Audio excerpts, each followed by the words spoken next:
Meeting of the Place Overview and Scrutiny Committee. I'd like to inform those present that this meeting is being webcast and will be capable of repeated viewing. So, do we have any members in attendance as substitutes today? Ivan.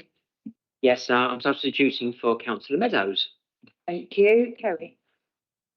Councillor Kerry Pickett substituting for Councillor McKay. The others? No. Okay. We have apologies from Mark Strong and from Ty Goddard. Do any members wish to declare any interest in relation to matters included on this agenda? Nope. Good. Okay. We have no part 2 items today, so the press and public won't be excluded. There are 2 sets of minutes for approval. Firstly, the minutes of the last Place Overview and Scrutiny Committee meeting, which was held on the 16th of July. Do members agree that these are an accurate record from the meeting? Thank you. Secondly, the minutes of the special meeting, which was held on the 31st of July. Are members happy to approve these minutes? Thank you. Okay, so today we have a full agenda with 5 items for discussion, which is why we're starting the meeting slightly earlier. So thank you all for accommodating this. We'll be starting with the local government reorganisation and have invited members from People and Health Overview and Scrutiny Committees to attend due to the overlap in remit, which will explain why there's so many of us in the room.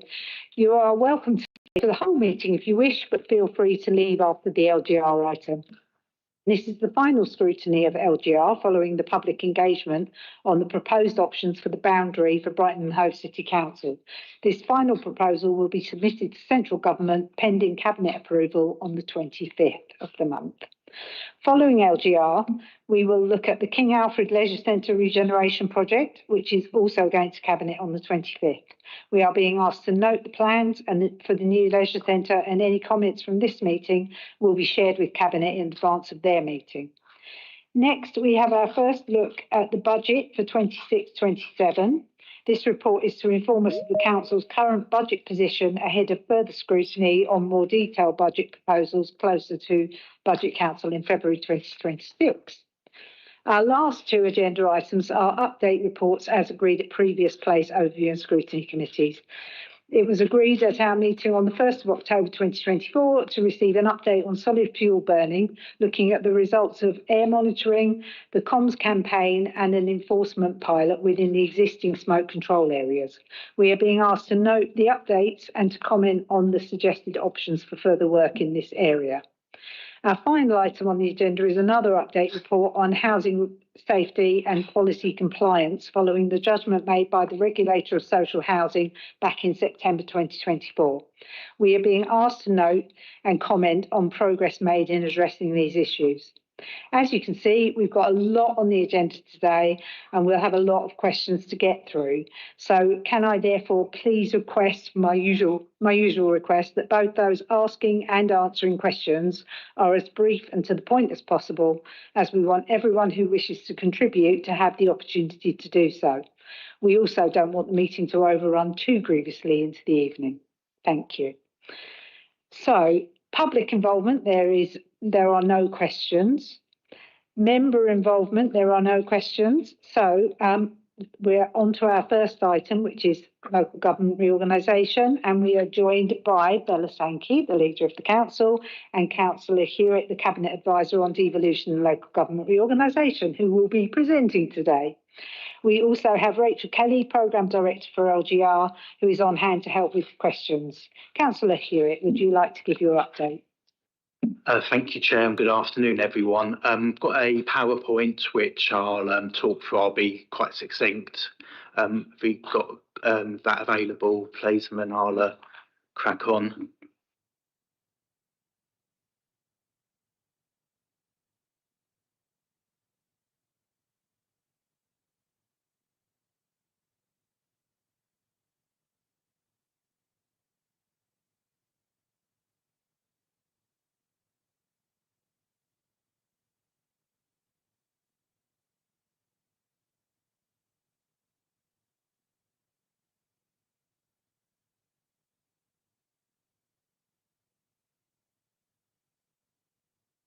Oh, brilliant. Thanks, Vish. So move on to the Next slide, please. Oh, fantastic. Thanks there. So today's scrutiny meeting, so the real sort of objectives from this meeting today will be for scrutiny to advise ahead of the cabinet meeting, which is taking place on Thursday, where the decision will be made. It's a real opportunity for scrutiny to sort of test any of the parts of our proposal, which to ensure it's robust and will meet the government's criteria, and to identify where there are any risks or guardrails which need to be strengthened.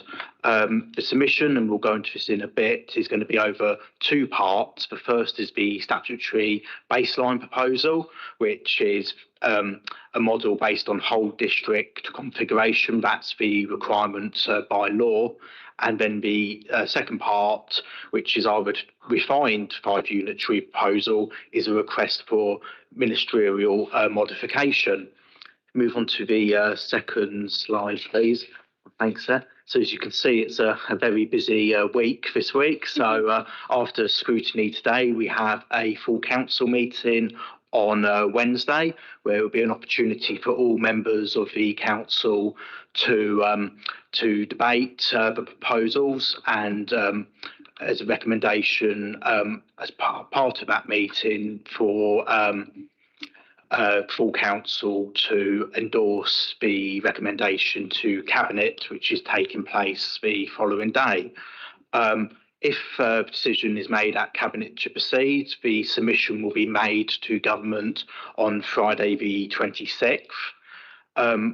Government will then review the proposals over the autumn in October and November, and will go out to a statutory consultation expected to take place between November and January.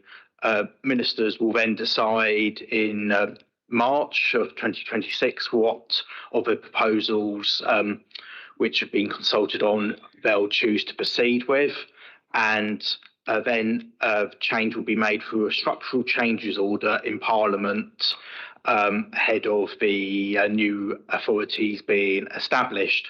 At the time of the structural changes order, that is when the finer details such as the warding arrangements, council tax levels and the service redesign will be made. Move on to the next one, please. Thanks, Vet. So we ran a consultation on Your Voice in conjunction with drop-in events and public meetings during July and August. So sort of learning from the engagement event. So in order, the majority of respondents to the survey did oppose the change, and that's not something we're sort of trying to hide or disguise in our papers.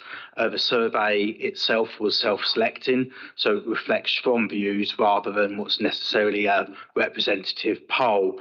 However, it did give us some clear conditions for the proposals to ensure that they'll be credible.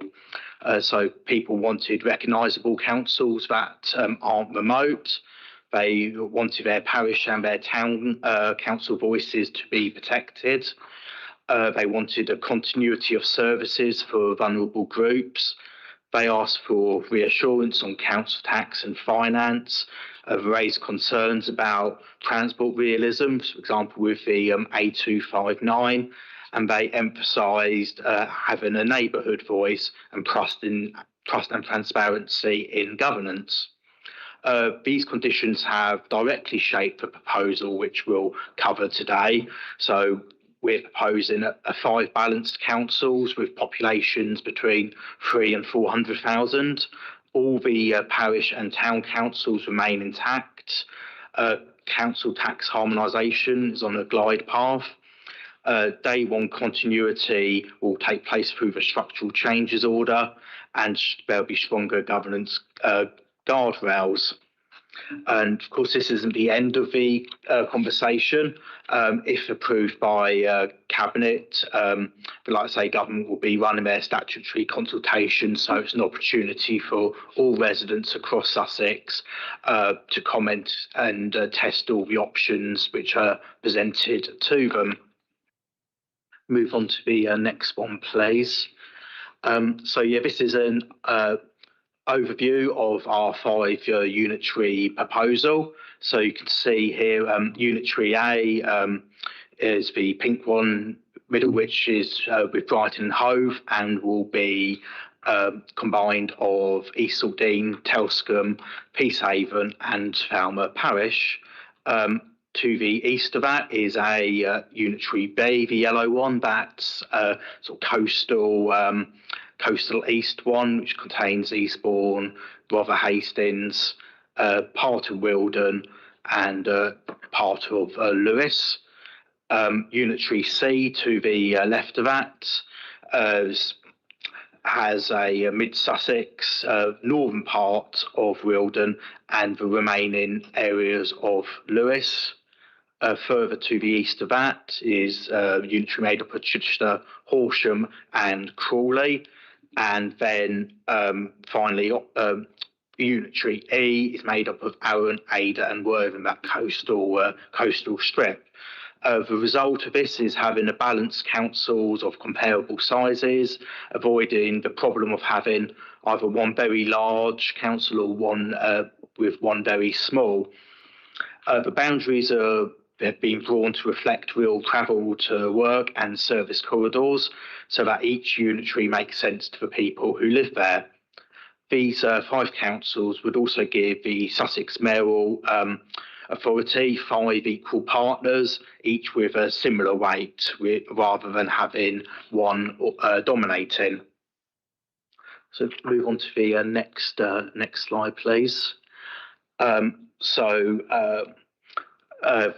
Why have we chosen to submit a proposal with 5 unitary authorities on? So the government's 5 tests, which they set out, guided our choice. We feel that councils with populations of between 300,000 and 400,000 are the right size to be able to deliver the 700 services a unitary authority is required to deliver. The scale is effective for social care and resilience for the long term, and it delivers efficiency without creating any sort of remote, large sort of mega councils. The boundaries follow real communities and keeping the parishes intact, and as touched on, it creates 5 equal partners as part of the devolution requirements. So the next slide here is a closer look, more in-depth look at unitary A. So this is the unitary which combines our city's footprint with East Saltdean, Telscombe, Peacehaven and Falmer Parish. The emphasis is on continuity, creating a single recognisable coastal urban area.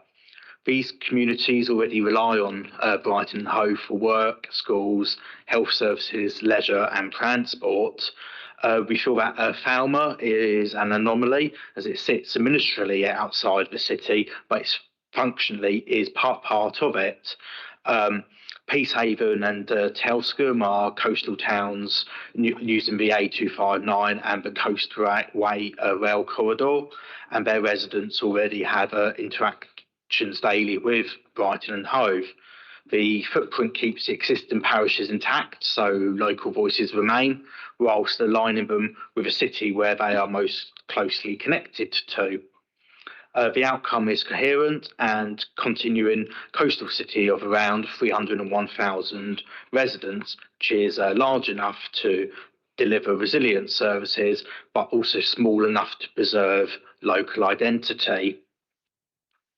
The next slide goes into a bit more further detail on the rationale for our proposal for this unitary A, where we feel that the everyday travel links are very strong. There's shared anchors which reinforce a connection. For example, towards Falmer we have the 2 universities, the Amex football stadium, and there's major NHS services and colleges serve the city and those surrounding areas. The economic logic is also clear by creating creative and digital industries, health and education operate as a single ecostream across this footprint. And there's also the local identity dimension. People identify that this corridor is part of a wider Brighton Hove city identity, and keeping these communities together maintains that sense of place. And as touched on, we feel that Falmer is a anomaly in that. So we feel that aligning those boundaries for Falmer, and in particular East Saltdean as well, tidies up the map so that planning, transport, utilities better reflect this reality. Move on to the next slide, please. So covers sort of only at very much at a glance the finances with it. So the costs and benefits have been modelled independently by Ignite, using experience from other reorganisations and data from Sussex. So the one-off costs are significant, between 168 and 197 million, and these are largely driven by ICT and data migration and contract transition and programme delivery. The costs, however, will be phased over several years rather than all at once. And the recurring benefits are projected to build gradually to around 52 million a year once these new councils are fully established, and the benefits are only counted independently, verified to avoid overclaiming. Importantly, the savings phase in over a decade, while costs are front-loaded in the early years. That's why these financial guardrails are so important. The guardrails will include protecting a minimum level of reserves, so the council remains financially resilient. Only reorganising benefits once they are independently verified. Harmonising council tax gradually over a glide path to avoid sudden impacts on residents, and using eligible capital receipts flexibly to fund transition where appropriate. It is also important to be clear that reorganisation helps structure and efficiency, but it does not in itself solve the wider financial pressures from adult social care, SEND and temporary accommodation. Move on to the thanks there. So the structural changes order, which I mentioned earlier, will ensure services continue from day one. Residents will not experience disruption to their services such as their rubbish and refuse, their care, housing or other frontline services. Staff transfer will be under 2P so that knowledge and expertise moves with the service, and this protects continuity for residents and service users. Contracts with suppliers are novated by default. This means that arrangements for care, waste collection, IT systems and other services carry forward without needing to be renegotiated on vesting day. The ICT approach is platform first, which is where we prioritise shared platforms where possible, and dual running is used where it's safer rather than attempting a big bang cutover. And the principle of this is clear. There will be no cliff edge, services continue, staff and contracts move across, and any change is phased to minimise risk. And moving on to next slide. So to touch on the risks which we have identified. So the first risk is, of course, the service continuity, especially around safeguarding, SEND and NHS discharge. The plan is that services continue under the structural changes order with existing access points and contact routes kept in place on day one. Single points of contact and escalation will be designated and scenarios tested in advance of the vesting day. There are planned mitigations to be developed in detail if ministers take the proposal forward. ICT and data is also a major risk. We've all been using a platform-first approach with freeze windows and dual running where this is safer, and completing DPIAs with external cyber assurance. Programme capacity will be managed through phased waves, readiness, gateways and independent assurance so that no-go decisions are transparent. and public confidence depends on predictability and honesty. Council tax would harmonise on a clear glide path, and we would only count benefits once they are independently verified. This applies to all 5 councils in our proposal, and focusing on us in the unitary A, there is an additional simplifier, and that we are asking for Brighton Hove City Council to be treated as a continuing authority. So any existing operational arrangements do extend to Peacehaven, Telscombe, East Saltdean and Falmer, with contracts novated and only a small additional cohort added, and that would reduce the scale of change on vesting day for this unit. So I think that's everything I had from me at that time. Shall I hand over to you, Bella, if there's anything further to add? And then, of course, we'll have opportunity for any questions.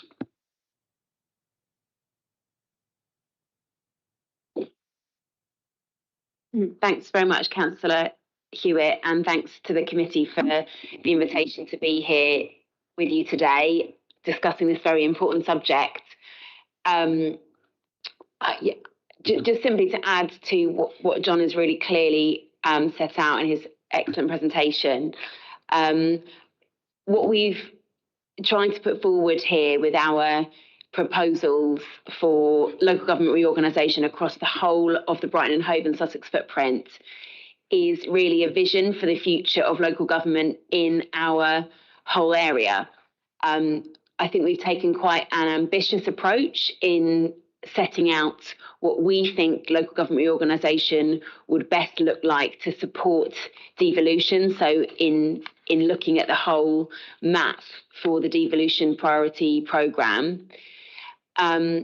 But what we've really tried to do is to think about, based on our own experience of unitary government here in Brighton and Hove, how you best deliver high quality services and a lot of services, which is the case under unitary government, over 700, in a way which allows for sensible governance, councils to be close to their communities, but to still try and take advantage of the potential economies of scale and reduction in duplication that is provided by local government reorganisation. So I think it's an ambitious plan, and as John has highlighted, there is definite complexity with some of the proposals that we have made, but we've really been trying to think of the longer term, what's going to most benefit our residents, our communities and our businesses over the longer term, because this moment only comes around really once in a generation.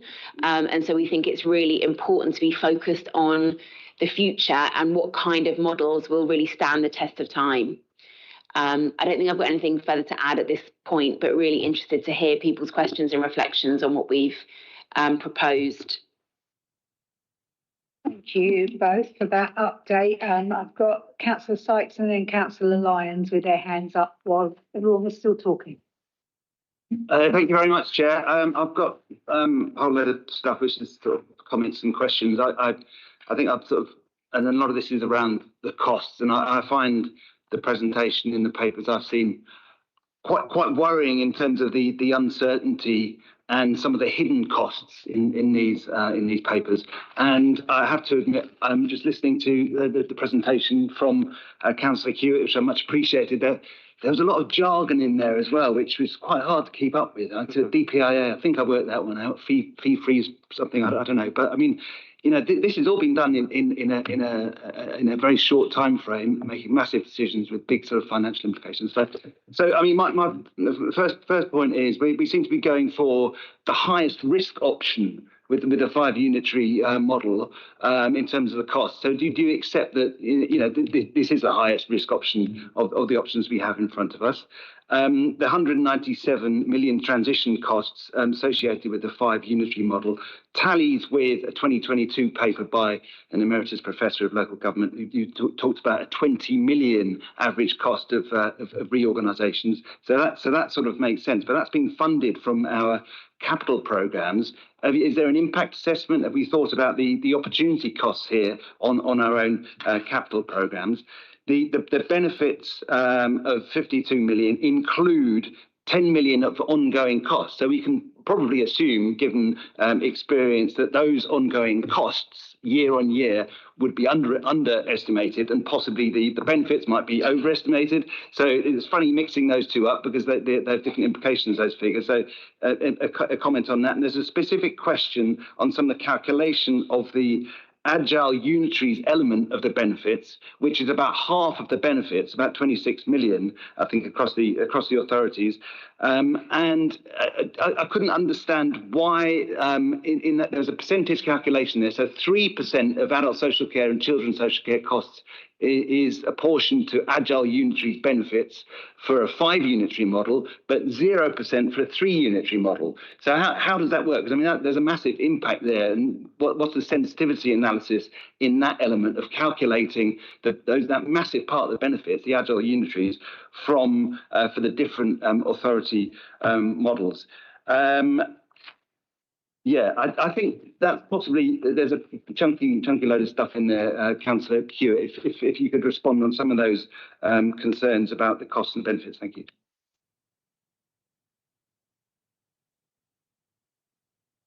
I believe, thanks, Councillor Sykes. I'm going to actually refer to James Stainer, who's on the call from Ignite, who can really sort of come in and give the sort of overview of those financial questions you asked in sort of more succinct detail than I would be able to. And then, of course, yeah, we can come in as well, any further points following that.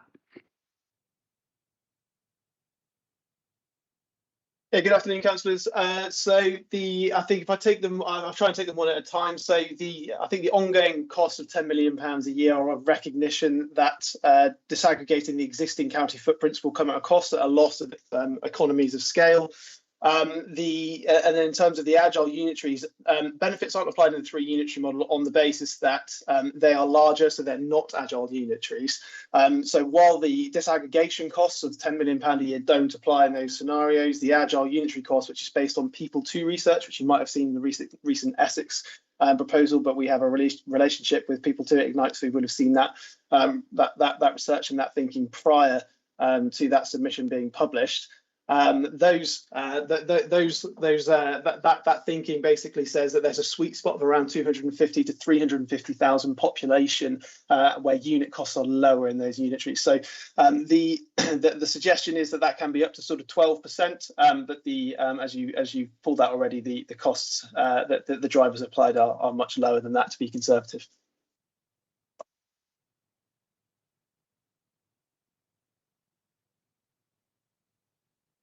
Well, Chair, just to count councillors, which is the first one, this seems to be the highest risk option.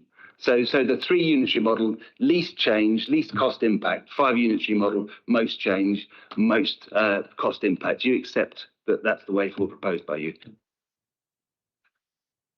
Thanks, Councillor Sykes, for the question. I don't think it's accurate to say this is the highest risk option. I think that very much depends on how you calculate risk and what kind of risk you're thinking of. As I said at the outset in my remarks, we don't shy away from the fact that this option that we have opted for has complexity. By its very nature, extrapolating the existing number of councils we have across the region into 5 and then disaggregating and reaggregating, for example, in parts of East Sussex, is going to have a certain level of complexity to it. We've not shied away from that. But what we've sought to do is to devise a model that we think will best stand the test of time. It's currently the case that there are only 5 councils in this country that are larger than 500,000, as I understand it, larger than a population of 500,000 in terms of unitary government. And some of those are places which much more naturally lend themselves to local government of that size. For example, Manchester is a city which has a large population size. You wouldn't expect Manchester to be sort of apportioned into smaller units of local government. It makes sense for Manchester to operate on that size. Our view is that in our region, there is a much stronger case for having unitary government of a slightly smaller size than that, and a unitary government that more closely aligns with the natural existing kind of identities of a place. You'll remember, Councillor Sykes and colleagues, from that initial engagement we did with Brighton and Hove residents right at the start of that process, there was a pretty clear view that people were generally quite happy with the size of the council as it is. We're a small city, we have a really strong identity, and there was, generally quite clear consensus that people didn't want to really mess with that too much. I've also been working with and speaking to colleagues right across the region, particularly with colleagues in Worthing, colleagues in Ada, colleagues in Hastings, Rother, Wealden, and we are also finding that reflected back to us from some councillor colleagues there, that people are worried about unitary government existing on too big a scale, government feeling too far, local government feeling too far away from them, their needs and concerns, and not able to really get into the nitty and wicked issues that all places have. So we have, very clearly opted to try and develop proposals that hit, as James says, that kind of sweet spot in terms of delivery. I also know from speaking to council leaders across the country that there is quite broad consensus around unitary size being best when it is between either 250 and 350,000, or maybe 300,000 to 400,000 as our model presents. And so we're really sort of working off that knowledge, that expertise, and the evidence that James mentioned. Hi, thanks, Chair. Jess Gibbons, Chief Executive. I just wanted to respond in terms of the risk point as well, Councillor Sykes, in terms of what officers have been doing to ensure that we're managing and mitigating any risks that's come from this. And the points that Bella make are really, the Councillor Sankey make are really sound in terms of actually this is about what we're creating for the future and for the long term. But there are some really strong lessons that can be learned from elsewhere, where disaggregation of county services and district services has happened under local government reform and happened really well and created strong unitaries going forward. Whether you look at Dorset, Somerset, Northamptonshire, it has happened there, and we've already been working through what our contingency plans would look like, what our governance structures would look like, how would we manage those risks. We ensure the absolute safeguarding of our residents and individuals in each of those areas and how that could be done. So there are yes, it is complex, but there are ways to work that through, and that those plans are being developed.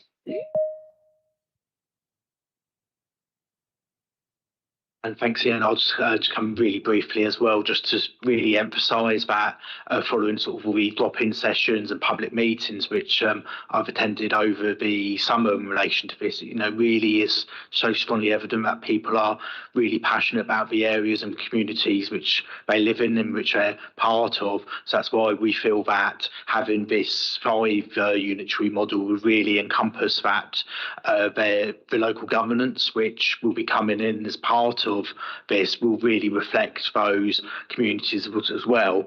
But equally, it all adds up to sort of the bigger picture with the evolution, how all the unitaries will be represented and reflected on that one mayoral strategic authority as well. So it's, in some ways it almost is the best of both worlds, that you'll be having smaller unitaries being able to deliver the day-to-day services which residents expect from their local council, and also bearing in mind that all other areas except for us here in Brighton and Hove will be losing the 2-tier model, where some residents would be used to having a quite small district or borough for some of their services. So to go from that model to a much larger one would be quite a change for them, and they would feel maybe detached from their areas of governance. And so having like say the smaller unitaries providing the day-to-day services, you've then got more overarching mayoral strategic authority, which will join them all up and be able to provide the strategic delivery across the region. Thank you. Councillor Lyons. Thank you. Thanks for the presentation. I must admit, I think that somebody's obviously swallowed a brand new dictionary in that presentation, because there were so many new buzzwords I've never heard in my life before. So my recommendation is that when there is a release to the public, please, not dumb it down, but put it into more layman's terms, because there's words there that I've never heard in the past.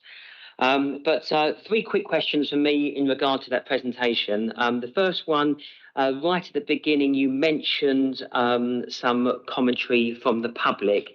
And the only slide with regard to the presentation today was from Ignite, which is quite extensive and mentions the 2,307 residents who commented.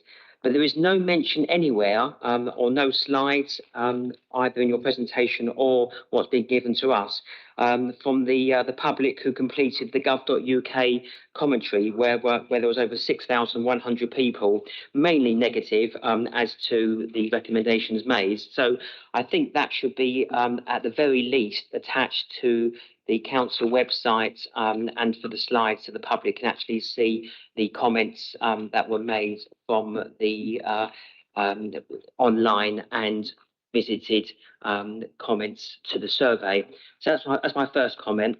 The second one is in regard to the one-off cost of 200 million to set up the unitary authorities. There's no mention where the money will be coming from in that regard, and how that will be funded. So can I have an explanation there, please? Or if I've missed it, please steer me towards that.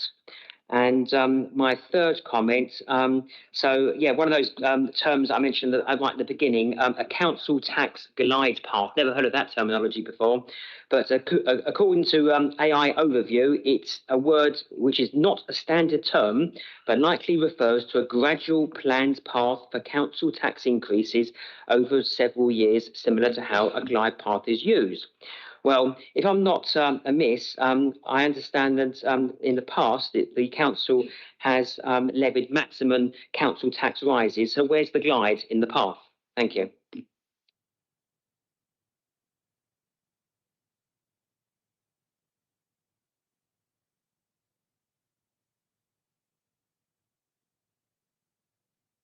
You okay just to repeat the final bit, please, Councillor Lyons? We didn't catch that.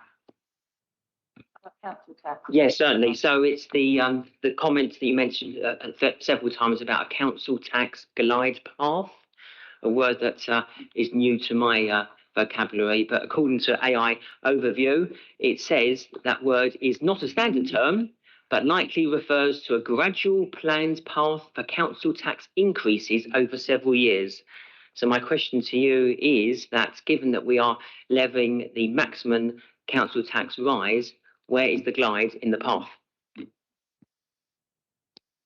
Thank you, Councillor Lyons, for your questions. Can I just ask on the first question? I'm not exactly sure what you're referring to. We obviously had a local government reorganisation consultation that Councillor Hewitt referred to in the presentation. Are you referring to another consultation, a different consultation? Yeah, if you go onto the gov.uk website, there was the consultation where there was a public consultation, 5,959 respondees, and 29 by paper. So the results are there on the gov.uk website. If you just perhaps Google gov.uk, Sussex and Brighton devolution consultation response -gov.uk, that was done in, he says, and the results were, the last update was 17th of July. Yeah, thank you, thanks. Sorry, Councillor Lyons, I think you're a little bit confused, because that refers to the consultation on devolution. Obviously, local government reorganisation and devolution are linked. They're both going on at the same time, but they are separate legal processes and they are separate things. So you could do local government reorganisation without devolution. I don't think you could actually do devolution without local government reorganisation. I think it will help unlock devolution, but that is a completely separate of today. This is a session on our local government reorganisation proposals. So it's completely separate to the devolution consultation. In relation to your other questions, so in terms of the cost of establishing the new unitary authorities that you mentioned, and those kind of initial setup costs. So as we said in our proposals, we are looking to a range of potential sources to fund that exercise. Some of that will come from the savings and the annual net savings to local government from having far fewer authorities across the region than we do currently. So those savings of over 50 million a year. We are also able to have the flexible use of capital receipts. The government's been clear about that, and I think that is always the case with local government reorganisation historically. Government's also been clear that it's possible for reserves to be used to help fund these transition costs. And we are also proposing that we are going to ask government for some additional funding to fund this exercise, which is obviously something that government is keen for us to embark on. So those are our proposals in terms of funding those initial costs. And then in relation to your last question, I believe that refers to the detail around council tax harmonisation. So obviously it's currently the case that depending on where you are in Sussex, whoever is your either unitary authority if you live in Brighton and Hove, or a district or borough if you live in East or West Sussex, people have different council tax rates currently. And so if you are taking two areas that have different council tax rates and moving them to be within one unitary authority. So, for example, the proposal we have for Brighton and Hove to merge with East Saltdean, Peacehaven and Telscombe Cliffs, there is over time a harmonisation so that everybody is actually paying the same rate of council tax so that it is a fair system. So that's what that, if you're just looking for the sort of definition, I think that's what that refers to, that harmonisation. Does that answer your questions? And thanks, then, to come in. So for the other points as well you made, Councillor Lyons, it's very important one you made about the language which is used, and apologies on my behalf. I can talk a bit jargon at times, but no, it's really important that this is as relatable as possible to members of the public and other stakeholders. We feel that in the booklet which was attached as part of the proposals, we feel that would be more relatable. So, and in answer to your sort of initial question, after we sort of established the one you were referring to was about the government's devolution consultation, the analysis of our consultation, which ran between July and August, is also covered in the papers received today, and will be going to obviously to Cabinet and full council. That's quite, you can see, quite a hefty document which contains all the analysis and the detailed results from that survey. Lovely, thank you. Thanks for the answers, appreciated. Just coming back on one point. So, has the extra interest that's going to be charged to the council for borrowing for setting up this been accounted for? Because I couldn't see where it was. You mentioned obviously some of the money will be used for reserves, fair enough, but the interest on the borrowing, how much is that? Thank you. There is no proposed borrowing. Councillor Sankey just mentioned that the setting up for the 200 million would come from either capital receipts, reserves, or additional funding or additional borrowing from government.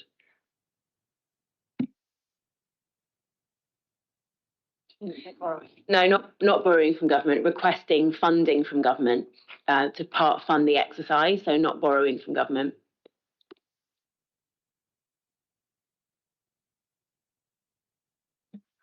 Would it be possible to show page 29 of the proposal document, table 1? Is it possible to get that up at all? Because it might help to sort of make my point if it's there for people to see it.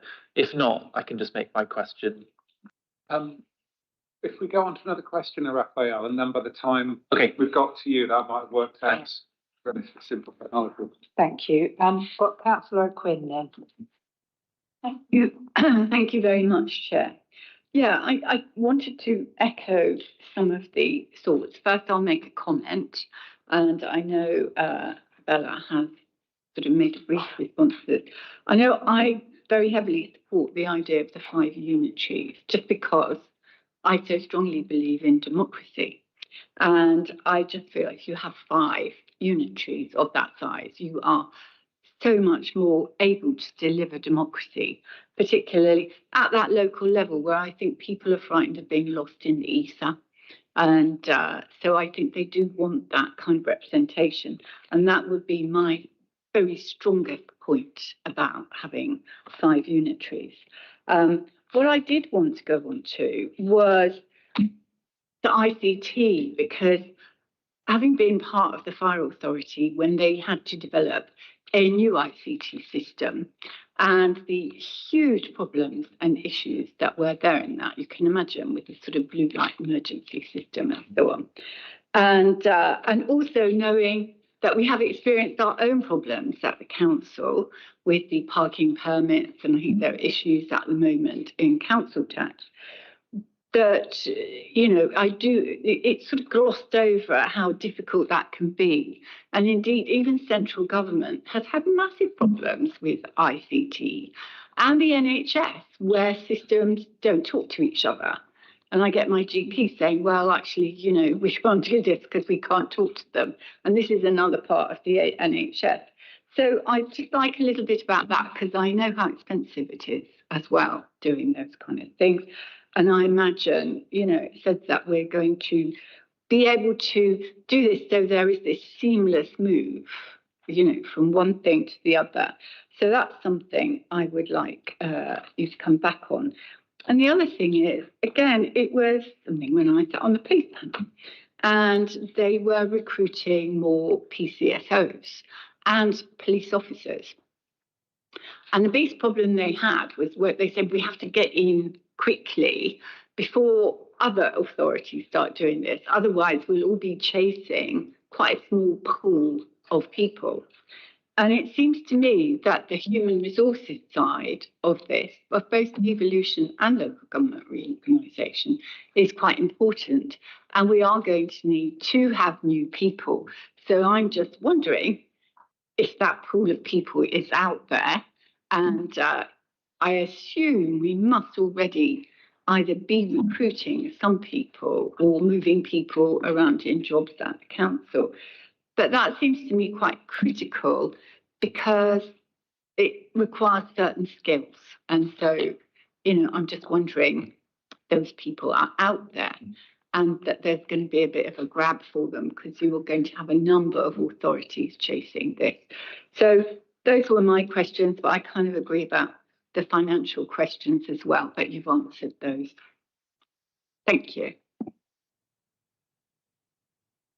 Thank you very much, Councillor Quinn.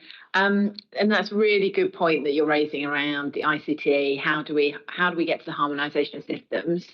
So what happens through local government reorganisation, and what we're learning from what's happened elsewhere, is that there will be really strong working between the existing authorities through a 12-month period of a shadow authority. So you have that 12-month period where actually what you're saying is we're going to get to day one. We're not going to reinvent the wheel. We're not going to create new systems. We're not going to have harmonised everything on day one, but we're going to absolutely have what people talk about as a safe start.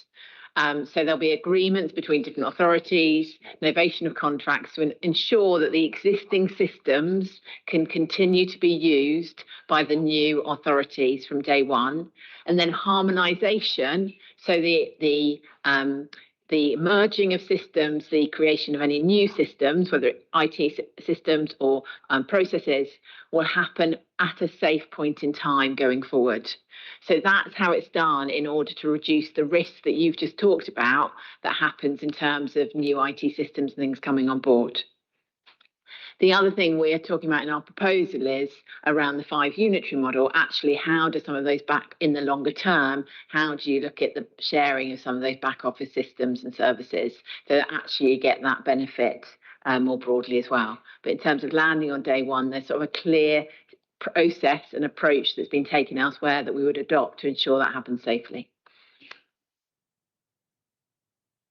Thanks, Councillor Quinn, for the question. I just really want to support and echo what you said about local democracy. And I think it's interesting. It's certainly clear in, I think, some of the feedback from the consultation and the kind of rules and standards we've tried to set out, just how important for people that local voice and feeling that they can influence and affect decisions that impact them really is. And we are really, really conscious and sort of cognizant of that. And we think that that's actually why, one of the reasons why this model is preferable to some of the other proposals that are being put forward in the region. On ICT, just to really add to what Jess said, it's one of the biggest and most complex costs in the reorganisation.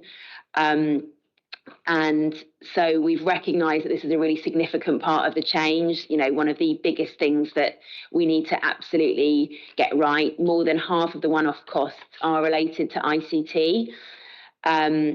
We're taking a platform-first approach. That means proposing shared platforms even across the unitaries where possible, rather than each new unitary having to run its own platform if that's not the most effective and efficient approach.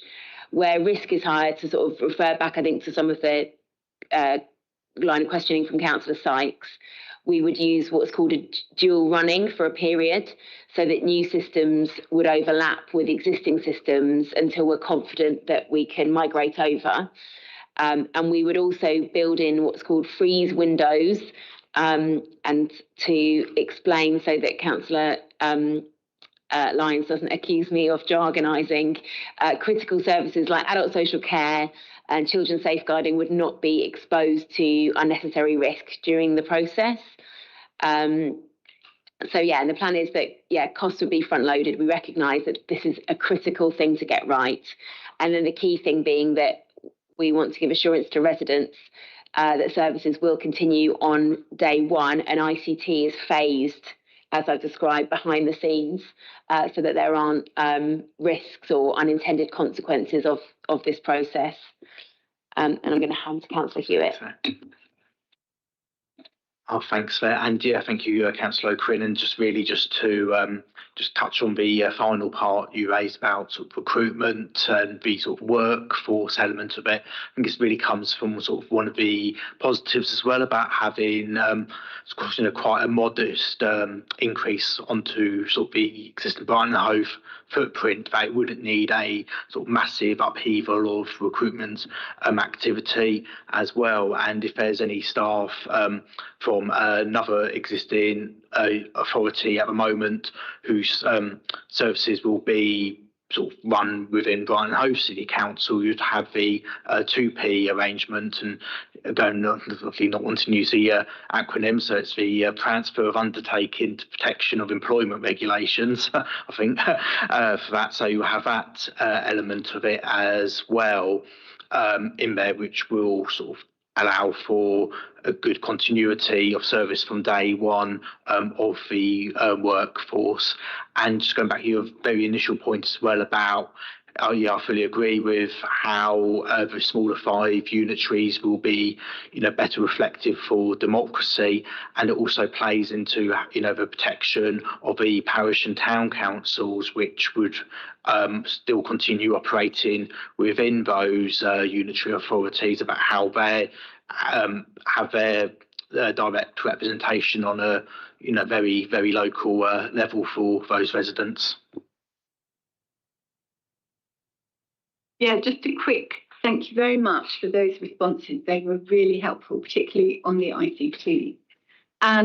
But I think my concern about the human resources in this and recruitment is the fact that there will be local government reorganisation, and then there is going to be devolution. And we're not talking about devolution today, but I think that could be challenging, because there's no doubt we are going to need people to help us put all of these things into place. So that was really my concern. Thanks, Councillor Quinn. I think that's a really good question. And look, I don't think it's worth sort of skirting around the issue that there are a number of sort of impacts that local government reorganisation is bound to have. We recognise that there is a sort of impact on staff, because there is a certain amount of uncertainty at present what the future of local government will look like in the region. I think it's important to acknowledge that and to recognise the excellent work that officers are doing in kind of putting this together and, and working through uncertainty, which we all have to do a lot of the time in local government. So I think it's important to sort of put that on record. There is still a huge amount of work to be done in local government. The work doesn't go away. It's just that we're trying to devise a system that will be more efficient and more effective, deliver better quality services, and services that our residents will recognise as meeting their needs. I think the question you pose on sort of ensuring we've got the right people to kind of deliver this future vision it probably does apply equally to devolution. And I know, from the work we're already doing internally, we are very alive to not wanting to reinvent the wheel, to trying to understand from those that are already on the devolution journey what's worked well, what are the great ideas that we can try and adopt here, where there have been bumps in the road in other places that have got devolution. It has been a different pattern in different places. In some places, authorities have already been pretty well set up with clear plans and policies from day one. In other places, you've had mayors coming in where the cupboard is a bit bare to begin with, and it's a question of really setting themselves up. So on devolution, we are very alive to the different picture in different places, trying to learn those lessons and make sure we can get ourselves up and running as quickly as possible in a way that is going to start delivering swiftly for our residents and our communities and our businesses. And we're sort of actively thinking about how we do that best and making sure we do put the right people in place to help us deliver that. Thank you. And of course, it was a remiss of me as well, not to mention that, of course, any sort of workforce restructuring, of course, will be done in full collaboration with the recognised trade union partners, which we and other local authorities will have agreements with. Thank you. Then a return to Councillor Hills. Thanks. Still a little bit hard to see from the screen, but just to show from table 1, my understanding is that your analysis shows that 4 out of the 5 unitaries would have deficits. Now, of those, unitary B, the coastal East Sussex in particular, faces a 75.1 million deficit, which is 9.1% of the total revenue expenditure. So essentially, my question is around specifically that coastal East Sussex Council, which is that it looks like it would be likely in emergency financial measures almost immediately upon being created. And I know you've talked about having specific money from government to support this, but it seems as though that only can work if that happens, and there's not been a specific promise around this. There's also a separate mention of the fair funding review and whether or not additional money could come to, for example, a council like that, which has got higher errors of deprivation than other councils. But it feels as though there's quite strong assumptions baked into assuming that this works. And given that the risk is, if that money isn't there for that council, that it could really financially struggle, I wonder if you could speak to whether or not you think that that has financial sustainability as a geography, specifically unitary B. Thanks. Thank you, Councillor Hill. I think the first thing to say about these figures is that they should be thought of as indicators and not specific or precise forecasts. Notwithstanding that, I think you make a really important point that local government finance is not in a happy place. It was never intended to be the case that local government reorganisation would fix that fact. We and almost unanimously, councils across the country have been saying for many years that local government is not being funded in the way that it needs to be funded to provide the level of service that it needs to. We know our demand-led services are seeing greater complexity and more difficult sort of casework needed to support residents. My view is that, politically speaking, that has come about because so many of the services that we and other public sector is expected to provide have not been in the preventative space as a result of chronic underfunding by previous Conservative governments. So we're now sort of playing catch up, and we're in a bad place. That said, of course, it's important, and it's one of the government's 6 criteria that the proposals that we put forward are able to support, financially sustainable councils. And you mentioned the fair funding review, and I think it's really important to be clear with members that this process is going on at the same time as government is consulting on fundamental reform to how central government funding is apportioned to different local authorities. So a deep dive into the various formula and criteria that is used by central government to determine allocations in different local authority areas. These projections do not take into account the consultation on fair funding.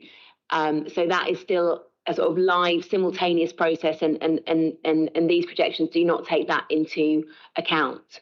We are simultaneously lobbying and making clear to government that to deliver local government reorganisation in the way that we think works best for our region, they really do need to look at what are essentially pre-existing disparities between different parts of the region.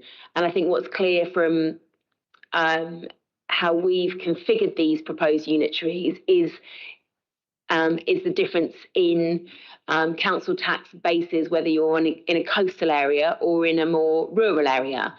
I think what we're proposing is something that is clearer about the particular identity that the unitary will represent. And, we are showing the disparity that already exists, and we're saying to government, you need to address this as part of your fair funding reviews so that all of these places, but particularly places that have, greater needs, greater deprivation, more complexity in terms of, their vulnerable adult population or whatever it might be, are funded appropriately. And it's not sufficient to just rely on essentially sort of council tax triangulation to deliver that. So we're sort of saying 2 things here. We think local government should be reorganised in this way. This is what would make most sense. But we also need to ensure that the fair funding review delivers the funding that is needed.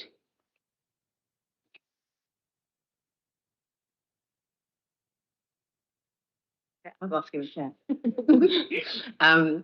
I just wanted to say that I think if you look at the East Sussex proposals and the West Sussex proposals, every proposal that's going in starts with this disparity base. So none of them are then showing actually you suddenly got equal funding and you're in a positive position for local government. As Bella rightly says, Councillor Hanky says, local government reorganisation doesn't sort out the financial sustainability of local government across Sussex.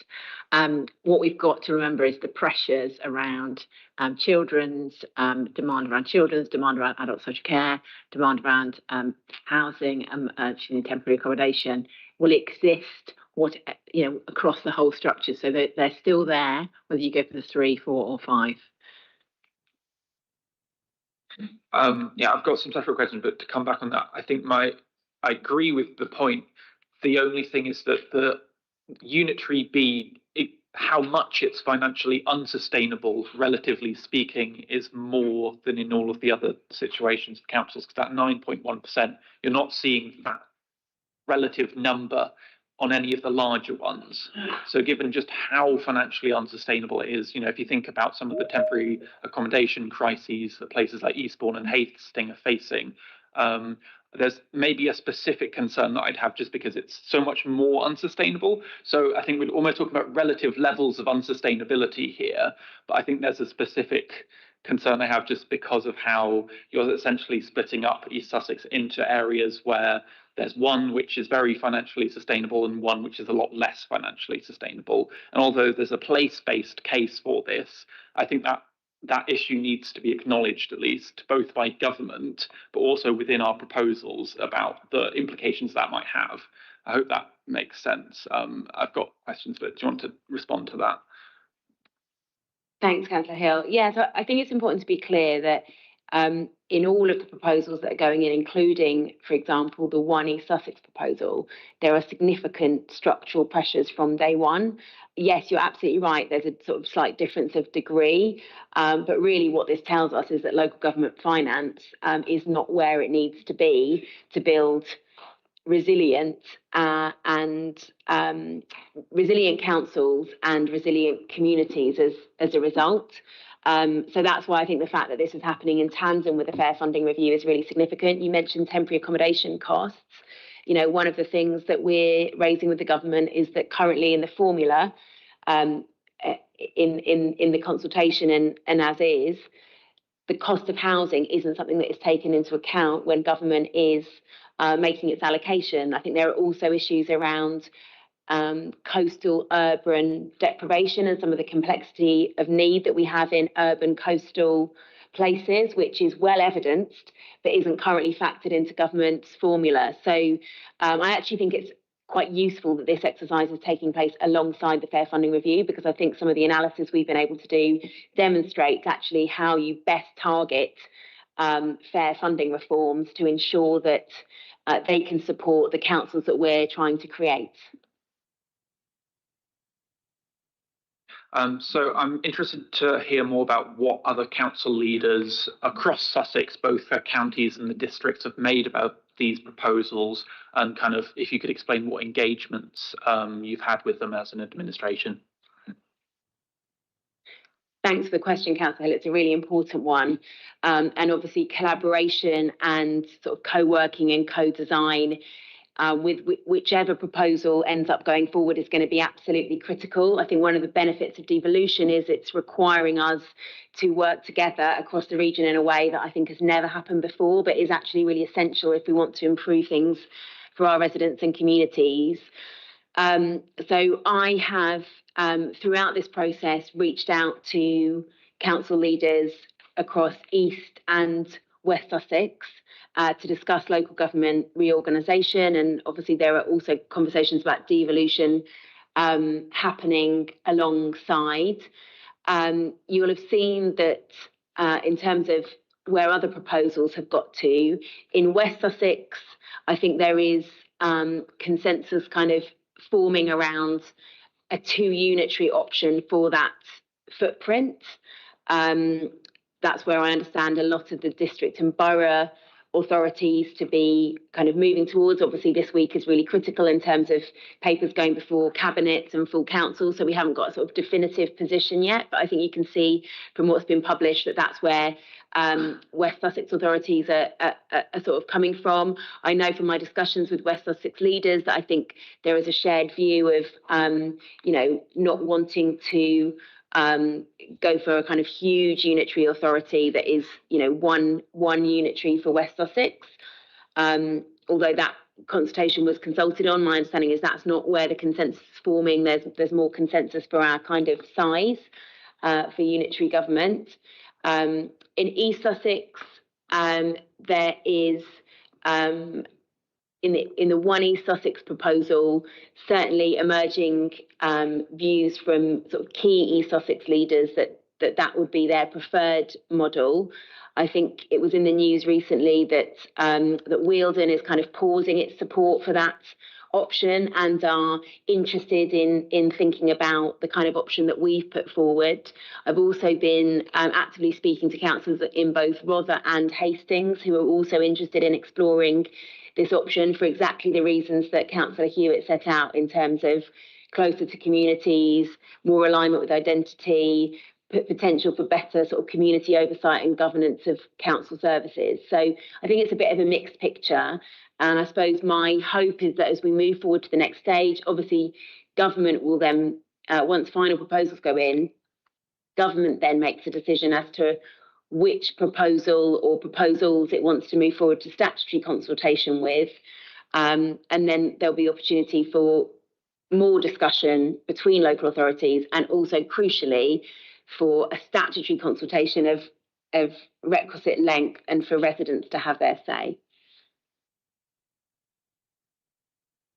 I just wanted to follow up and just let you know what we've done from an officer perspective in terms of that engagement and ensuring that we are sharing data and ensuring that we were working together. So obviously we heard back, I think it was in June, around the letters from government. We then we had a workshop with all the chief executives of East Sussex to talk to them and hear their views about our 5 unitary proposals.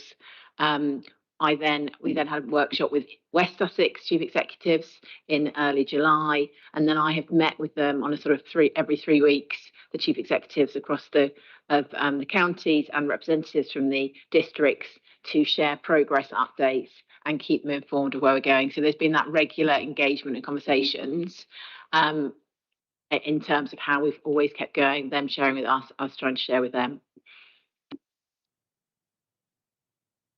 Thanks. Yeah, I appreciate the responses. I think it feels maybe as though it would have been good to have sort of brought all of the sort of political leadership together to discuss, because it sounds as though it was a lot of one-to-one discussion from my understanding, but obviously it can be difficult to achieve this given various things.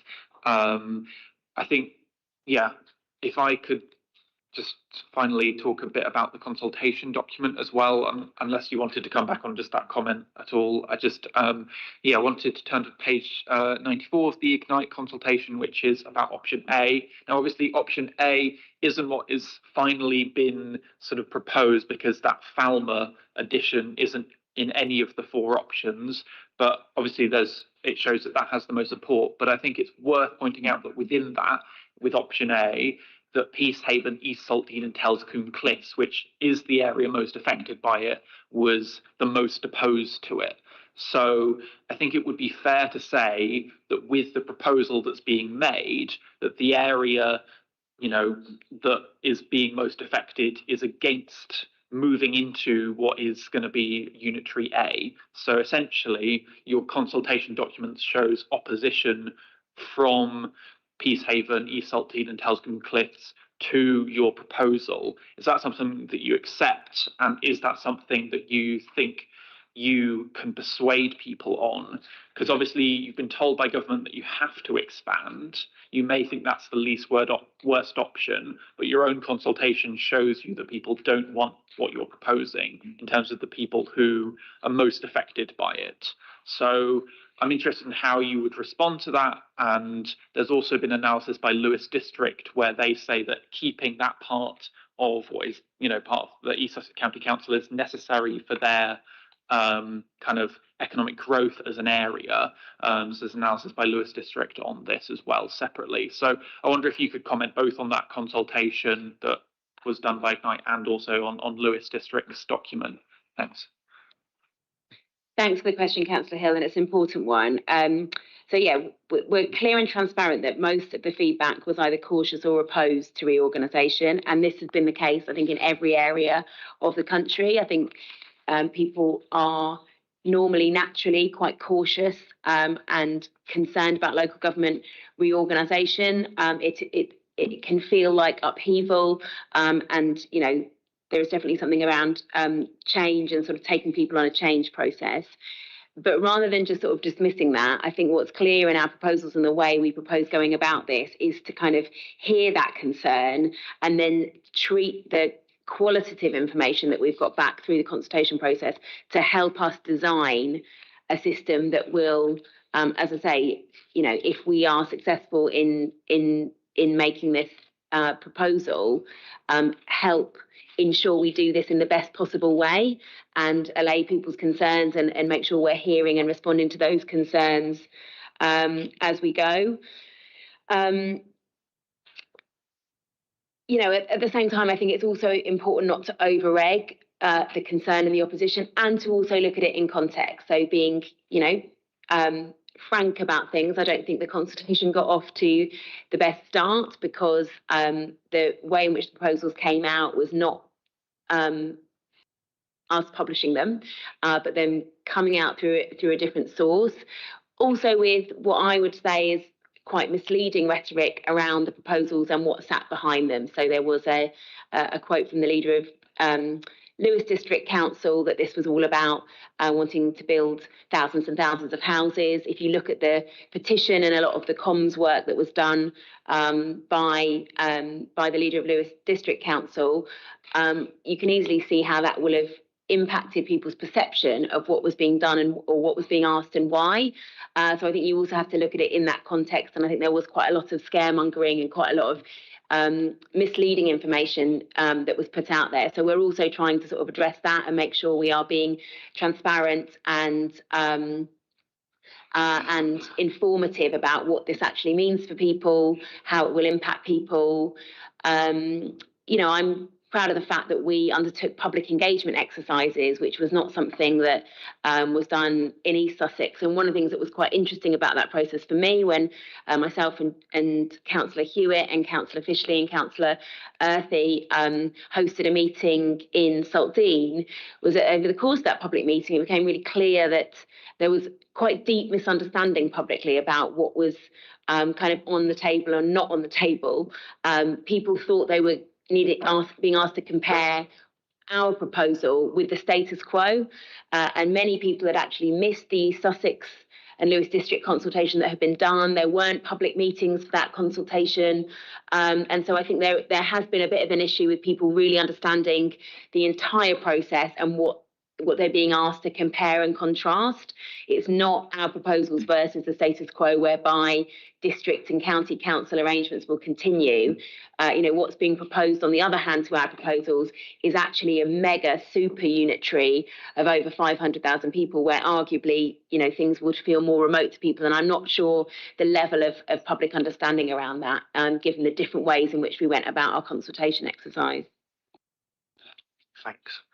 Thanks. And just to quickly add in as well, obviously well recognised without the comments made about the East Saltdean Telscombe Peacehaven receiving the most feedback, and I think that's reflected because that was those wards were detailed in all four of the models we canvassed opinion on. So I think there's always going to be sort of an element of more respondents from those communities, and whilst government made it sort of very clear to us we weren't able to proactively go out and engage outside of our city boundaries, all the sort of drop-in sessions which we hosted in Brighton and Hove were on the eastern edge, had two in Saltdean, and the public meeting which Councillor Sankey's just referred to was literally on the boundary on Longridge Avenue. So we sort of really tried to facilitate as much as we could have done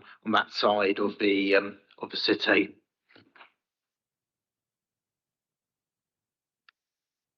And just finally, if I could ask you again, if you could respond, I don't know if you've seen the report by Lewis District Council, which was entitled "The Economic Importance of Newhaven, Telscombe, including East Saltdean, Peacehaven and Kingston to East Sussex." Obviously, I know Newhaven's no longer part of the proposal, so there's been some changes since then. But obviously, there's a separate question about what you feel about the political rhetoric that's gone on around this. But then obviously they have done a report on the economic value to their footprint. So obviously there's benefits to our unitary A essentially by including Peacehaven. That's what the report that you've put forward suggests. But then there's obviously a harm in theory based on this report that Lewis District Council had put out to East Sussex by removing that part of what is currently East Sussex to them. So it would be good to hear sort of your response to that if possible. Thanks, Councillor Hill.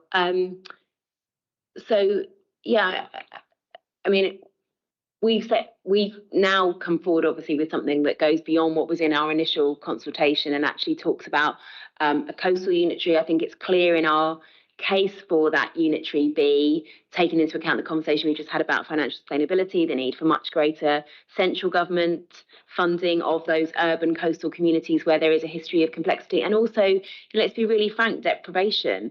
The existing model of somewhere like Hastings being part of East Sussex, in my view, has not served Hastings well. And I think most people in Hastings would agree with that. If you look at the situation with Hastings schools, if you look at the level of deprivation in parts of Hastings, that model has not worked. So we're putting forward a proposal that would provide much more of an identity place-based governance for Hastings, Rother, Eastbourne, and then taking those southern wards of Lewis and Wealden. And we're making a case that actually this will serve the economy of this place much better. This is really how you grapple with those thorny issues and build a model where inclusive economic growth can really thrive. I don't think the existing model is the way to do it. And I think the other thing to say about the One East Sussex proposal is they've not really taken on the brief from government, which was to, at the very least, look at the East Sussex area and Brighton and Hove. So they're not really saying how their model overall would meet the government's criteria, because they've sort of ignored what happens to Brighton and Hove. Now, what we've tried to do is unlock a model that works fairly for every single place in our region, and that, as I say, supports devolution and means that you've got fair and equal representation around that table. So I think the One East Sussex proposal kind of lacks that holistic view and really only just looks at one particular bit of the jigsaw puzzle. I do appreciate some of your points. I think what I'm trying to get at is, if you think about having a new unitary authority boundary around where Peacehaven is, do you accept that in terms of sort of economic growth for that area, those boundaries do act as something of a block between, I appreciate there'll be sort of potential benefits of being closer connected to Brighton and Hove, but that boundary in terms of two unitary authorities that's being created does, for Peacehaven, separate it more in terms of its economy from the rest of what it's currently part of a district council and county council of in other parts of East Sussex. So I think there's a cost there, and that's partly set out in that Lewis District Council report. And so I think that's something that, obviously, this is a complex process, and there will be, benefits and, negatives to any proposal. But I'm wondering how you work on some of the issues caused by creating that boundary where there currently is none within that area. So I think the first thing to say in response to that is that one of the great benefits and boons of devolution is there will be, for the first time, a requirement that we work across unitaries at the strategic authority level on economic growth, on transport, on all of these strategic things that we need to get moving in our region. So I don't really recognise the idea that there will be kind of less cooperation or more of a barrier. I think actually overall there will be less barriers as a result of these dual processes of LGR and Devo, particularly on economic growth. The other thing I'd say is I think it can be over-egged,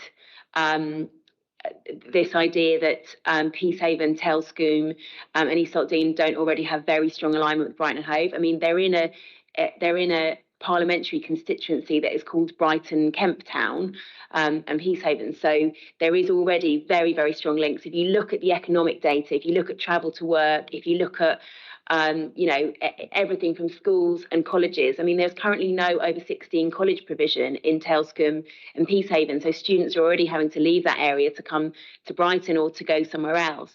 One of the reasons I'm really passionate about all of these proposals, but particularly the proposal for Brighton and Hove's footprint and merging with those areas, is I think there is actually huge economic potential that will really serve the residents, particularly of East Saltdean, Peacehaven and Telscombe, really well. And I understand the initial hesitancy and caution. What I found when I've actually had meetings and conversations with people that understand the challenges in Peacehaven, Telscombe and East Saltdean in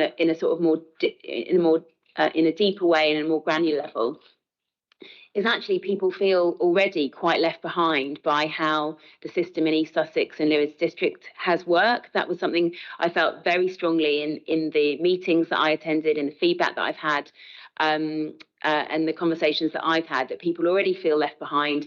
Peacehaven doesn't have a supermarket, and they've been waiting a really long time for a supermarket, and they faced all sorts of barriers and been passed from pillar to post. I believe that a dynamic unitary authority like ours can actually start to unlock some of those issues much quicker and in a much more joined up way than has currently been the case under a two-tier system.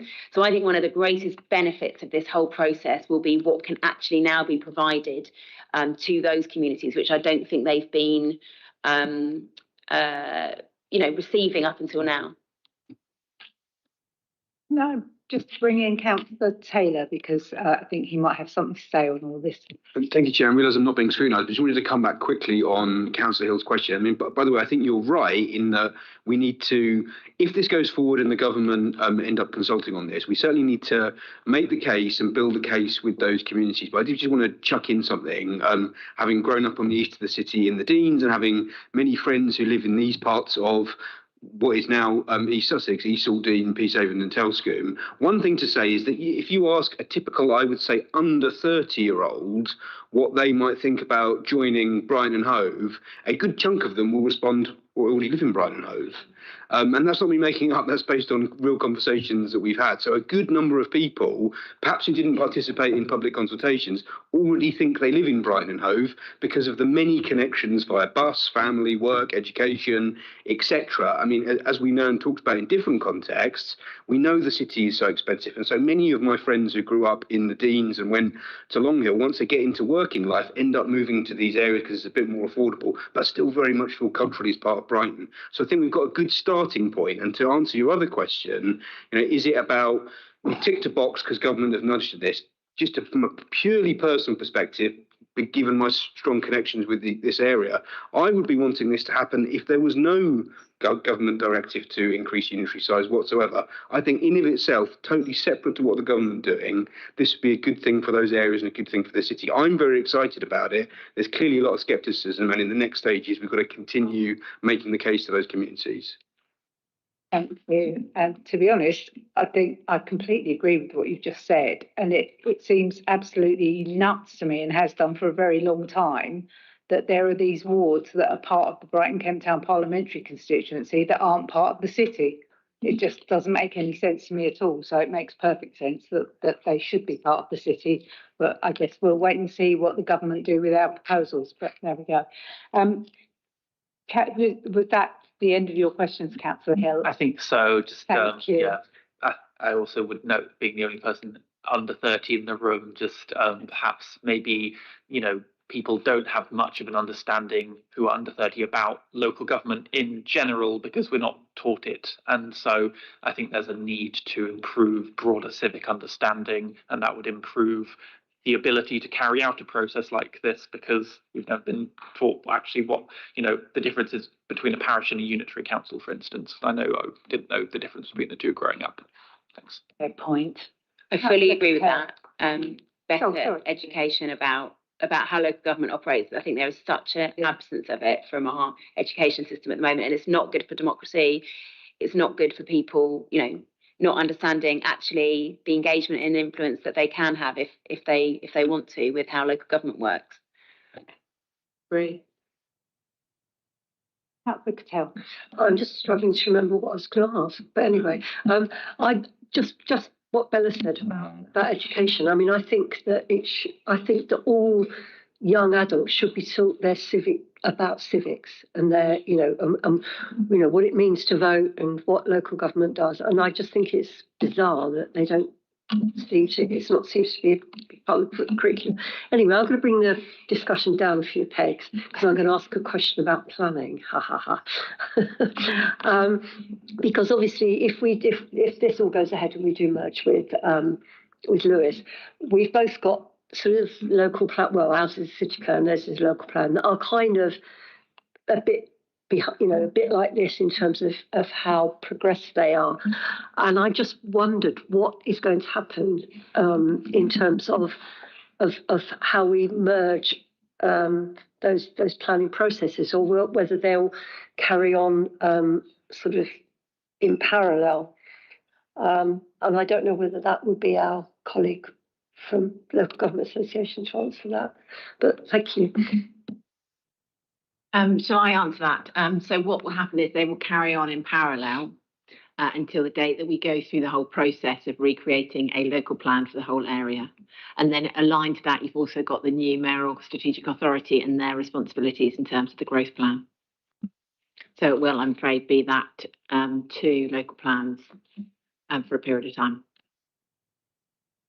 Thank you. Councillor Fishley. Well, I wanted to congratulate you on producing the 5 unitary proposal, which I think is a thoughtful and sensible approach and far more mature than the stamping feet and complete strops of some councillors in East Sussex and the MP who refused to change the East Sussex footprint. I agree with what Councillor Sankey said about people didn't and still don't know that Lewes won't exist, that change is coming. My questions are, we've heard that the sweet spots start at 250,000. So did you ever think about just expanding to Falmer and East Sussex and not further out? That would always have been my preference.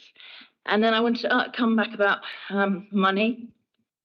So we talked about the 197 million and we kind of divvied it up between the 5 unitary authorities, but it's not going to cost our council £40 million to absorb 20,000 extra people. So how much is it actually really going to cost our city?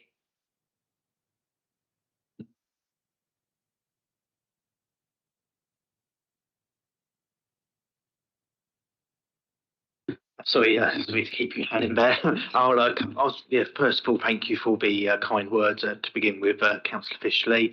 And obviously, as you being a councillor on that side of the city, you know all too well about it. And obviously, as we've touched on at a public meeting we attended back in very early August about how Saltdean's divided. That is a real anomaly, and it is something which, as Councillor Taylor says, even if it wasn't for this process, it's something which we would ideally want to have looking in.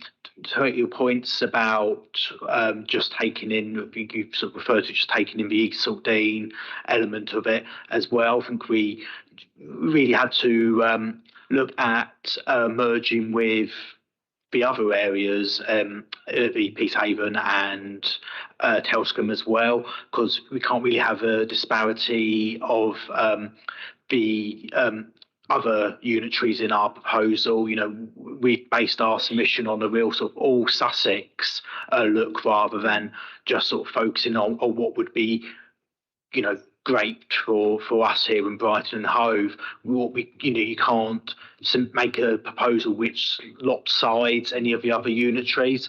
So we did sort of take that into consideration, and in particular with the Falmer parish element of it. We received quite a lot of the sort of feedback from our survey, and we're speaking with residents where we, the other parts of Kingston Ward were, let's say, very different in dynamics to the rest of Brighton Hove and the other areas looking to merge with, whereas Falmer, has got that sort of natural connection with the city already.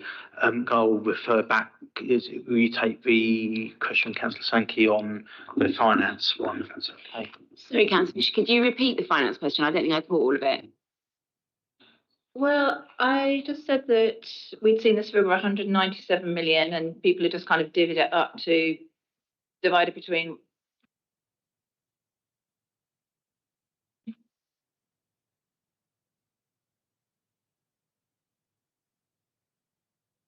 So I think you're saying you basically the 197 million cost of transformation for the whole 5 unitaries just divided by 5 means it's a 40 million cost to us.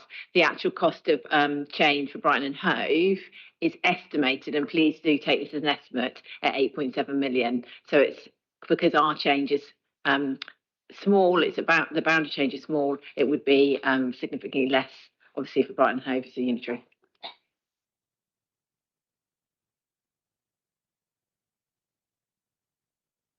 But yeah, in my day job, we're not allowed to say things like glide path, so I really think you shouldn't say that again.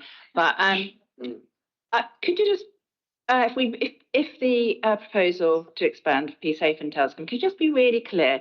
They pay higher council tax across all bands because some of that money goes to support the town councils, Telscombe and Peace Haven. So just make that really clear. And you could just say what Jess said at the meeting in East Saltdean, just like we don't have the powers to decrease your council tax. I don't know quite why, but we will freeze it and we will make sure that the difference between what Brighton Hove people are paying and you new residents paying goes into your local community. Could you just please say that from now on?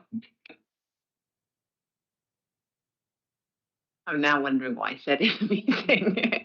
Yeah, so basically, yes, the harmonisation. So I'm sorry, we won't use it. I commit to not using the word glide path. I commit to that. But yes, and the harmonisation of council tax is about people being frozen until everyone comes up to the same level.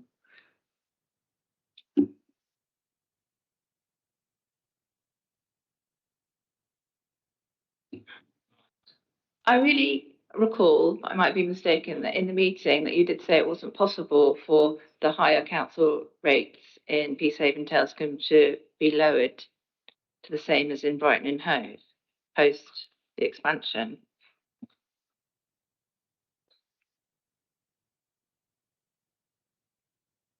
Oh, well, anyway, maybe you could go back and have a look because that would be one way to get people of Peace Haven and Telscombe on board, knowing that their council tax would be lower.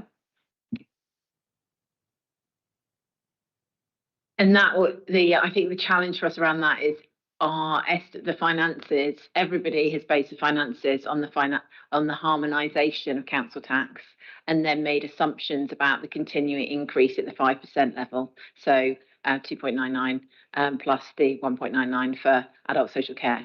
So I think that would have a significant impact on the estimates around the finances if you were looking at then reducing council tax in spaces.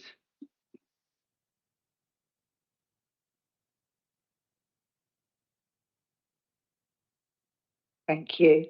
Can't let the opportunity to mention the harmonisation glide path one more time before it gets dropped forever, according to Jess. But it's a bit, tell me there are consultants involved without telling me there are consultants involved, isn't it? Harmonisation glide path, sorry.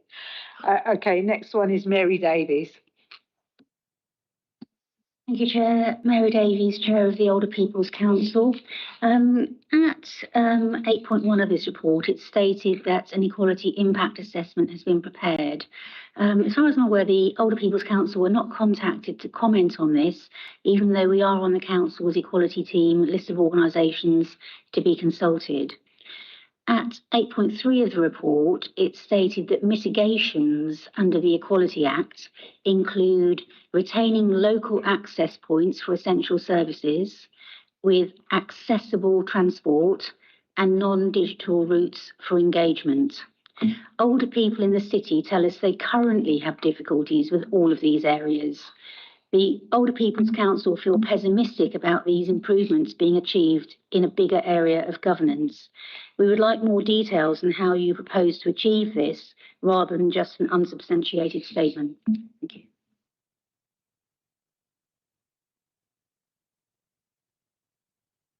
Thanks very much for the question. And I think if I've understood correctly, we didn't contact the Older People's Council with the consultation, is that right?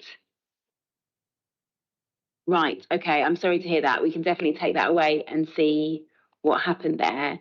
And equally, I'm happy to take away your challenge around sort of digital exclusion and access to services. It's something I think we're quite alive to and have been seeking since May 23 to make some changes in this space. So part of the move of customer services coming into libraries, we obviously did the pilot around the parking machines because I know taking those away certainly has an impact, and I think I was in touch with your colleagues around that. And there are other initiatives that I know we've been thinking about and working on, but I'm happy to sort of take that away and come back to you with a fuller response if that would be helpful. Thank you.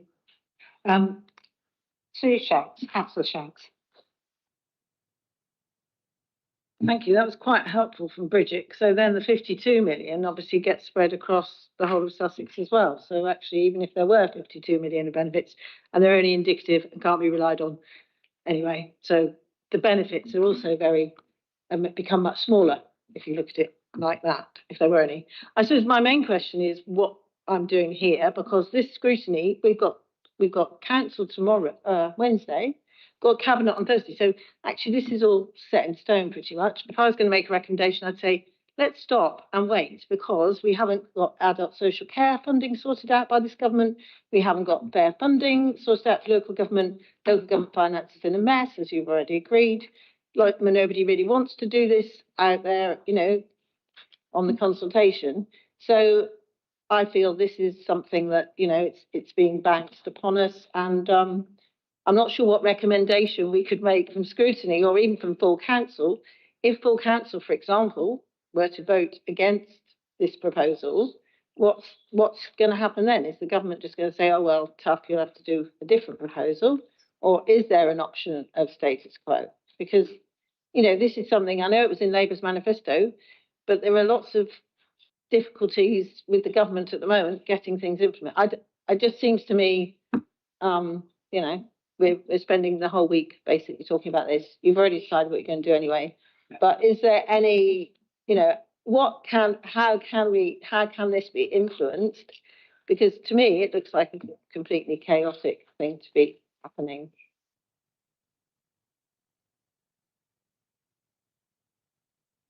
Thanks, Councillor Shanks. I mean, I suppose I'd say in response, I really fundamentally disagree with that view of local government and the future of local government. Local government reorganisation is actually something that I personally feel incredibly positive about. This was last looked at, around 50 years ago. The idea that the structures that were devised then are serving us now and into the future for the next 50 years, you know, I just don't think that's a credible argument. So I think the government is absolutely right to be looking at it. I think the fact we're doing it in conjunction with devolution is really exciting. You know, this is really once in a generation opportunity to shape the future of Sussex and to do, you know, big things, important things to improve residents' lives. So I think this is something to be really welcomed. I hear your challenge around, you know, ensuring that there is enough kind of ability for councillors and residents to feed into the process. We have tried and sort of gone over and above to make that possible through having pre-engagement, by having, you know, making sure we're bringing this regularly back to scrutiny, and have been taking on board resident views in terms of, you know, what shaped our initial consultation, and then obviously doing the wider outreach in Sussex to hear views of, you know, councillors and leaders in places that we don't have as much local insight. So we have tried to be collaborative. We approach this exercise with a really open mind, and we've sought to do it in a way that we think, you know, meets the ambition of our place and what Sussex could be.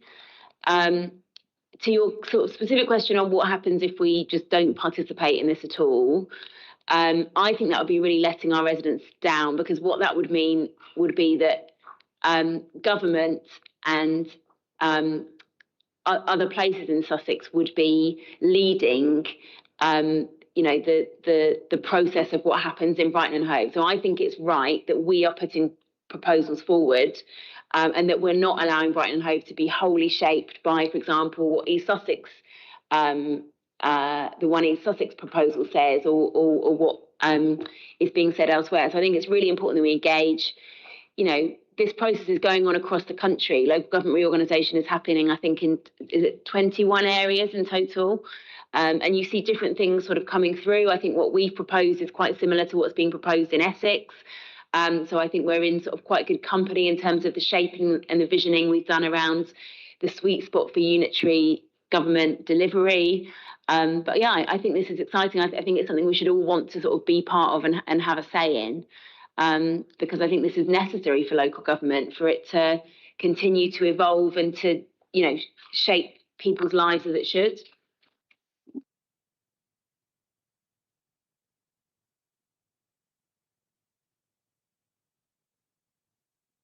financial back. I mean, I went to a conference with Jim Arm was speaking at, and he's not even the minister now, is he? The new one. So everybody was saying to him, where's the financial background for this? There is no, there's not enough money in local government.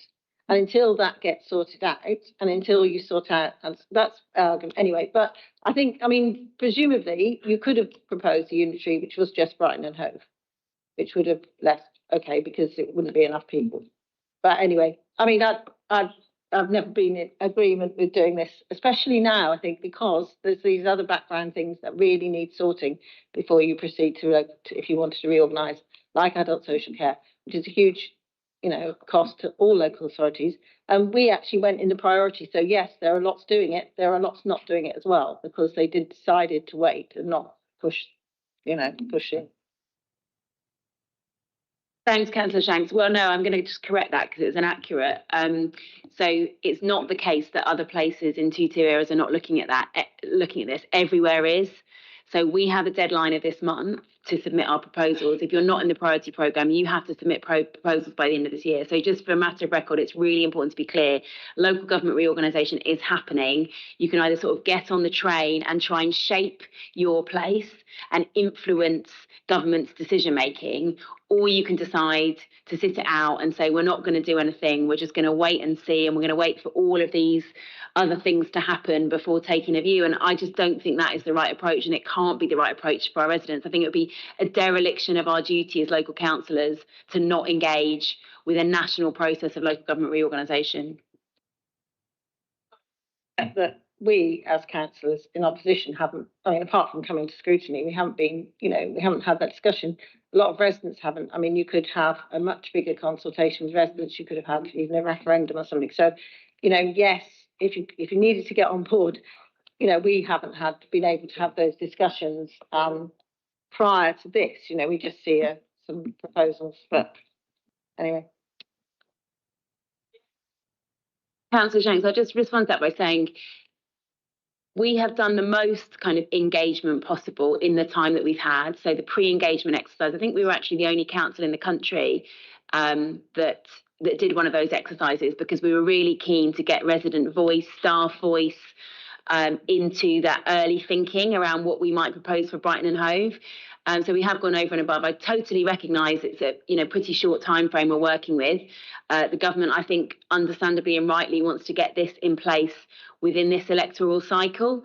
So I can understand the timeline, and within that timeline we have tried to be as consultative as possible. It was perfectly possible for the Green Group, if they wanted to put forward proposals and to discuss it with us, to do so. You also would have had the opportunity to feed into the public consultation, and then of course we haven't even got to the statutory consultation on local government reorganisation yet. That will come when government decides which proposals to take forward. So there are plenty of opportunities to sort of have a bite at that cherry if you're wanting to do so. Thank you.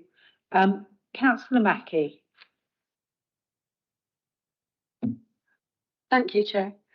Thank you, Councillor Hewitt, for a really good presentation. And the proposal looks good to me.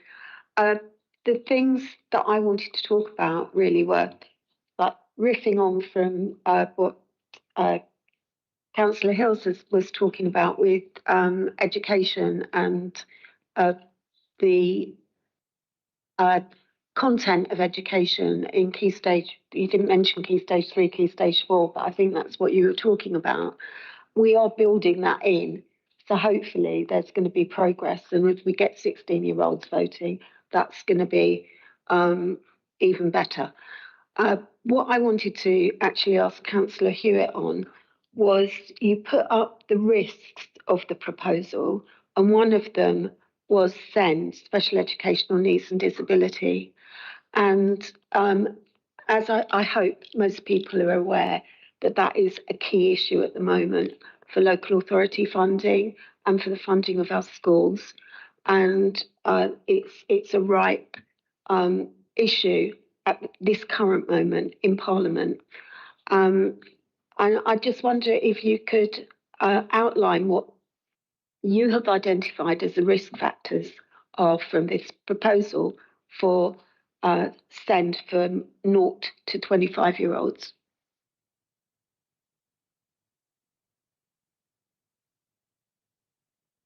Thanks, Councillor Mackie. To be kind of completely honest, it's not a real sort of area of expertise, which is something which I can sort of really answer directly back to that. And hopefully you've slightly touched on it, is a national item which is being hopefully addressed at the moment for that. And we might be able to defer to one of the officers potentially who could come back with a proper answer on that one. So yourself potentially, Rachel. Thank you. Yeah, so it's worth saying it's being built into the planning. So if government chooses to take this forward for consultation, and then when the minister makes a decision, that's SEND is one of the areas of particularly vulnerable cohort, alongside safeguarding, looked after children, etc. And so that's probably the level of detail right now in terms of recognising that it's a vulnerable cohort and that we would need to do planning around it. Thank you.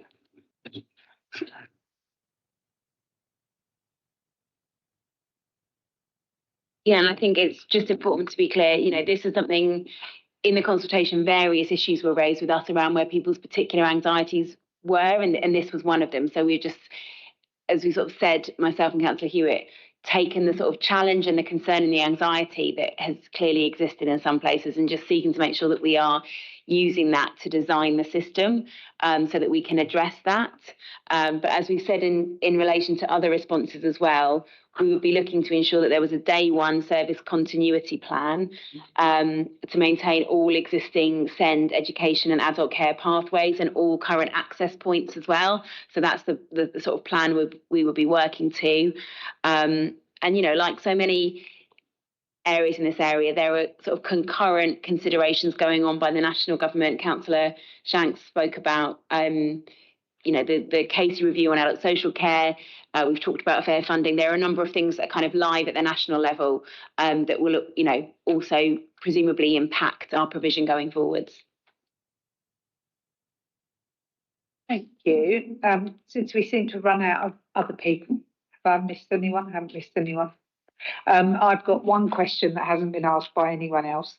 I might be a bit confused about this, but what I said earlier about the parliamentary constituency and how much sense it makes to me anyway to have Telscombe and East Saltdean, etc., that are part of Brighton Kemp Town.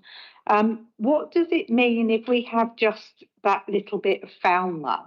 Like, there's two things actually. I thought in one of the previous meetings we've had on this subject that we had to go with whole wards rather than parts of wards. This is one parish that's part of Kingston Ward, is my understanding.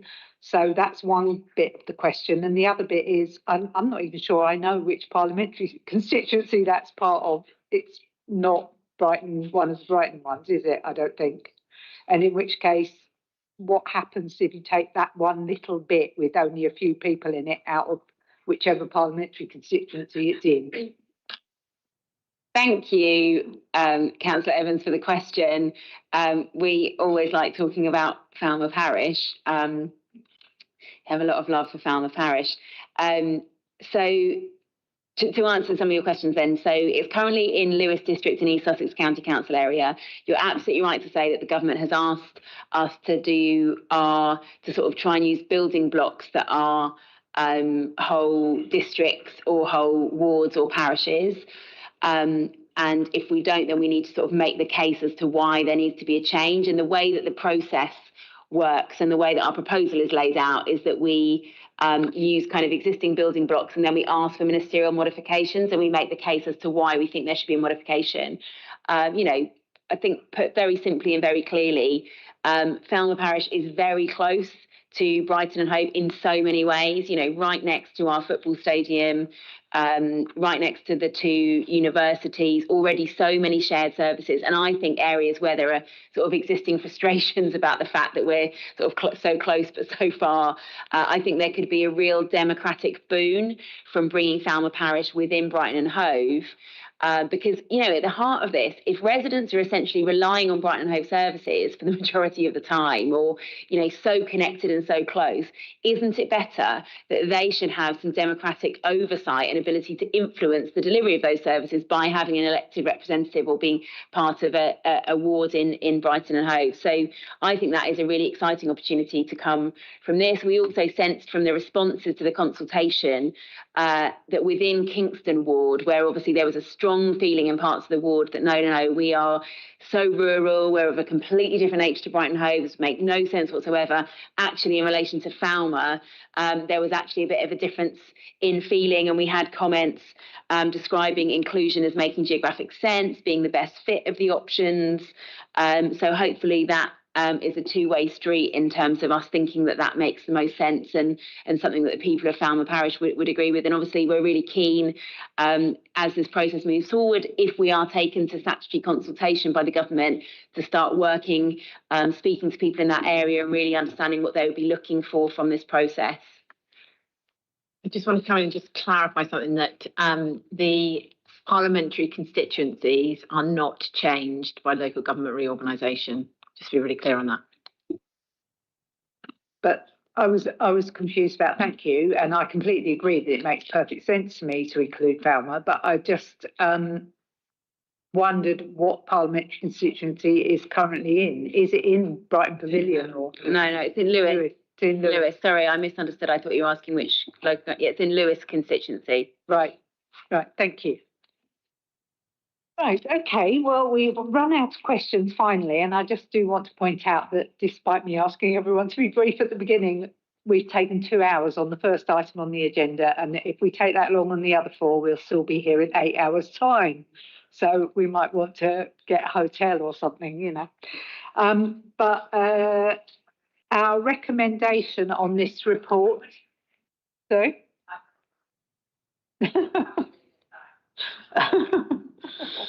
Yeah, our recommendation on this is to note and comment, I think, which I think we have thoroughly done.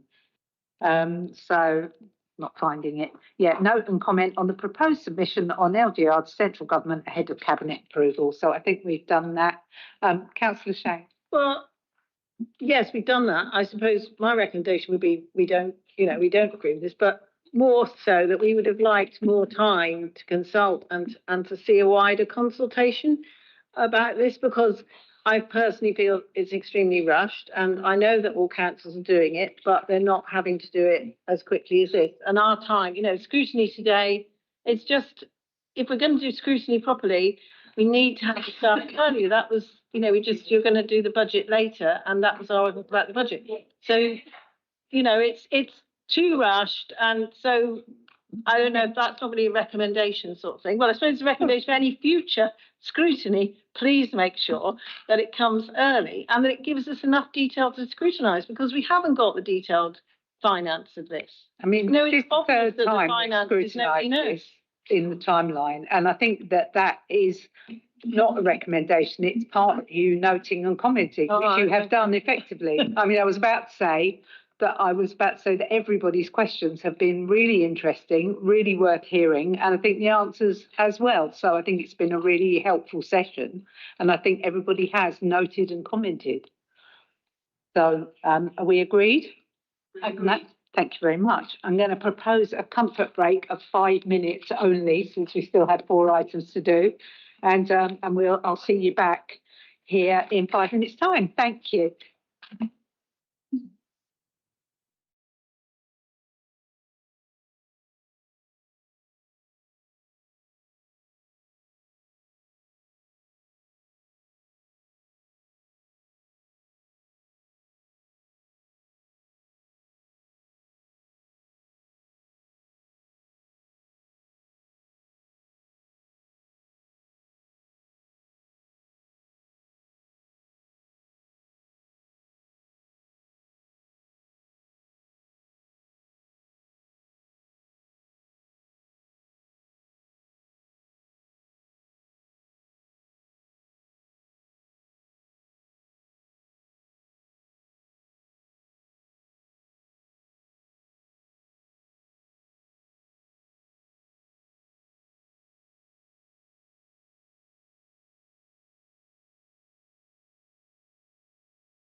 We also have Councillor Taylor, but he doesn't seem to have joined the table yet. We have Mark Healy, the Sea Regeneration Project Manager. Kerry Taylor is in the room, I believe, the Sports Facilities Manager. Sam Smith, Head of Placemaking, and James Hengeveld, Head of Finance. Welcome all. So, Councillor Robbins, I believe you're introducing the item. Please start when you're ready. I am, Chair. Thanks very much for the opportunity. And thanks very much for the warm-up act that we had as well, which I hope has warmed everybody up. This paper sets out a design and costings to deliver the new King Alfred Leisure Centre. The designs reflect the professional team's work up to the end of RIBA Stage 22. That's the Royal Institute of British Architects. The updated costings are based on those more detailed designs, which represent an enhanced facility and goes beyond specification presented to Cabinet last year. The costings reflect the updated cost plan based on these designs developed by the main contractor. The recommendations seek agreement to progress these designs through a spatial coordination and technical design, RIBA Stage 2 and 3, including submission of the planning application at the end of the year. I'd like first to say a few words to remind colleagues of the work done and decisions taken to bring the project to its current stage before moving on to outline the paper we are presenting today. Members will recall in July 2024, we presented a paper to Cabinet which sets out the delivery options for New King Alfred Leisure Centre. That paper set out the importance and urgency of replacing the existing facility. Following careful consideration, Cabinet agreed the paper's recommendations to take forward the design work to deliver the new facility on the existing seafront site. The paper was also examined by the Place Overview and Scrutiny Committee at its meeting in August last year. Actually, August the year before, no, August last year, yeah. After closing examination, the committee confirmed the Cabinet's decision and proceeded with the project. Since then, considerable progress has been made in taking the project forward. Throughout summer and early autumn this year, officers undertook a comprehensive procurement exercise to appoint the design team for the project. The outcome of that process was to appoint the development partner, Alliance Leisure. That gave the Council access to UK leisure framework, from which we were able to assemble a professional team from the UK's best leisure-focused consultants and contractors. Critically, the contractual arrangements for the framework gave the Council a high degree of control and certainty over the cost of the project once the main contractor is appointed. This is explained in more detail in the paper. Following their appointment at the start of the year, the professional team have been working with officers to develop a detailed design proposals for the new facility. These proposals are based on the specifications set out in the Council's Sports Facilities Investment Plan. However, they include some carefully considered changes to the facility mix to reflect current and projected future trends in the sector. The proposals also take account of the challenges and constraints of the site. Throughout the process, the team and officers have regularly briefed members, and the designs set out in today's paper reflect feedback and direction that we have given them. The designs presented in the paper today reflect the team's work up to the end of RIBA Stage 2 concept design. The paper sets these out in more detail and recommends that the Cabinet agrees the recommendations to proceed to the next stage. The paper also sets out an updated financial implications of the project. These implications reflect new land values for the site, which suggests that a much higher capital receipt will be realised from the disposal of the part of the site for residential development than had been previously assumed in our paper last year. The figures also reflect update revenue estimates from the new facility, which are also notably higher than estimated from last year. The total capital cost for the project has increased, with estimates proposed in last year's, while some of the increases are due to the cost of inflation in the construction sector. It also reflects the greatly enhanced specification for the new facility, which has a much larger fitness suite and other features described in the paper. It also includes the cost of development of a new area of regenerated public realm in the form of enhanced plaza to the facility. However, the increased revenue enhanced specification will generate, together with the higher projected capital receipts, significantly reduce the annual revenue costs to the council. This means that although the initial capital investment is greater, the annual revenue costs will be less than proposed in last year's paper. So to sum up, over the last 9 months, the design team has developed a proposal which makes best use of the site to deliver an iconic new facility, a facility that will meet the city's needs now and for decades to come. Furthermore, the team's viability work shows that the revenue generated by the proposed enhanced specification will make the facility more affordable for the council. In summing up, the proposals represent the most practical and viable solution to the challenge of delivering a new King Alfred, and the project as a whole represents an historic opportunity to deliver a facility that the city needs and deserves. I'll now hand over to the officers, Mark Healy, Sam Smith and James Hendelvelt, who will take us through a short presentation, after which we'll all be happy to take questions. Thank you. Who's going first?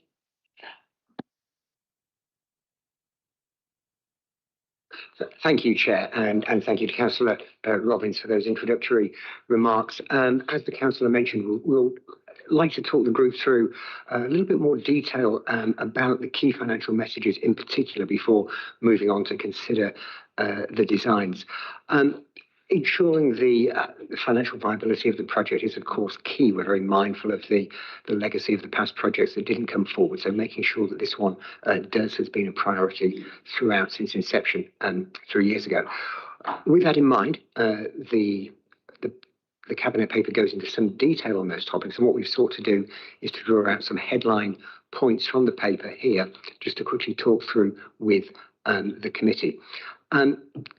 One thing that we do need to acknowledge, of course, is that the total project costs that we're proposing here do represent an increase in comparison to the proposals that were discussed last summer, £65 million as opposed to £47 million. As the Councillor mentioned, there are a number of important reasons for that. Some of that is to do with cost inflation within the construction sector, but a lot of it is to do with a much increased and enhanced specification for the new facility. So again, that includes things like an increased fitness suite, where we're looking at having 150 rather than 100 stations. And we know as well that across the sector, the fitness suite is the part of the facility best suited to generating revenue. So that's going to help increase revenue going forward and help the viability of the facility longer term, which we'll talk more about in a moment. A new family entertainment zone, as we've referred to it here, this could include a mixture of attractions, including soft play areas or clip and climb attractions, other sorts of things, which are going to be very appealing more to a family audience, and that is going to help, again, broaden and deepen the attraction of the facility. An enhanced cafeteria, a larger leisure water offer, which again oriented very much towards family users, and other features again which will not only help the facility better meet the needs of the city, but also better ensure a strong, consistent and sustainable revenue stream going forward. That's going to help us service the borrowing and pay for the facility as we move forward. The cost increases also reflect a more detailed understanding of site conditions. Now, we weren't naive about the challenges of the site when we approached the project last year, but now with our design team appointed and with our main contractor appointed, we've been able to form a much more detailed and nuanced view of what exactly is going to be required in terms of remediation works and other works that we need to do on site to bring the new facility forward. So that's one of the factors. I think also a more realistic view of the Undercroft car park. Now, the design is very creative in making best use of the elevation changes on the site. This Undercroft car park isn't going to require the degree of excavation, very costly excavation, that might be required on other kinds of sites. The elevation changes from the Esplanade side through to the Kingsway are something that are a challenge in themselves, but a challenge that the design team are making a virtue of in their implementation of the design. So we're looking at keeping the costs of that Undercroft car park down as manageable as we can, but it's still a significant investment. So that's had to be reflected here as well. And in addition, we recognise that, I think as we have throughout the entire life of the project, that as well as being a sport and leisure centre, this really is an iconic site for the city, a really central part of Hove. We need to make sure we make best use of that site. So with that in mind, the scope of the project has been expanded a little bit to include some additional public realm regeneration and improvements, which will help create a really compelling indoor and outdoor destination for visitors and residents in the city. So even those who might not necessarily want to use the gym or go to the swimming baths, there's going to be a nice public space where they can come and spend time in this terrific seafront location.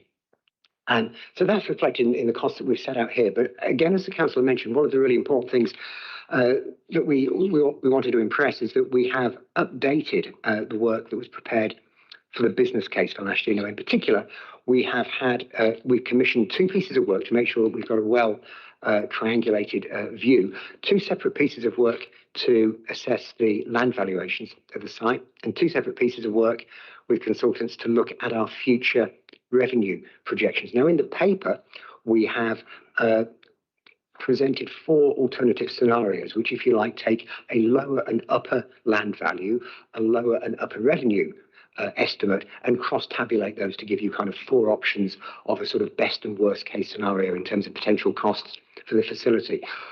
What we've summarised here on this key financial messages page is a summary in which we have taken one of the higher land valuations, not the highest. We've taken a capital receipt figure here of 26.4 million, which takes account of having policy compliant residential development taking place on the site. Now, when I say the sale of the site, again, just to remind everyone, I'm sure everyone's aware of this, we're talking about the part of the site that won't be required for the new sport and leisure centre, and that instead will be disposed of for a residential led development, as has been set out in the city plan first published back in 2016.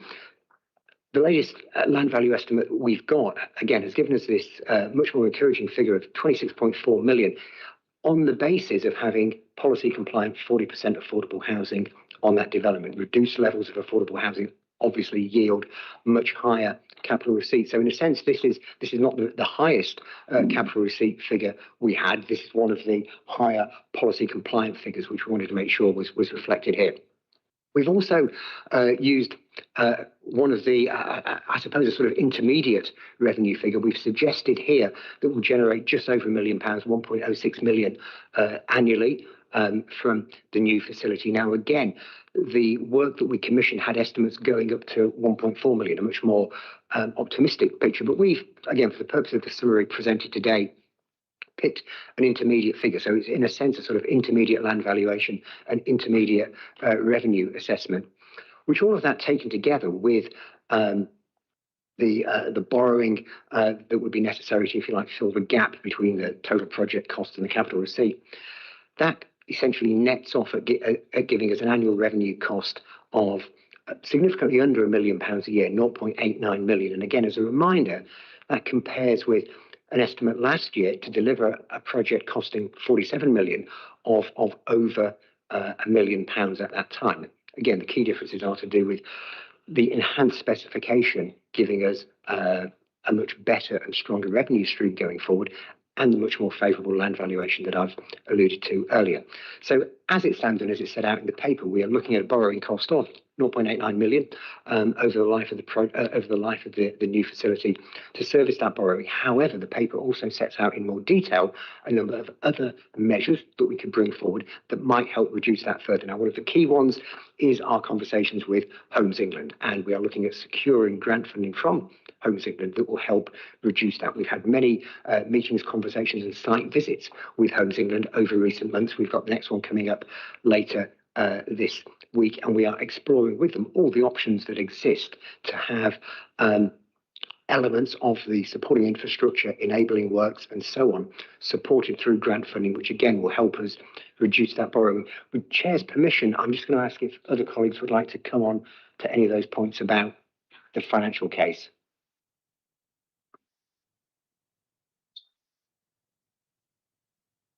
Thank you, Mark.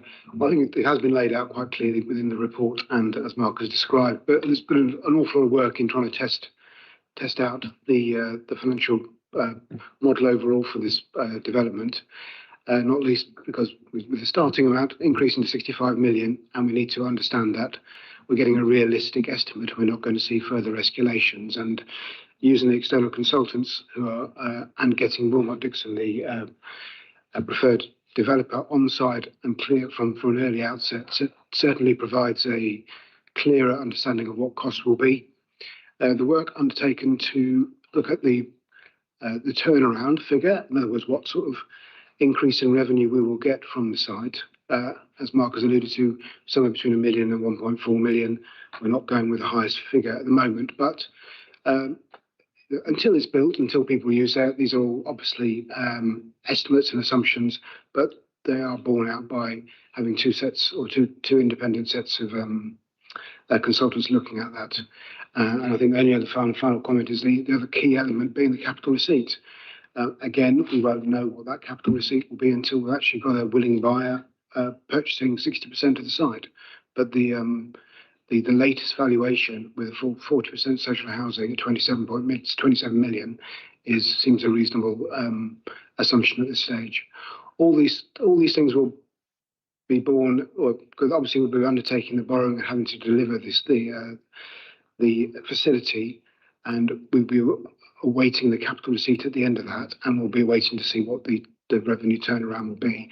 But the best estimate of 0.89 million pounds a year impact on the council's finances is what we need to address, and the report sets out in paragraph 4.24 exactly how we intend to approach making sure this doesn't impact on other services across the city. And Chair, just to continue, one of the points that James made there that I should have perhaps emphasised a little bit more clearly is that 65 million top level project cost figure includes almost 10 million of contingency and inflation. We built into that 2.9 million inflation allowance and 6.9 million in contingencies. So we're mindful that the site that we're using is a challenging one. We're mindful that there are some unknowns there that might emerge, but we've made sure that we've safeguarded the project against that by building in that substantial contingency and inflation allowance up front. With Chair's permission, if we may perhaps move on to the next slide, what we'd like to do as well, part of the decision that we're seeking from Cabinet is to move forward with the project on the basis of the new agreed funding figures, but also on the basis of the design proposals. As Councillor Robbins said in the introductory remarks, we've got to at the moment, we've just arrived at the end of what's called REBA stage 2. That's the outline or concept design stage within the REBA framework. We'll now be moving forwards, assuming Cabinet are content for us to do so, we'll be moving forwards between now and the end of the calendar year to develop the designs up to REBA stages 3 and 4, which is more getting into technical designs. And what we're showing you today is the concept designs as they've been developed by our design team, GT3, who are a leading architect, particularly in the leisure sector. Together with the rest of the team, have got a great track record in delivering really outstanding sport and leisure centres across the city, and we're looking for them to do the same here for us. And I'm sure councillors and colleagues will have had opportunity to look at these, so I'll take us maybe through these slides quite quickly so we can move on to questions. We've got a view here of the eastern elevation of the new facility. This is where, when I refer to the public realm that would be regenerated, the sort of plaza, if you like, that sits in front of the building. This gives you a view from that plaza towards the new facility. You can see elements there of the gym or the fitness suite, the cafeteria area, other parts of the public circulation space. If we can move on perhaps to the next slide, please. This gives us a when it renders. I think we've skipped a slide.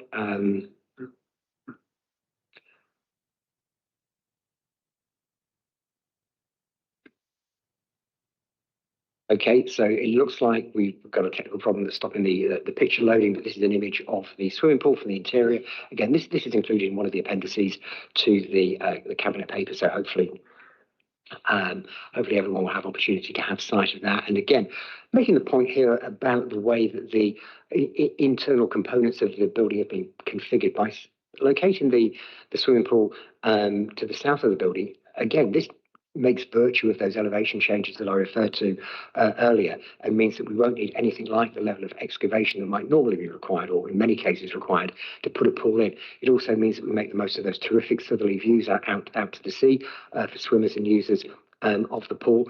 And also from a sustainability perspective, again, worth mentioning that our design team successfully delivered the first passive house wet and dry leisure facility in the country. And having the pools on this side of the building helps maximise solar gain and thus minimise our costs for heating and so forth going forward. If we can move on, please, to the next slide. Again, just some conceptual ideas here of what we're looking to do with the public realm. We have a dedicated landscape architect as part of the team who's been working with us and working collaboratively with the main architect, GT3, on this. And as you can see, the proposals here are outlining the way in which we want to make this an outdoor destination for everyone, not just users of the facility. So again, putting in terraced areas that are going to enable visitors to spend time in a pleasant, attractive environment, making the most of those southerly views out to the sea, but also create a space that's going to have flexible usages. The enhanced cafeteria facility that we've got inside the new building, not only is that going to be good for generating revenue going forward, again, it's going to be another more diverse attraction that the facility's got that can spill out into the open air during the months when we have good weather. We've also got a space there that we can, again, make use of for hosting events and also for things like pop-up food and beverage offers as well. All of that helps create diversity and attraction on the site. It helps increase footfall and dwell time and all of those other good things that are going to be good for the future sustainability of the facility. But also, again, it helps create a diverse space that's going to be appealing to more than just, let's say, the fitness enthusiasts in the city. It's going to be a real mixed-use facility that will appeal to different communities.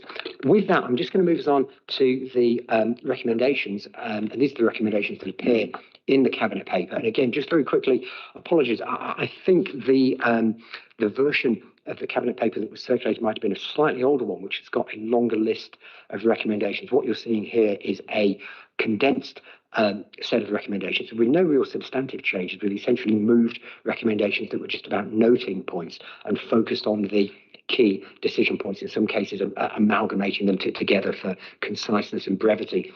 The first of those recommendations is about approving the design proposals that you've just been looking at in brief. Again, there's more detail on that is included in the actual paper to move forward.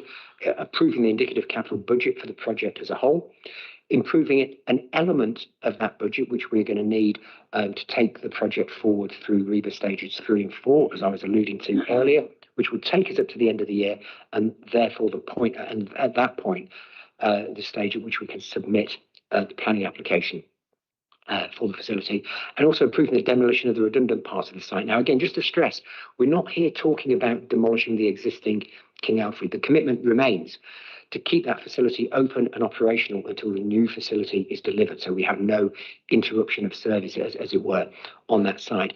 But what we do need to do is to carry out some remediation and demolition work on the bits of the site in between the new facility and the old, to make sure that we can take all of that forward. So with that in mind, we've included that here as well. With that, again, if I may, with Chair's permission, just ask if other officers have any points they would like to make.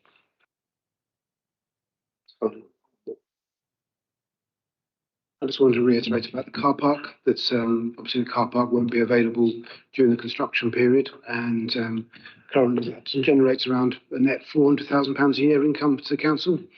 So the council is within the report setting out how we maybe look to mitigate that, either by other options in the area.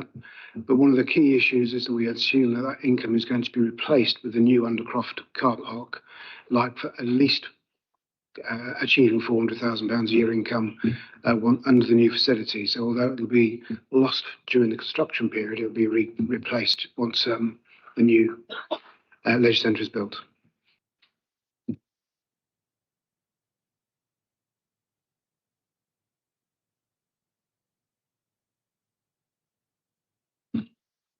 Okay, you ready for questions? Okay, Councillor Cattell was first, and then I'll write down the rest of the hands. Thank you very much, Chair. I've been following all the stuff about King Alfred on social media, and there's a small group of people who are not happy about losing the beloved existing building. And I would, that's my first question is, could we perhaps have an explanation from Sam, or I'm not sure who's going to do it, to say why it's not feasible, either financially or, safety-wise, to actually refurbish the existing King Alfred. And secondly, I've seen quite a lot of people saying, and a lot of these people are actually outside of Brighton and Hove, saying, why aren't you putting a 50-metre pool in? Why are you only putting a 25-metre pool? Now, I know the answer to that, but I'd be quite happy for it to be aired in this meeting, as well as the reasons why it's not an option to retain and restore the existing beloved King Alfred. Thanks for the question, Councillor. I'll give an initial response and see if other colleagues want to come in. So the cabinet paper that we presented last year, I think. So the cabinet paper that we presented last year, I think, quite exhaustively set out the reasons why we can't refurb the existing facility. That was interrogated a little bit further by the subsequent scrutiny committee. Just to give a summary of what those key points are, we had our when we put together the business case, which was considered last year, we had our structural engineers at that time, who are now the same structural engineers working on this project, examine the facility. They identified that the cost would be prohibitive in refurbishing the facility. Furthermore, that facility, as it exists at the moment, has developed over a period, as we all know, of many decades. It's not a purpose-built or purpose-designed facility in the way that it functions now. And the consequence of that is that there are multiple inherent problems with the design, which any, I think, regular and frequent user of gyms would immediately recognise, that would make it impossible to fully bring it up to modern standards. So to summarise what some of those are, for example, the two sports halls at the moment are located over what were swimming pools. With that in mind, they're the wrong size, they're the wrong shape, they don't have the right amount of runoff, and that can't be readily rectified. But also the ways in which they're illuminated, the mixture of natural lighting and artificial lighting, again, is not what would be sought from modern sports hall. For anyone who regularly plays sports in those areas would recognise that. Again, we've had, in addition to our local consultation, extensive consultation with national governing bodies for sports, Sport England and others. And so the design we're bringing forward reflects and takes account of their requirements and their standards in terms of the way that the sports halls and other elements are constructed, illuminated, ceiling heights, all these kind of things, which we wouldn't be able to do with the existing facility.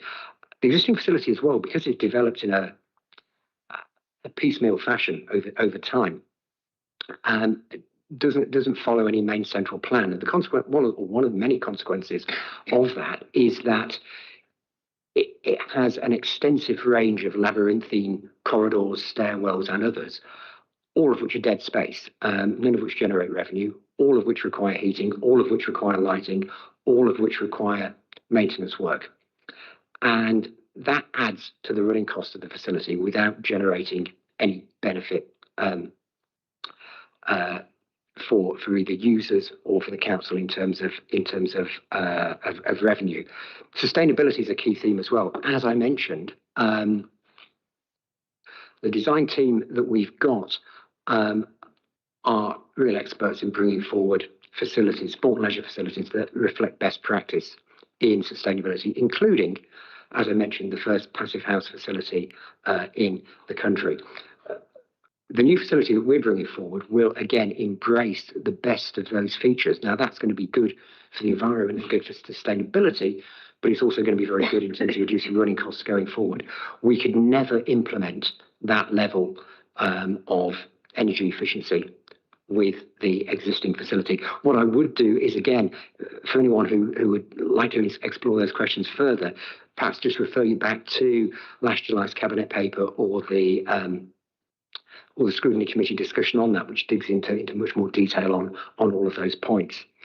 The question about the 50-metre pool, I think from our perspective, from the perspective of the regeneration team, we're happy to deliver whatever specification our sport and leisure colleagues give us and whatever specification our sport and leisure consultants recommend.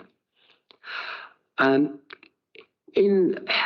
50-metre pools are something that are very desirable for a particular group of swimmers.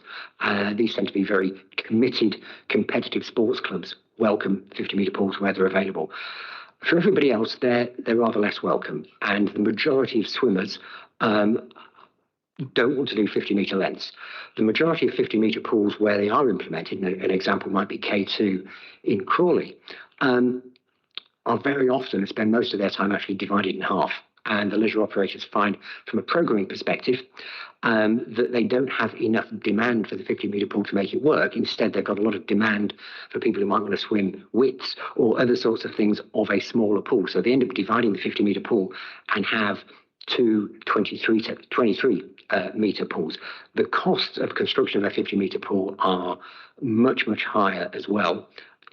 Given that the decision was taken to move forward with the site that we've got, it would be very, very difficult to put a 50-metre pool, even if there were a commercial argument or a demand argument for one, which there isn't. It would be very difficult to put a pool on that site. And then, of course, the running costs and everything else that go with it would be commensurately increased. So the steer that we had from our sport and leisure team, which I think is very, very sensible one, that's informed by conversations that we've had again throughout with Swim England, with Sport England, with an extensive range of sport and leisure operators. They all tell us that for a community facility of this type, 25 metres is the best. Now, we know that there are hardcore competitive swimmers out there who are going to be a bit disappointed with that, but this facility is all about meeting the greatest need for the greatest number of people. And with that in mind, the 25-metre pool is the best fit. Thank you. That's a really that's a really good description, and thank you for explaining about the number of organisations that have been consulted and have fed into this process. And I'm guessing that a ballroom isn't needed on the site, or a bowling alley, because these are things that are being that I've seen people want to retain on the site. So I'd like to hear your views on that. Yeah, just to reiterate, I mean, obviously it did have a bowling alley historically, but the use of the site, the area we have, re-providing such facilities, we don't have the physical space, but they wouldn't really be appropriate and in line with our sports facilities investment plan for a future modern facility that we're building. Thank you. Councillor Loughran.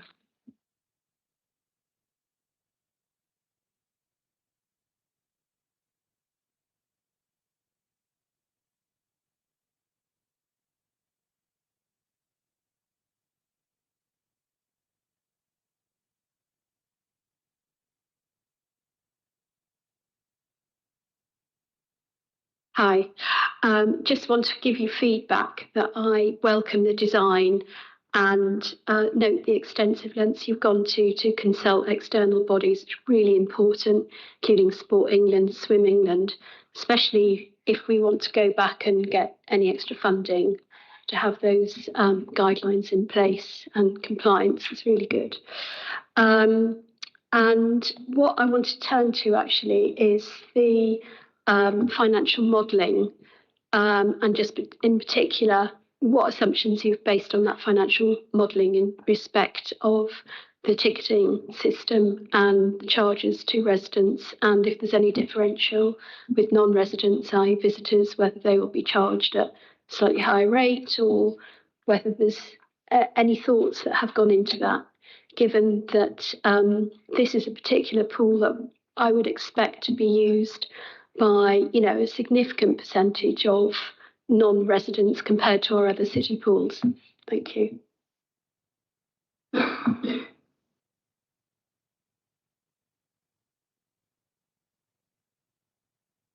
So I'll give an initial answer to the question, then perhaps hand over to James, maybe to go into more detail if needed.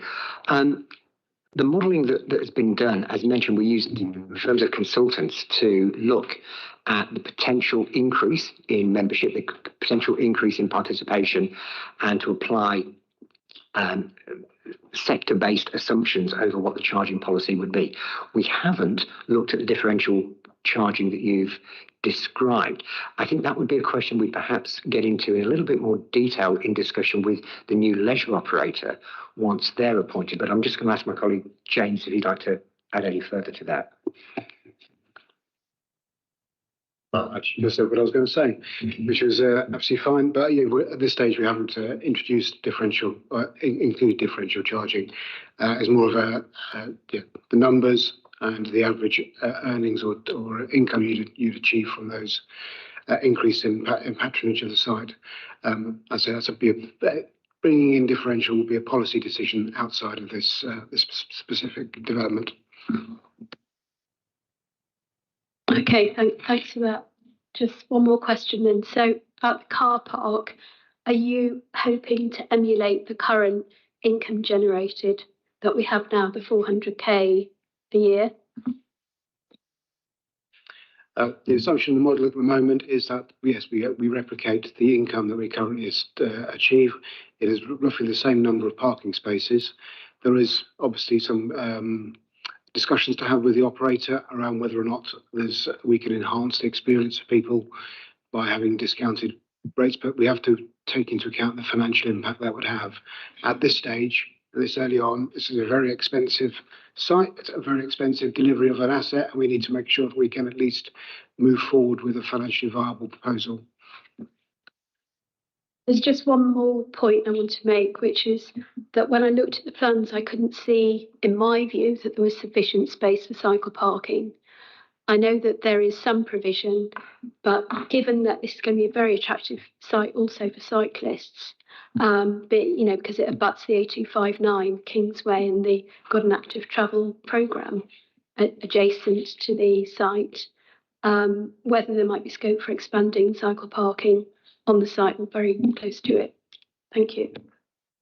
Okay, thank you for answering that. So the outline designs we've got at the moment have what is by and large a like-for-like replacement of parking both from the surface car park and the adjacent on-street parking. So it's about 130 car parking spaces in the Undercroft car park. Worth mentioning that the footprint of the Undercroft car park is bigger than the footprint of the building itself, because the car park extends not only under the building, but under that area of regenerated public realm that I was alluding to as well. So that looks to provide about 130 spaces, which is what you've currently got on the surface car park and the immediately adjacent streets. In terms of cycle parking, we're really keen on encouraging active travel. Part of the purpose of this facility is to encourage people to adopt healthy lifestyles, and if you can, when it's appropriate to do so, cycle to and from the facility as well as using it, that's great. So with that in mind, again, the Undercroft area has dedicated secure cycle parking. The exact detail of that will be worked out in the next stages of the project, but we've certainly got that allocated on the plans. I think the versions of the plans that we've put in to the cabinet paper, I think the ground floor, we have simplified it. We didn't mark out all of the individual parking spaces, but that thinking and that work is going on, and that will be further developed and shared over the coming weeks and months. Thank you. Councillor Lyons. Thank you, Chair. I'm a great supporter of the King Alfred. I learned to swim there age 7, and I'm now 58 years of age, so you can work out the maths now. But in terms of the cost, we've learned that the cost has gone up from 47 million borrowing in January this year to 65 million now. We are told by the council that money is really tight, so tight that you're wanting to close a library in Westdean for the cost of all of £20,000 a year. But yet I hear almost flippantly the extra cost of 18 million. Oh, well, it's a bit of extra construction. Well, I'm sorry, it doesn't wash from what I've heard so far, and it won't with residents either. So what I would want to hear, and I'm sure residents of Hove and Brighton will want to hear as well, is a specific breakdown of how that cost has actually risen in such a short period of time. And no doubt, if and when the King Alfred does get to be built, it won't be 65 million, it'd be another 30 million or so on top of that. So that's the first thing I'd like to hear. Secondly, in regards to the design, to me, it looks bland. It's boring. It's something that I would actually, I would expect to see in a business park. It's uninspiring, for goodness sake. We had Frank Gehry coming in a few years ago. Haven't we got more of a vision than having a box, which is almost a cheap version of what has been built in Splash Point? At least with the developers in Splash Point, they actually had the nous to actually show us the flats around it that they were going to build. The designs and all the pictures so far don't actually depict any of that. So certainly I and residents would expect to have seen at least one more design to be presented than the square box that we've been given. Thank you. Furthermore, in regard to the actual costs, so Withdean Stadium swimming pool has come in at £6 million, which seems fair value actually. But a King Alfred replacement, 65 million, and the land is already owned. Doesn't square up to me. In addition, when we haven't been told how many property units we're looking at that site. If you go back to the 2016 city plan, I think it says there'll be a minimum of 400 flats there. Other documents that I've seen from the council say there could be up to 700 residential units. I think we need to hear a little bit more about that. And one more further question before I go into some financial figures. I'll put my way to somebody else in a minute. But we mentioned parking. So actually, if you look on the, it's deep. No, let's have a look where it is. So. Yes, so 4 point is hidden away here on the notes, temporary car parking, as I think the gentleman at the end mentioned about parking. 4.40 says the project team is presently investigating opportunities to use the adjacent Hove Park event space. Well, Hove Park's in my ward. Hove Park is a park. There's no places there for parking, so I would like to hear a bit more about that. Is it a fraud? Is it an error in the notes there? And finally, what's happened to the Seafront Development Board? They've gone very quiet. What's their views on the development? So I'll pass over to hear some commentary. Thank you.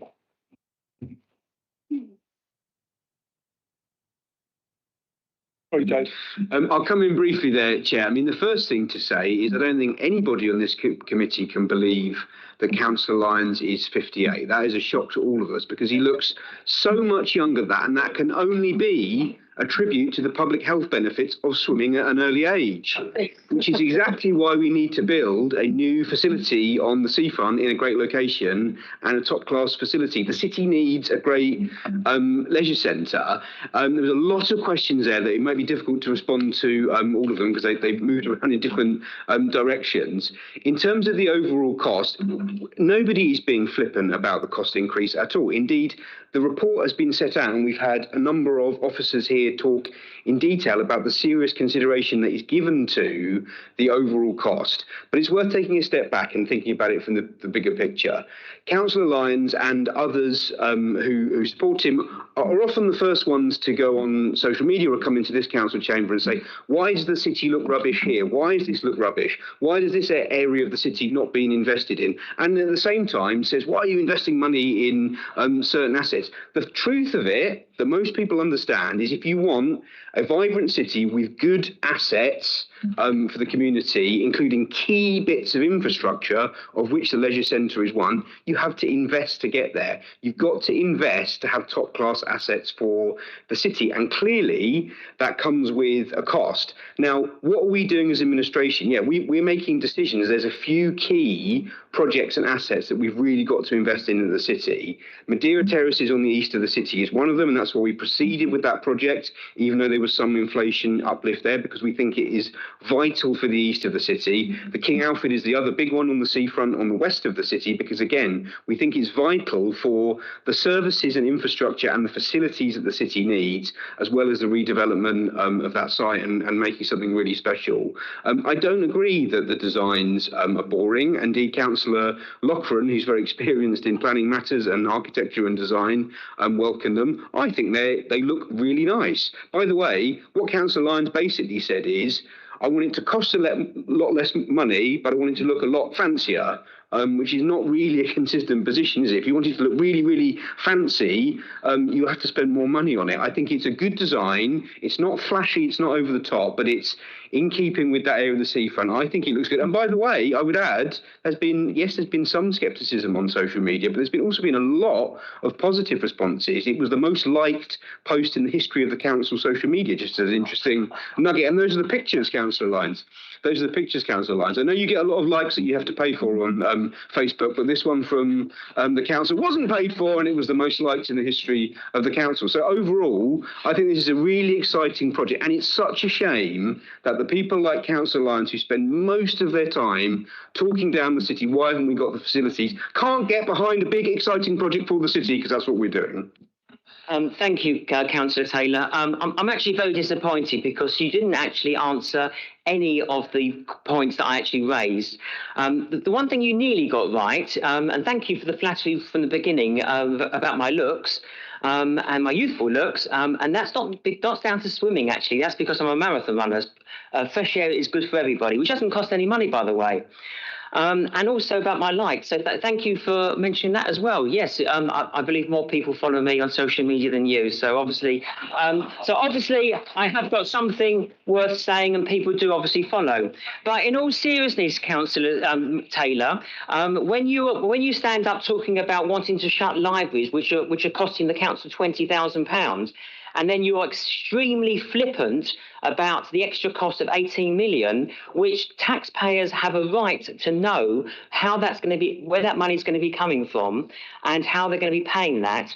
And also, when we look at the past in regards to the I-360 and the costs there, residents are asking, and rightly so, in terms of the calculations that have been put forward, based over, I believe it's a 50-year loan, and the interest rates, from memory, I think it's 4.5%.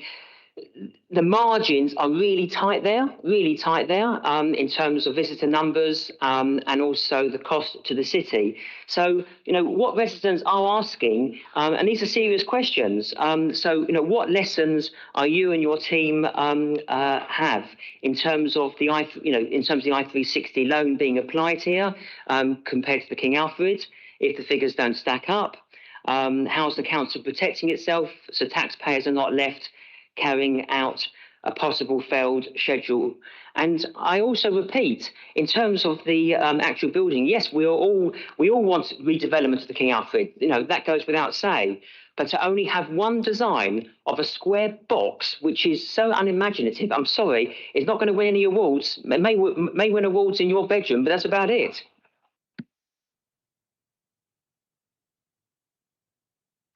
I'll take them off because it comes back to me. I'll come in. You're perfectly entitled to your own feeling about how you feel about the design. That's up to you. You can say what you like about it, and I appreciate that. What I'm shocked about is not how young you look, but how you seem to not grasp the difference between capital and revenue.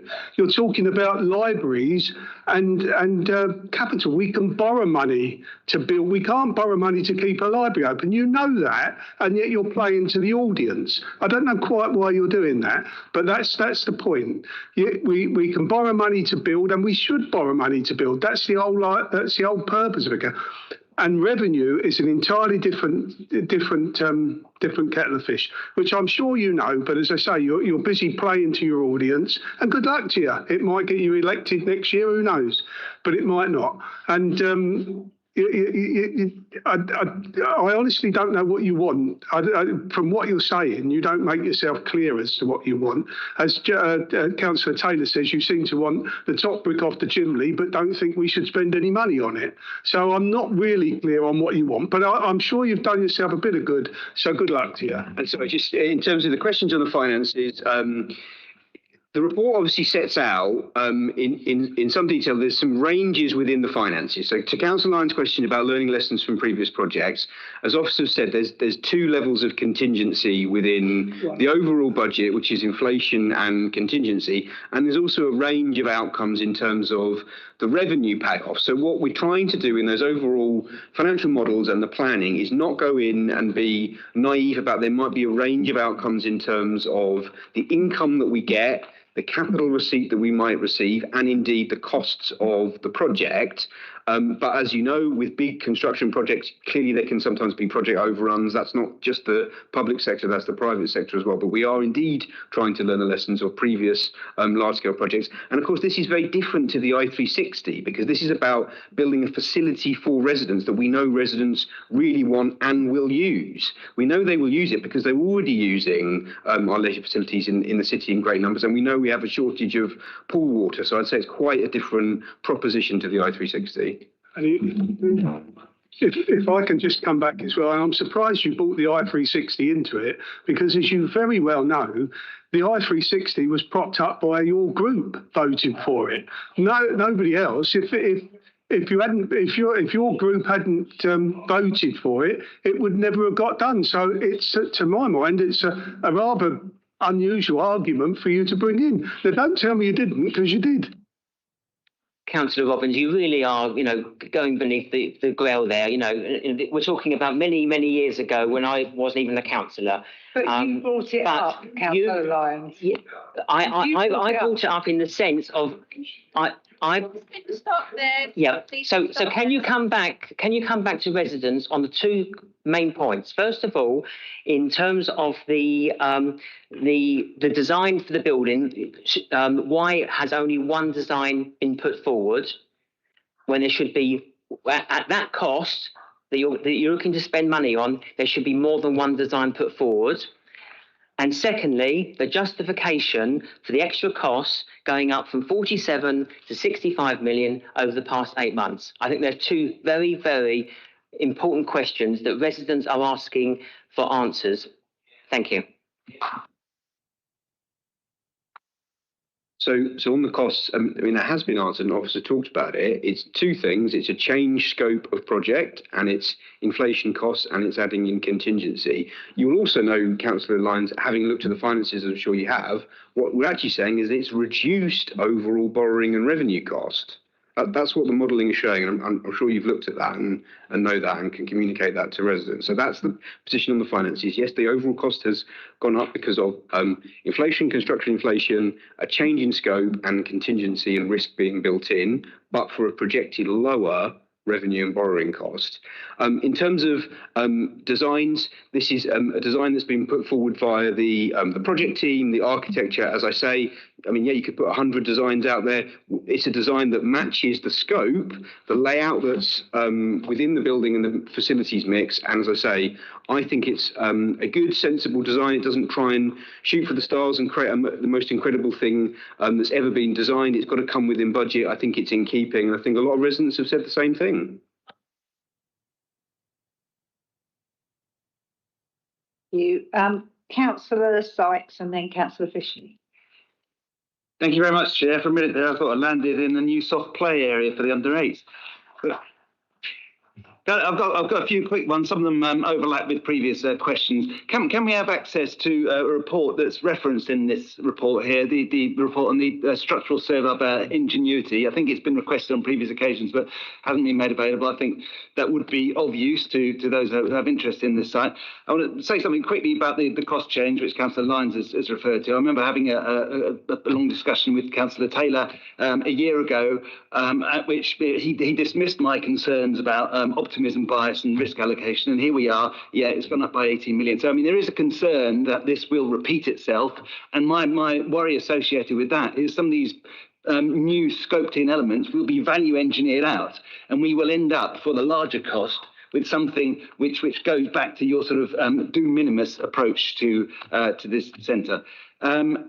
Total floor area is strangely not mentioned as far as I can see here. It's a key factor because that is of importance to users. Previously, we talked with two of the options about 5,925 square metres, or for the LSS option 7,369. Do you have a figure for the square meterage, which we should have at REBA 2 stage? Bit concerned about the Homes England grant money for the land remediation. Does this apply to both the Homes element and the sports centre, or just the Homes element? Because we just had the gasworks site approved towards the east of the city, is there a danger that the national pot for this will be limited to us as a city, and that we won't have access to this for one of those two sites, and you know, with respect to this meeting to this site? And is that a showstopper with respect to the financial modelling? And I would refer back to the report a year ago. The officer preferred option was not this one, because the other option had a far better benefit cost ratio, with cost escalations and the evident difficulty of the site in terms of remediation, etc. What's the danger if there are sort of financial showstoppers of you reconsidering the LSS option? Thanks.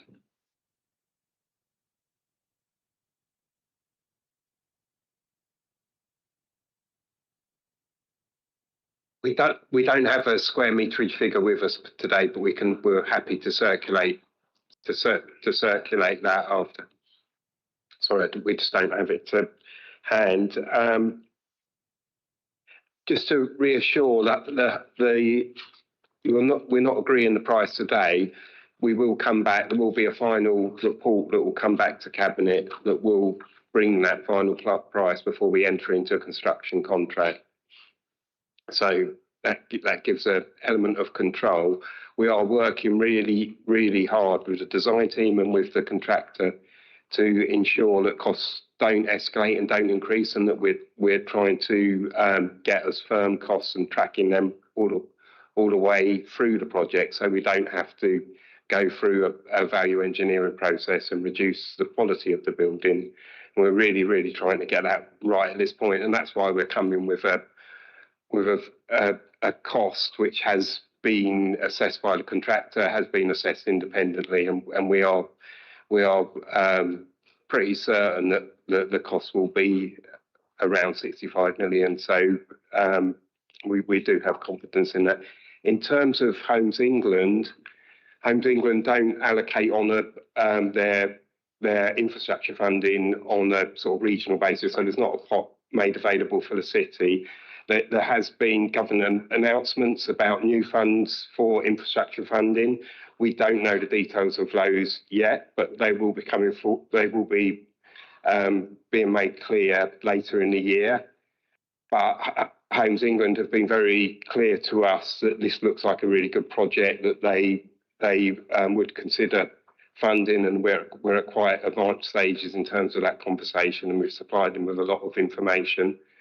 The previous Crest Nicholson scheme had around 15 million of HIF funding, housing infrastructure funding, applied to it in recognition of the challenges of the site, and particularly some of the structural challenges of the site. So we're confident that those challenges still exist, and that Homes England will listen to those arguments and recognise that there's a history of market failure on the site, which is It's one of the key conditions that they have in terms of providing infrastructure funding for projects.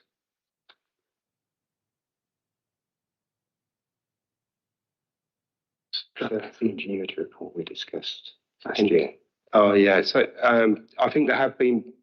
We did look into releasing the ingenuity report, and it was deemed commercially sensitive last year, and a decision was made not to release it.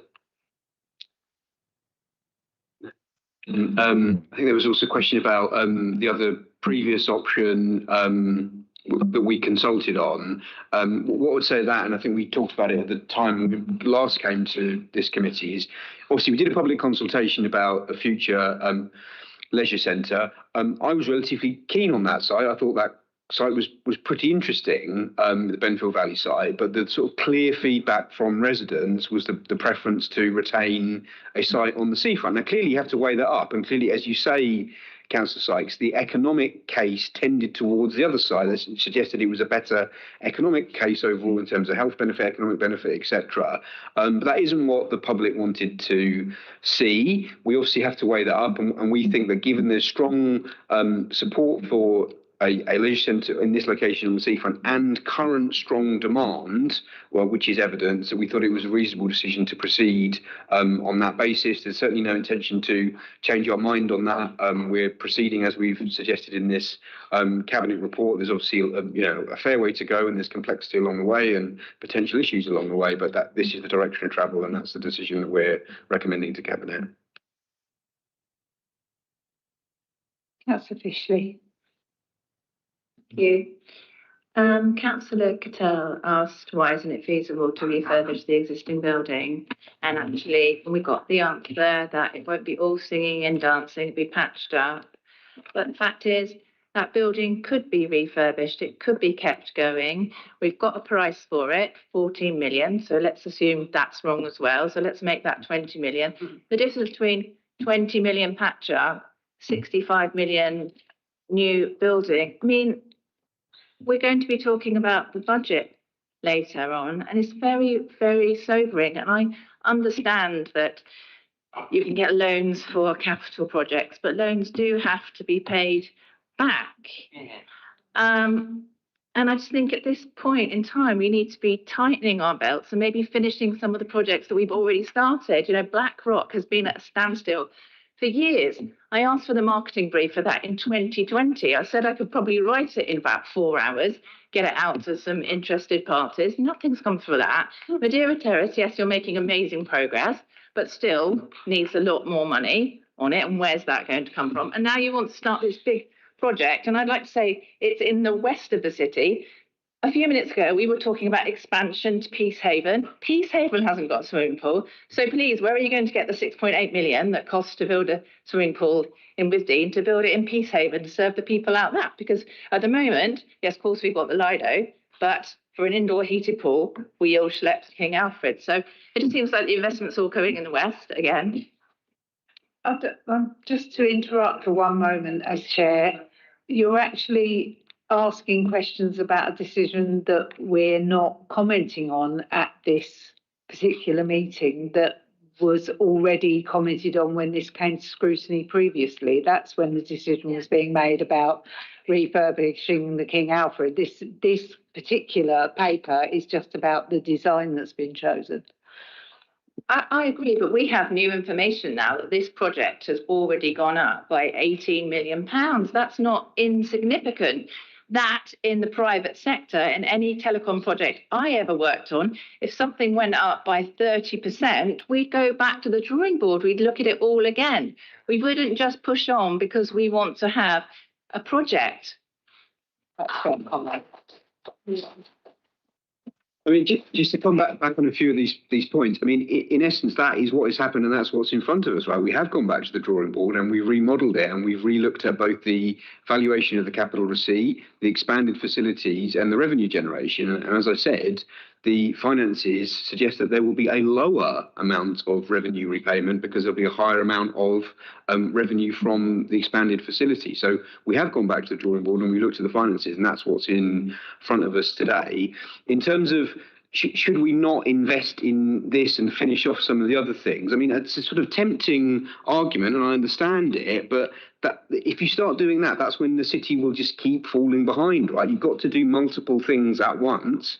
We're also investing, £90 million in a huge housing development in Walscombe in my ward. We're also doing the Withdean swimming pool facility. We're also doing various transport projects and resurfacing 14 million quid's worth of roads at the same time. So I don't think we can say just because we've got tight budget situation, we should lower our horizons and say that we're not going to try and invest in assets for the future, because we'll just end up having to pay for that in the future. So I understand the frustration with not everything being fixed at once. I'm pleased that you're supporting Madeira Terraces and the progress that we're making there, and we need to find the next stage. Blackrock, again, which we're not really scrutinising here, I agree with you, there has been delays in Blackrock. We've also got to get Blackrock right, and there's going to be some future decisions that we'll make fairly soon on the next stages of Blackrock. I would say, by the way, that Blackrock was used this summer for 2 events that were very successful and well attended, which were test events to see how the site could be used, which made revenue for the council.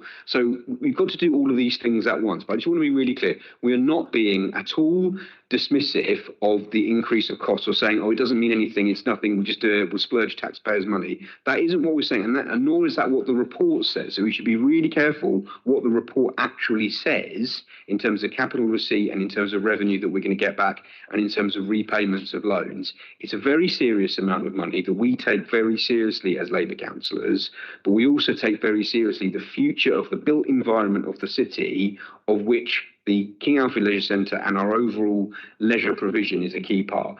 Quick other point on leisure. Alan, do you want to come in about potential east and future? Well, that's just what I was going to say. If you look at the sports facility investment plan, you will see that our next project will be looking to the east of where we can do similar work to what we've done at the King Alfred. So we will be looking at providing a similar sports facility in the east of the city. Our plan has always been for the east, the north, and the west. The west being King Alfred, the north being Withdean, and the east being wherever we can best fit, make the fit there. So we are looking to the east. It's not right to say that this is in the west and we're not interested in Peacehaven or anywhere else. We're looking, straight away we would be looking at the east of the city. Thank you. Councillor Fowler.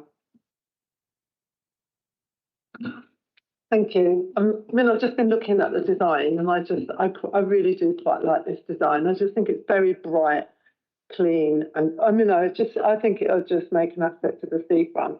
I've just been looking at previous designs, which actually, they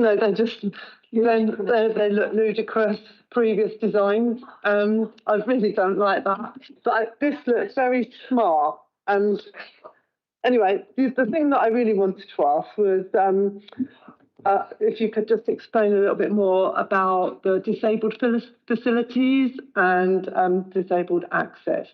I've also got another thing, because when I was younger, I really enjoyed swimming at King Alfred. I think I'm not sure which one it was, but I've been to both King Alfred and Prince Regent, but we used to have diving boards, and I really used to have great fun with my friends, daring us to go off the high diving board and doing all the diving. And it'll be a shame if, children don't have that experience today. So I'm just asking if there's going to be diving boards. I think also I got an email about table tennis, about whether table tennis is going to be removed from that building, and maybe you can just let me know. Yeah. Sorry, Burgess. Oh, I'll turn it off, sorry. So thanks for those questions, Councillor. I'll take them one at a time. So the first one about disabled access and about taking account of the needs of disabled people. Accessibility for all has been a key priority for this project throughout. And with that in mind, we've spent a lot of time engaging directly with groups that represent disabled people, but also with many individuals. So that's been part of the work we've been doing over the last 3 years. And in recent times, we've had on-site face-to-face meetings with the Dolphins Disabled Swimming Club. We came along to one of their I think it was a Monday morning session or a Tuesday morning session to see how they got on to really understand what their challenges were getting into and out of the pool. And we had something like a 2-hour session face to face with them afterwards, digging into all of that. Now, that's just one example of much wider engagement we've been doing with that community. We had a session with the Sussex Site Loss Council where, again, we joined them on site and they equipped ourselves, the officers and the design team, with specially modified goggles that replicate the effects of a variety of different vision impairments, and had us march around the whole building to understand what it would be like firsthand. So again, very helpful, very, very informative way of getting a visceral understanding of what the challenges are for those with disabilities. The design team, for their part, are, as I've mentioned, they're really a class-leading team in bringing forward sport and leisure centres that maximise not just best practice in terms of sustainability, which I already mentioned, but also in terms of accessibility for all. So that's going to remain a priority throughout. We recognise, again, a lot of the messages that we get from the groups we've spoken to is that for them the challenge is often the whole journey, door to door, not just the facility. Now, we can't necessarily correct or address all of that, but within the confines of this project and this building, we're going to make sure that we reflect best practice there and continue engaging with the groups in the way that we have done. I can't necessarily give you a specific list of the features that we're going to have, but that's certainly a priority, and very happy to have more detailed conversations about that as the design progresses. In terms of the table tennis, I'll just take that one quickly. So the sports hall that we've got is going to be bigger than any of the existing sports halls, although, again, referring back to one of the earlier questions, although we don't have the square meterage figures on us, I can tell you the sports hall is going to be bigger than any of the current sports halls. The gym is going to dwarf the current gym. The main pool is bigger than the current pool. The teaching pool is going to be bigger than the current pool. All of those things are worth mentioning. But in terms of table tennis, that's one of the many activities that we're going to be able to accommodate within the new 6-court sports hall. So that's certainly going to remain. And again, worth mentioning, throughout the whole life of the project, we've engaged very closely with the sports clubs who regularly use the facility. One of the most recent rounds of engagement entailed getting the architects and the rest of the design team down for a couple of days to meet face to face with many of these teams, many of these clubs. That included the table tennis clubs and many others, roller hockey, roller derby, any number of different activities that take place, and we're going to make sure that they're preserved and can continue going forward.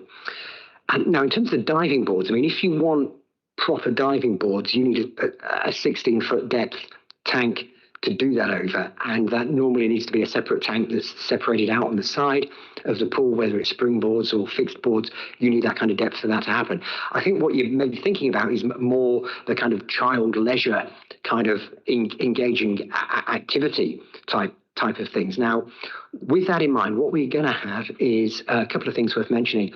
The teaching pool, the designs at the moment, propose a movable floor. So that floor can go down to maximum depth or come all the way up to function as a pool cover. So by setting that pool at a low level, again, we can look at ways in which, dependent on conversations we have with the future operator, the way that we activate that space at certain times during the day or during the week, where it can be particularly focused for young children as a sort of splash pad area for them. In addition to that, alongside the teaching pool, we've got a dedicated leisure water space. Now, the detail of that hasn't yet been fully bottomed out. That's going to emerge during REBA 3 and REBA 4 between now and Christmas. But as that comes forward, that again is going to be very much focused on attractions for young children. Now, it's not going to be diving boards, I can say that, but it is going to be a mix of modern attractions that are going to be appealing for families, appealing for young kids, and help children develop their water confidence and lead them towards more structured swimming classes and much greater water safety for them going forward.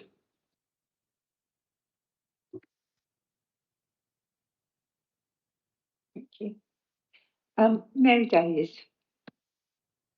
Mary Davies, Chair of the Older People's Council. Just following on from the disability access point, I noticed that the report says there's an equality impact assessment in development, and that there's been some engagement with residents, including the Youth Council. But to my knowledge, there's been no attempt to contact the Older People's Council to ask for our views. And older people do have specific needs and views about how they want to see this facility develop. and a wealth of lived experience around the issues you're talking about, big overlap with disability issues, sight issues, and so forth. So we'd really welcome being asked for our feedback on that.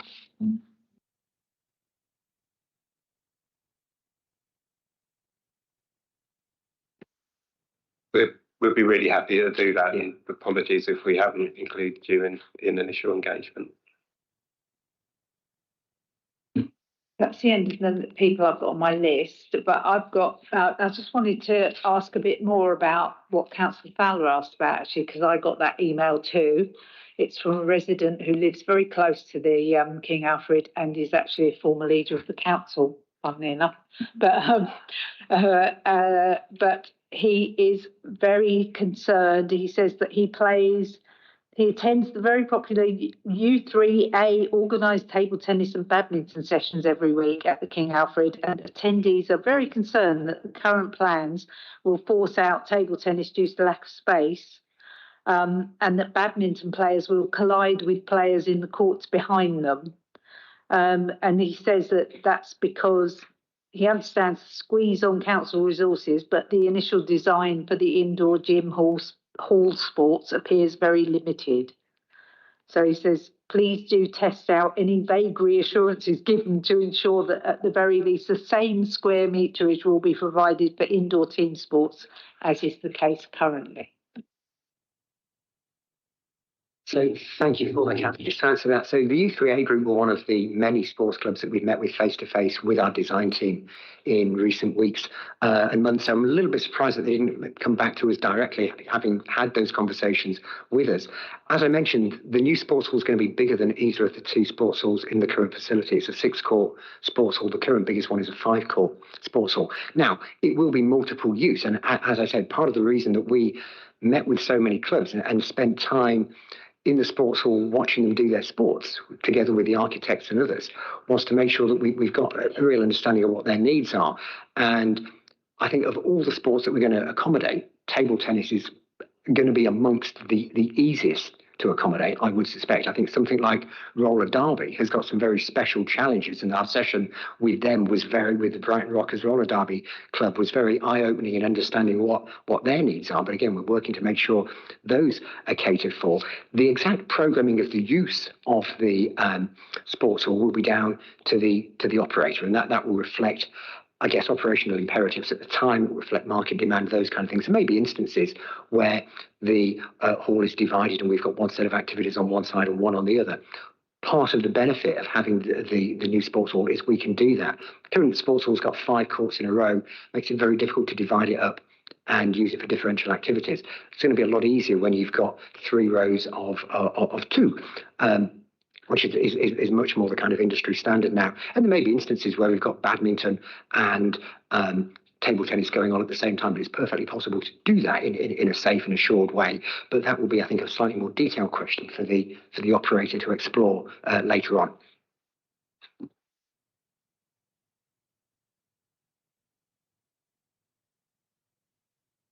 Mine doesn't need to be on. Somebody's on?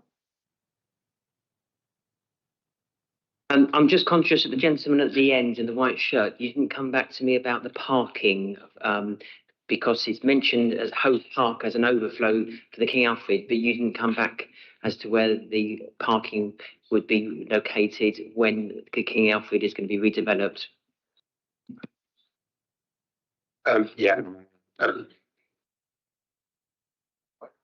Well, I can answer. It's Hove Beach Park event space, so it's a space directly opposite the current car park, rather than being in Hove Park. So apologies for any confusion. Oh. Okay, well, if that's all the questions, then I believe that the ask again was to note and comment upon the report, which I think we have again thoroughly done. And another hour and a half has gone by, so we've still got 3 items on the agenda. So I hope everybody's hasn't got any evening plans, especially those whose wedding anniversaries it is. Right, so do we need another break or do we crack straight on with the next item? Okay, so you off to enjoy the rest of your anniversary. Say sorry to Damon for us. Okay, so the next item, we're retaining Councillor Taylor. Oh, everyone's leaving. Just change of officers. Right, so the next item is the General Fund Budget Planning and Resource Update 2026 to 27 and 29 to 30.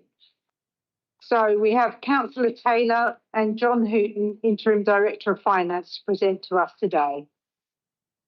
Whenever you're ready, Jacob.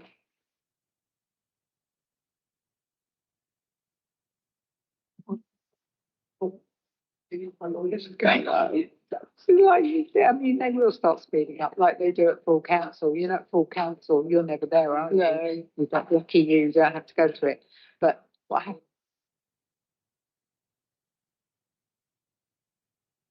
So many items on.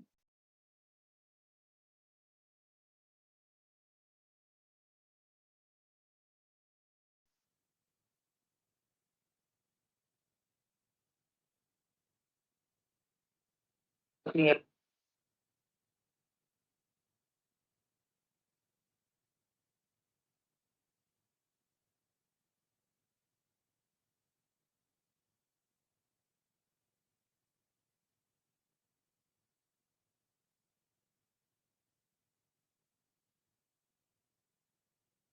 Right, so I'll just introduce you again since everybody was leaving and coming and all the rest of it. So General Fund Budget Planning and Resource Update, and we have Councillor Taylor and John Hooton, Interim Director of Finance, to present to us. So Councillor Taylor, are you starting? Thank you, Chair. And given the time, I can probably be relatively brief in the overview and just get straight into questions and comments. And I'll also take my admonishment from Councillor Sykes for being childish. I'll be very adult. It must have been Councillor Lyons' youthful looks that made me behave in that childish way, but I'll refrain from doing so on the budget. The paper that is in front of us is a General Fund Budget Planning and Resource update, which will obviously go to Cabinet, but went to Cabinet in July, but then comes here, and clearly this is the beginning of a fairly long process. Just to recap where we are, we're fairly early on in our budget setting process for next year. We will obviously come to Budget Council in the new year in February to approve budget, but before we get to that, there's a fairly long process. We're at an early-ish stage in the process. However, what the report says is a couple of different things at a high level. Appendix 1, as labelled Appendix 1, which is been published alongside the report, shows a table on the second slide, and this shows at a high level our medium-term financial position, and it shows out to 29-30. What that is showing is that in the forthcoming financial year, the first thing to say is it shows that our overall general fund budget will indeed go up. It goes up from 264 million as our current net general fund to an estimated 281 million. So that's what we're saying there, and what we're saying in future years is these are the resources that we think we will have as income for our general fund budget. And then what the table shows is the levels of pressure across different services. And the ones that I will call out actually are not the ones that necessarily relate to this committee. They're mainly pressures within the sort of people area of the council, but it's worth just flagging them so people are aware. Adult social care, both demographic and inflationary pressures, so cost and demand type pressures within adult social care, accounting for an additional 9 million of pressure. Children's services, 4.6 million. The single largest, which we've obviously talked about in some detail at various committees, is temporary accommodation and rough sleeping for 12 million, and then some pressure on things like home to school transport. What the table shows is that despite increased overall cash funding that the council will likely have in its next general fund, indeed that increase is above inflation, so it's a higher increase than overall headline inflation for the country. Despite that, because of the severe demand pressures in a number of areas, we're facing a budget shortfall for next year, and it's an estimated shortfall of £40 million. And we're also forecasting out into future years, sort of 20 million, 19 million and 15 million in future years. Again, funding will be going up, but the funding will not go up as quick as our forecast level of pressures. The report also, so the main report also shows a couple of things I'll just quickly touch on. Financial sustainability, just to give us a sense of the position that we are in. We have a difficult overall revenue budget that we're facing in the coming years, and we have a low reserve base. So the graph that's in 3.5 compares us to other English unitary authorities, and it shows that we have very low reserves on a comparative basis. We've done a pretty good job as a council, and I don't mean the Labour Council, I mean the council corporately, of managing to budget every year over the last 20 years. So we haven't usually had to dip into reserves. That said, we do have very low reserves. And John may want to talk about that in a minute, which is his recommendation as Chief Financial Officer, that we need to increase those reserves in terms of financial sustainability. Other elements of the report, and indeed reports that will come in coming months, talk about the in-year pressures. And really those in-year pressures relate very closely to the forecast pressures for next year, because in-year pressures are where we're over budget on an in-year basis, and that will obviously, if it continues and not mitigated, translate into the pressures that we're seeing in future years. So in headline terms, that's the overall budget position. In terms of process, officers are working very, very hard to put together a set of proposals for budget to be discussed in the coming months and then voted on at annual budget council, with the guiding principle in what we've done in previous years is that what we want to try and do is manage demand pressures, be able to deliver differently and more innovatively so that you don't have to reduce actual frontline services. And a key area that I would point to, which I guess sort of overlaps between place and people, is that of temporary accommodation and homelessness, which is it's such a large pressure on the overall budget of the council. As a reminder to colleagues, it's a pressure because when a family presents with homelessness and we have a duty to accommodate them to prevent them becoming homeless, we have to place them usually in temporary or emergency accommodation. There is housing benefit that's available to go towards that cost, but we know that in many or most cases, the cost of that temporary accommodation is higher than the housing benefit, so therefore the remainder of the cost falls on the council. And so if that continues to increase, we face that very severe pressure. But that's an area that I would highlight where there is much work going on, and indeed a forthcoming cabinet report, I believe in October, will have a report that looks at exactly that subject to see how can we use our assets, how can we think differently, and frankly, how can we try to change that picture in terms of temporary accommodation and homelessness in the city by making some big interventions. So that gives you the flavour of some of the big things that we're looking at, but overall budget proposals are being worked up by directorates.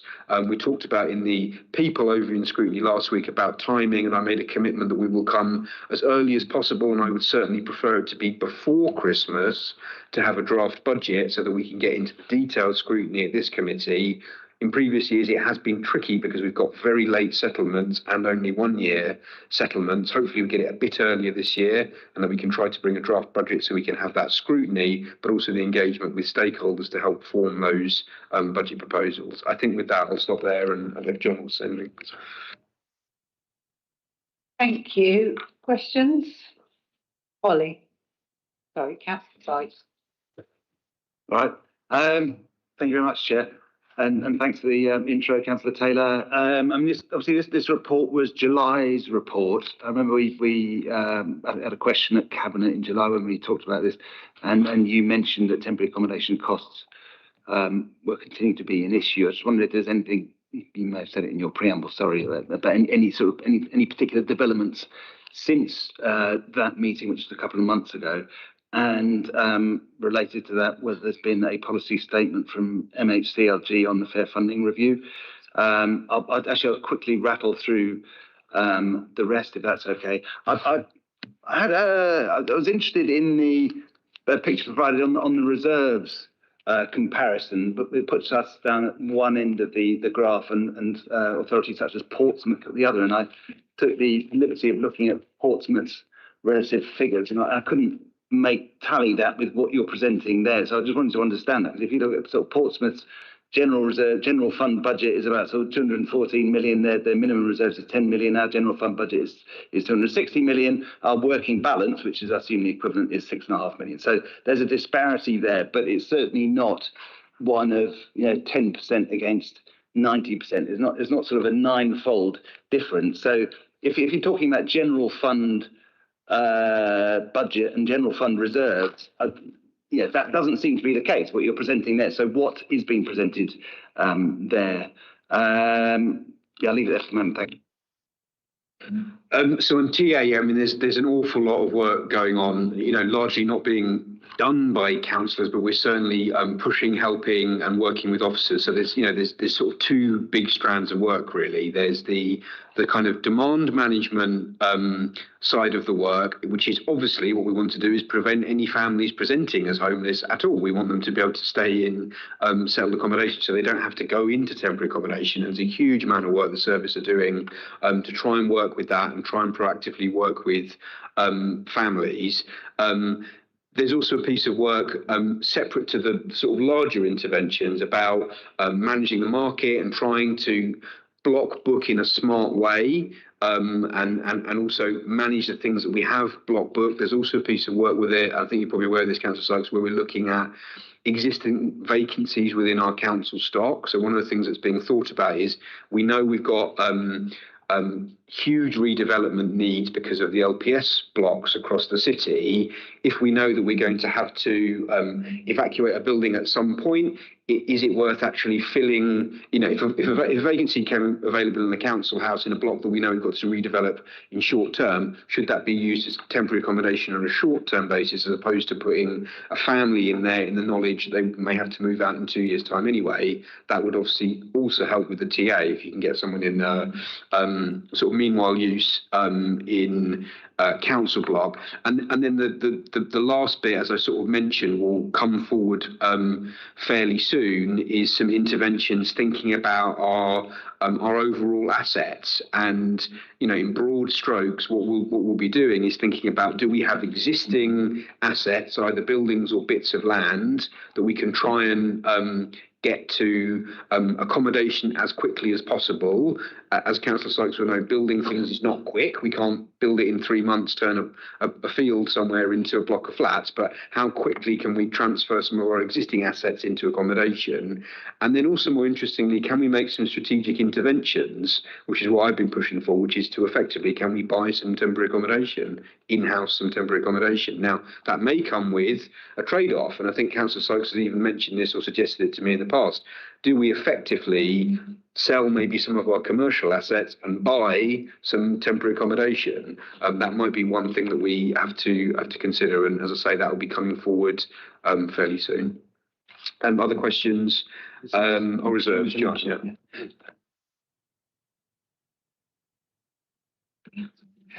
You asked about reserves. So I know there were comparisons with a number of other authorities. Obviously, I haven't looked in detail at all of those other authorities' accounts, but that calculation will not just look at the working balance. It will look at all of the sort of the general and earmarked reserves that councils have compared to their annual expenditure. So many authorities, for example, will have a risk reserve or an insurance reserve, might have community infrastructure levy reserves, might have service development transformation reserves, as well as a working balance. So what that graph is showing is that actually, in terms of our combined reserves, so we have a working balance which was about 6 million. That's crept up a little bit more. I hope that's sort of around 8 or 9 million now.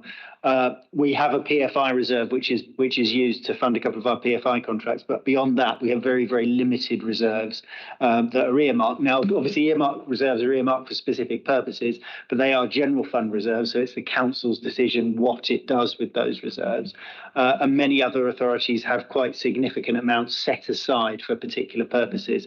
And if you have, let's say, you have a risk provision set aside, that just gives you a little bit more financial stability, because actually if something crops up, you can draw into that if you need to.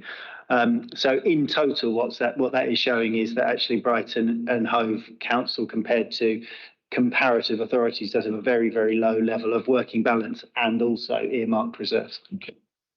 Super quick, you mentioned fair funding policy statement. Just overall, I would say that I'm understanding of and essentially supportive of an approach that tries to target deprivation in fair funding, which is the headline overall statement. But we think there are some things the government have got wrong in the way that they've calibrated it. Councillor Sankey in an earlier session mentioned one of them, which is about thinking about homelessness and temporary accommodation, which is the government are proposing to use, I think, overall number of UC claimants, universal credit claimants, as the measure of some measure of deprivation, which then translate to homelessness support, whereas we're saying, well, actually, given the nature of our city, that's not really the important measure. The important measure is the fact that the city is so expensive. So even if we've got a lower level of overall UC claimants, we've got a higher level of temporary accommodation and homelessness because it's so unaffordable to live and families get into those difficult positions. That's the sort of thing that we're feeding back and lobbying government on.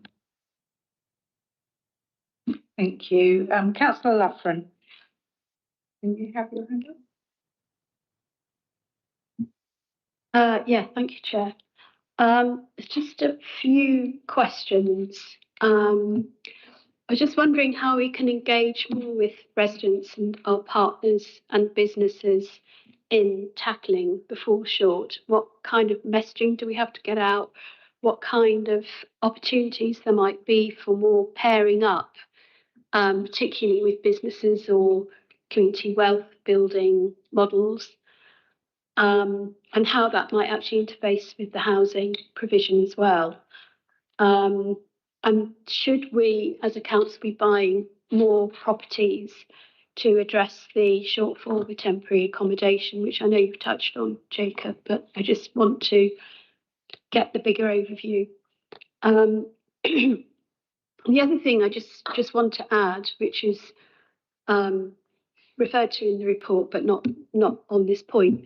Can we see an explanation as a committee about the revised business rates model?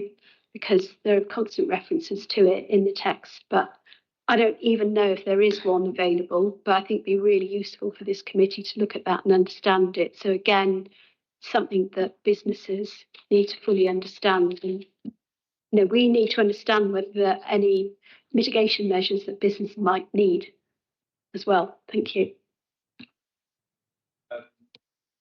So in terms of engagement, I agree with you. I think the budget setting process of the council is usually not particularly well engaged with as a starting point from residents. Obviously, certain service user groups and certain stakeholders and partners engage with it.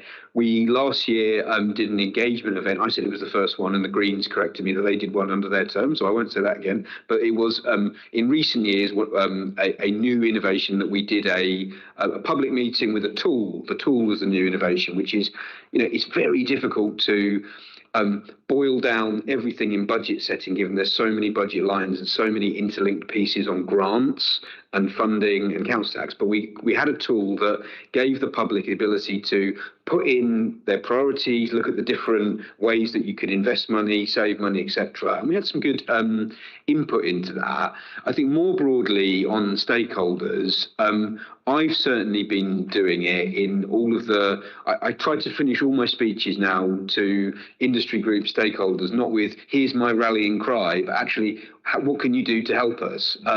Because in this city, we've got a lot of experts across a number of different fields. We've got very passionate, engaged people. And I always say that the council does an okay job of engaging with our stakeholders, an okay job. I think it could be better, and I'm trying to push for it to be better. As you know, it obviously costs, it requires resources to invest in unlocking other resources, but I think we've got to be better at that. And certainly in terms of the temporary accommodation and the housing element, we're engaging very strongly with the sector to try and unlock solutions, both in terms of more rapidly bringing online social housing, so long-term tenancies, and also seeing what we can do on the temporary accommodation side. And yes, I agree with you. I think we do need to buy some property. I think we're working up the case, but I think that there will be a financial case for borrowing, buying some existing buildings, and the costs of financing that borrowing will be less than the temporary accommodation. And of course, we'll have the asset forever. So yes, I do agree with that. Business rates model, John, does someone in the team, will they be able to provide something like that? Yeah, could you just clarify, are you talking about the sort of changes to business rates nationally and then how that kind of follows through to businesses and how we can get information out about those changes? Is that what you're saying? Yeah, it's this reference to rebaselining the business rate, which is, it's another description that goes beyond. Yeah, so I think that specific thing. So there have obviously been quite a lot of changes to how business rates work nationally, and obviously that's a framework that's set nationally by the government. But yeah, as part of the changes to local government funding, the government is rebaselining where we are in terms of the amount of business rates that we collect from businesses across Brighton. So the amount that businesses pay is set by central government, but there's a proportion that's kept by us as a council. And actually, because that's grown quite a lot over time, what the government is looking at doing is rebaselining that and saying, OK, Brighton, you now have a certain amount that you collect from businesses locally, and we'll work out some of the rest of your funding based on what we collect now, not based on assumption from a few years ago, is basically what that's.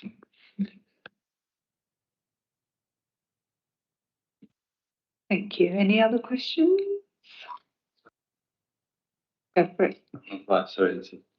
It's slightly tricky as it concerns something in my ward, but 3.9 in the report, bullet 6, it says no additional capital spend without blah, blah, blah, certain conditions being met.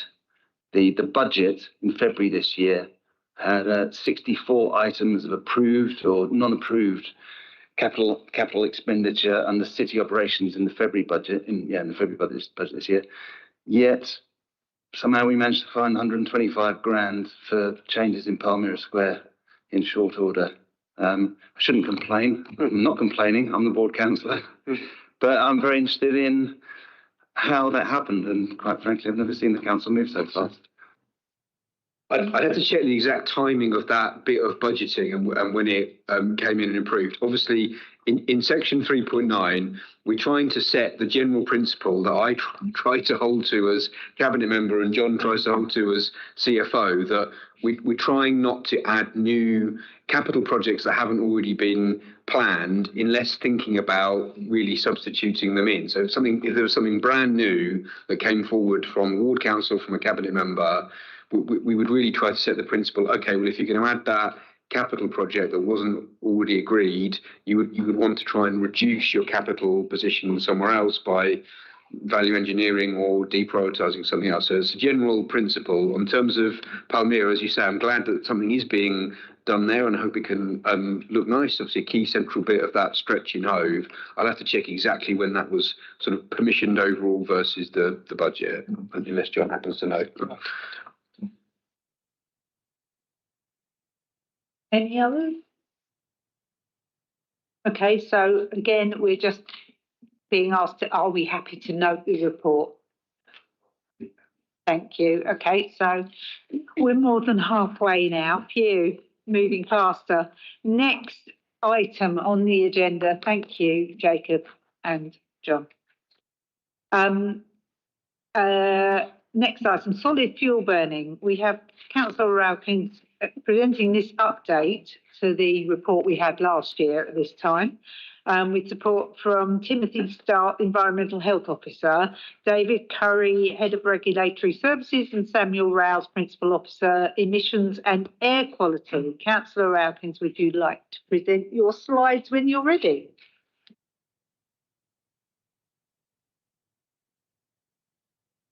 Thank you very much, Chair. Nice to be back. Members of the committee will remember that we had a look at this and a discussion on this last year, probably around this time, sort of towards the end of the summer. So just to recap, we're talking about the role of burning solid fuels in the city. Can we just stay on the first slide, please, for a second?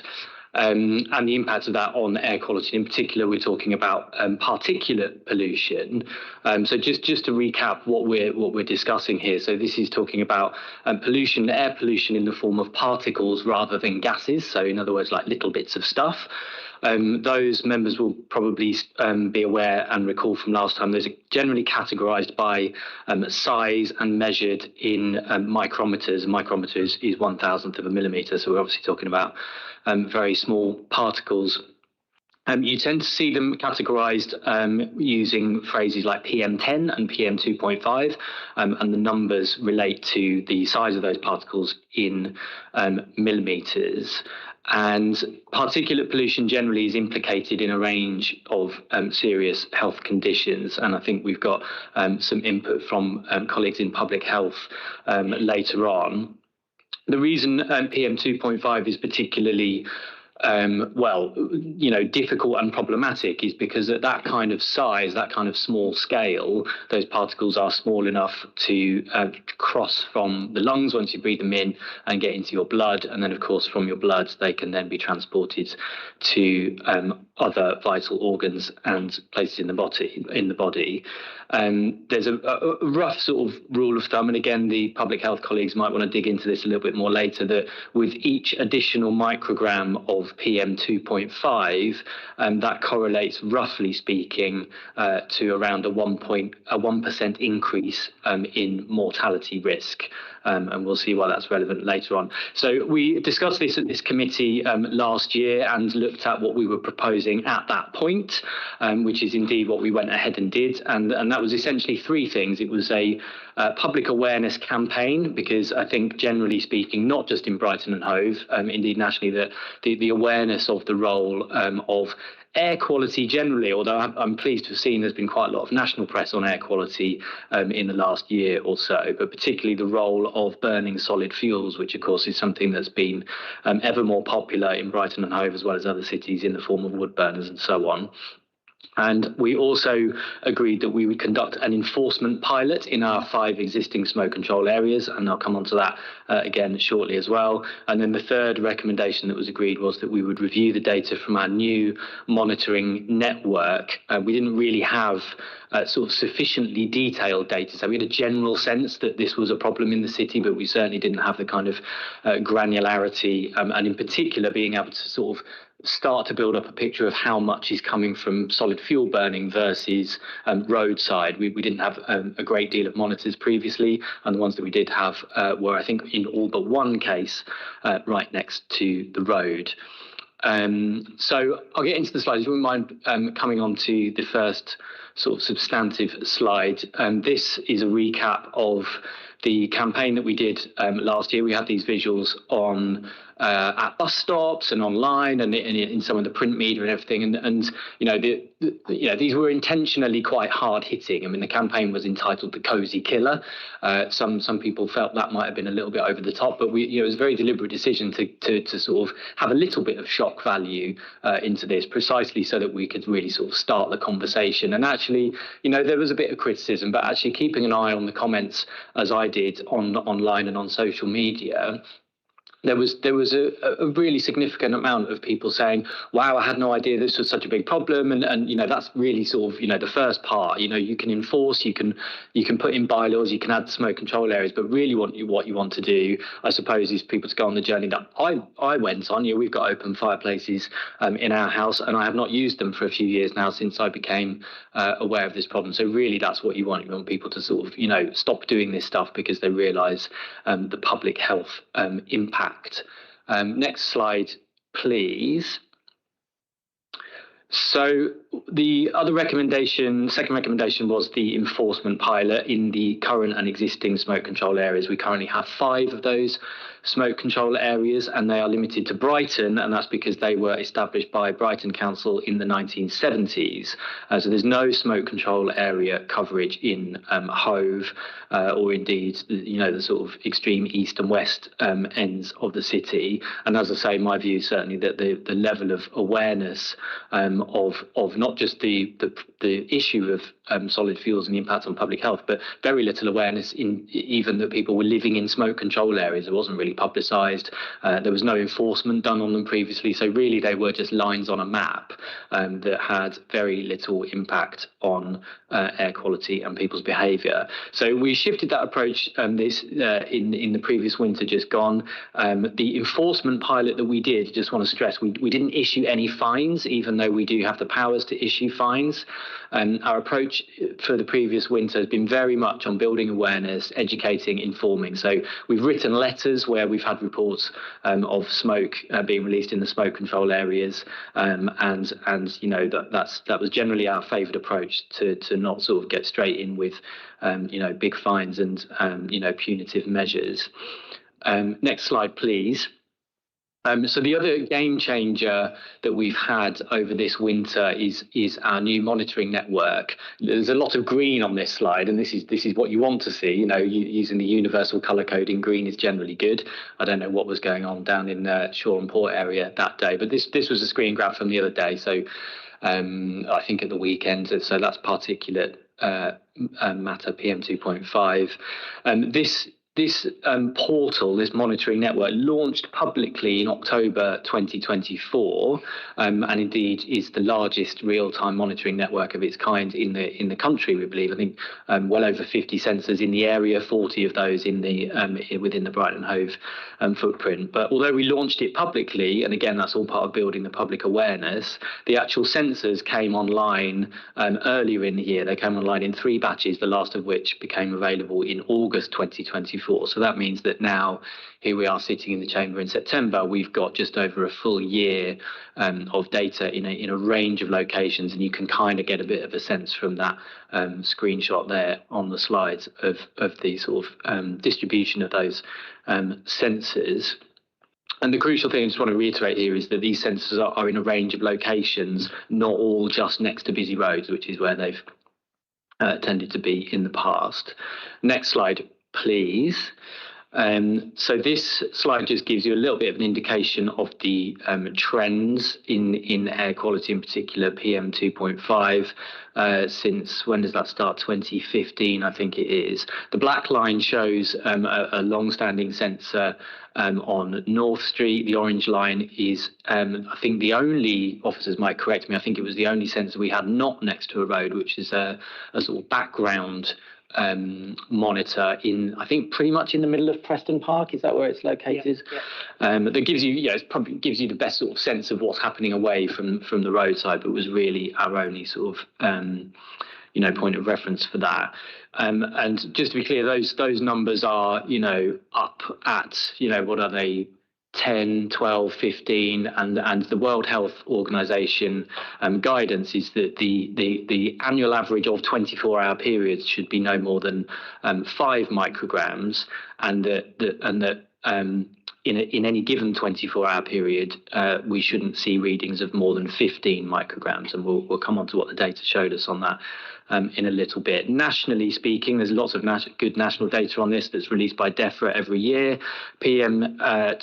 Particulate pollution is more or less derived half and half between solid fuel burning and traffic. In fact, at the time we started this campaign last year, the figures have now been updated, but at the time this contribution from solid fuels was actually more than all of the road traffic in the UK combined. So it gives you a sense nationally, at least, of what the contribution is.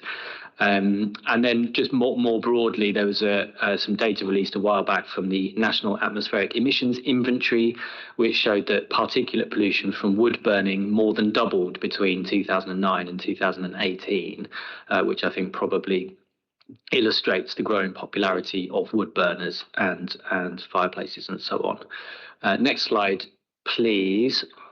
So this graph is possibly the most significant from this presentation. I just want to let me just flip to it on my screen as well.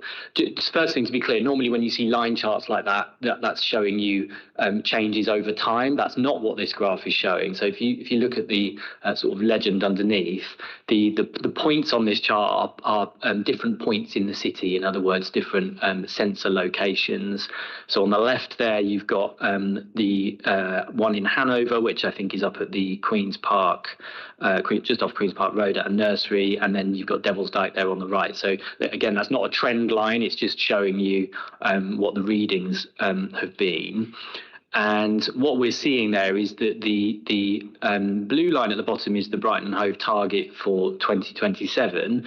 The orange line above that is the 12-month average PM2.5 readings. And then the red line above that is the average readings of PM2.5 during the 5-month heating season, so over the sort of winter period where you see burning. So, just looking at it in very simplistic terms, you can see that the average amounts of PM2.5 basically across the city are well above what they are in the 12-month average during the rest of the year. And in some cases, that's really quite significant. I mean, you can see, let's take the Hanover one, for example. The 12-month average is sitting there, looks like it's just above 9 micrograms per cubic meter. And then in the heating season in the winter, you're looking at somewhere between 12 and 13. So that's an increase of about a third. And then there's one or two other places where the difference is closer to 40%. So it's quite a significant difference in the winter season compared to the rest of the year. So next slide, please. Hopefully this is the updated deck. So this to me sort of illustrates why we're seeing that. So this air quality monitoring portal that we launched last year, a big part of that was to enable the public to be able to see what's going on in their bits of the city and make informed choices and everything. But it's been an incredibly useful resource, and I have it generally open on my desktop, and I check it at random times. You can flip between particulate pollution and other gases that are more associated with transport and travel. What that's showing us there is just a little snapshot. That was a Sunday night and a Monday night, and that was up again, I think, at the Orchard Day Nursery, which is just off Queen's Park Road. And what you can see there, obviously, is two very, very significant peaks, the first of which is almost 30 micrograms, and the second of which is, something like 46. So pretty significant. And the other crucial thing there is that, there's no peak anywhere near that on Monday morning during the rush hour. It's very clear. These are at 10 o'clock at night. This is not traffic queuing up that's causing this, or that's what I would suggest anyway. And what you can also see at the end of that graph on the right hand side is you get well past midnight, but that level is still up above 20 micrograms. And obviously it depends on what's going on. If there's howling wind, things are going to clear quicker. But in many types of conditions and weather and so on, that particulate pollution will just hang around, and it will still be there in the morning when the kids are going to school. Next slide, please. So this one is showing us essentially the number of days that exceed the World Health Organization guidance. So the guidance for the World Health Organization is ideally no more than 5 micrograms per cubic meter in a 24-hour period. The other bit of guidance that they have is that you shouldn't have more than 3 or 4 days per year that's above 15 micrograms. And what this graph very clearly shows us is that even just in the winter heating season, our average number of days that's above that 15 micrograms is more like 40 days. So it's very, very significant deviation from what is recommended by the World Health Organization. Next slide, please. So this one is just a bit of an overview of the differences in appliances and what are the differences between being in a smoke control area and not being in a smoke control area involved. So the sort of infographic on the top there shows, the dirtiest forms of heating all the way down to the cleanest. The cleanest, not surprisingly, is electric, because that produces no pollution, at least on the site of the heat being generated. And on the left there, you can see an open fire, and that produces, all of these are sort of grams or kilograms per megawatt hour of heat generated. So an open fire is something approaching 3 kilograms per megawatt hour. A wood burner, a non-DEFRA approved wood burner, which we'll talk more about in a second, is not far off that actually, about 2.6 kilograms. per megawatt hour. A DEFRA approved and therefore smoke control area compliant stove or wood burner is much, much lower at about 335 grams per megawatt hour. And then just to sort of summarise the difference between being outside a smoke control area and inside a smoke control area, essentially you can do what you like. You can burn anything you like in any way you like, within reason, of course. And the only recourse we really have as a council is statutory nuisance. So if there's really thick, persistent, heavy smoke pouring into someone's window or house or whatever, they can contact the council and we can intervene. Inside a smoke control area, essentially the rule of thumb is that visible smoke is not permitted, but that doesn't mean that you can't burn at all. I mean, obviously the best thing to do from an air quality perspective is to not burn at all, but inside a smoke control area you can burn solid fuels if you're using smokeless or otherwise approved fuels, or if you're using an approved appliance. And as we saw with the appliances, the difference between a DEFRA approved appliance and a non-DEFRA approved appliance is very significant, although it's important to say, I think, that even a DEFRA approved wood burner emits getting on for 500 times the amount of particle pollution that you would get from a gas boiler. Smoke control areas don't cover outdoors or barbecues or anything like that, but I think you can sort of infer that once you start going down this road and educating and getting the message and the public health message out there, you would hopefully start to see some of the behaviour in that regard change as well. But really what we're talking about here is the problem that we arguably have here is an increasing number of wood burners and solid fuel burning happening in the very densely populated areas, and that's why it's of such concern. If you're out in the middle of nowhere, you think of the country cottages having a nice wood burner and stuff, yes, it's producing harmful particulates, but at least it's not happening where there are hundreds if not thousands of people living in close proximity. We do have the ability to enforce. Like I said, we can issue fines, but we chose not to over this winter because we've been sort of approaching this gently and choosing instead to kind of inform and educate where possible. So just to recap, I suppose, before getting into questions, and I think we have Katie somewhere from Public Health. I think she has some slides. I don't know if I'll leave it to the chair's discretion whether you want to pass over to Katie for her to present those slides and then open up to questions. It might be sensible to do that. But in summary, we've obviously got PM 2.5 well above the World Health Organization guidelines, whichever way you measure it, with about 40 days in the winter alone over that 15 microgram guidance, which of course is that it shouldn't be more than that for 3 or 4 days. Clear evidence, I think, here of significant contribution from solid fuels, and clearly more work needed from us to address the public health implications of this. So with Chair's permission, shall I pass over to Katie for a quick walk through some public health information, and then we've got a complete set, hopefully, to spark the debate. Thanks, Chair. Over to you, Katie. Thank you. Yeah, it's just a few slides. I'll just run through quickly. I'll just share my screen. Here we go. Is that on presentation mode? It doesn't seem to be on presentation mode, but we can see it. So hang on a second. I've got the thing in the way. Here we go. Okay, so just some basic stats at the beginning, which is that poor air quality is the largest environmental risk to public health in the UK at the moment. And long-term exposure can cause chronic conditions such as cardiovascular disease and respiratory diseases. Obviously, we have many of those of which we have in Brighton. In the short term, poor air quality can exacerbate asthma and cause coughing, wheezing and shortness of breath. And we know that air pollution impacts those who live in less affluent areas more greatly, which is widening health inequalities. And that's the opposite of where the wood burners are situated as well, which are more likely to be situated in more affluent areas.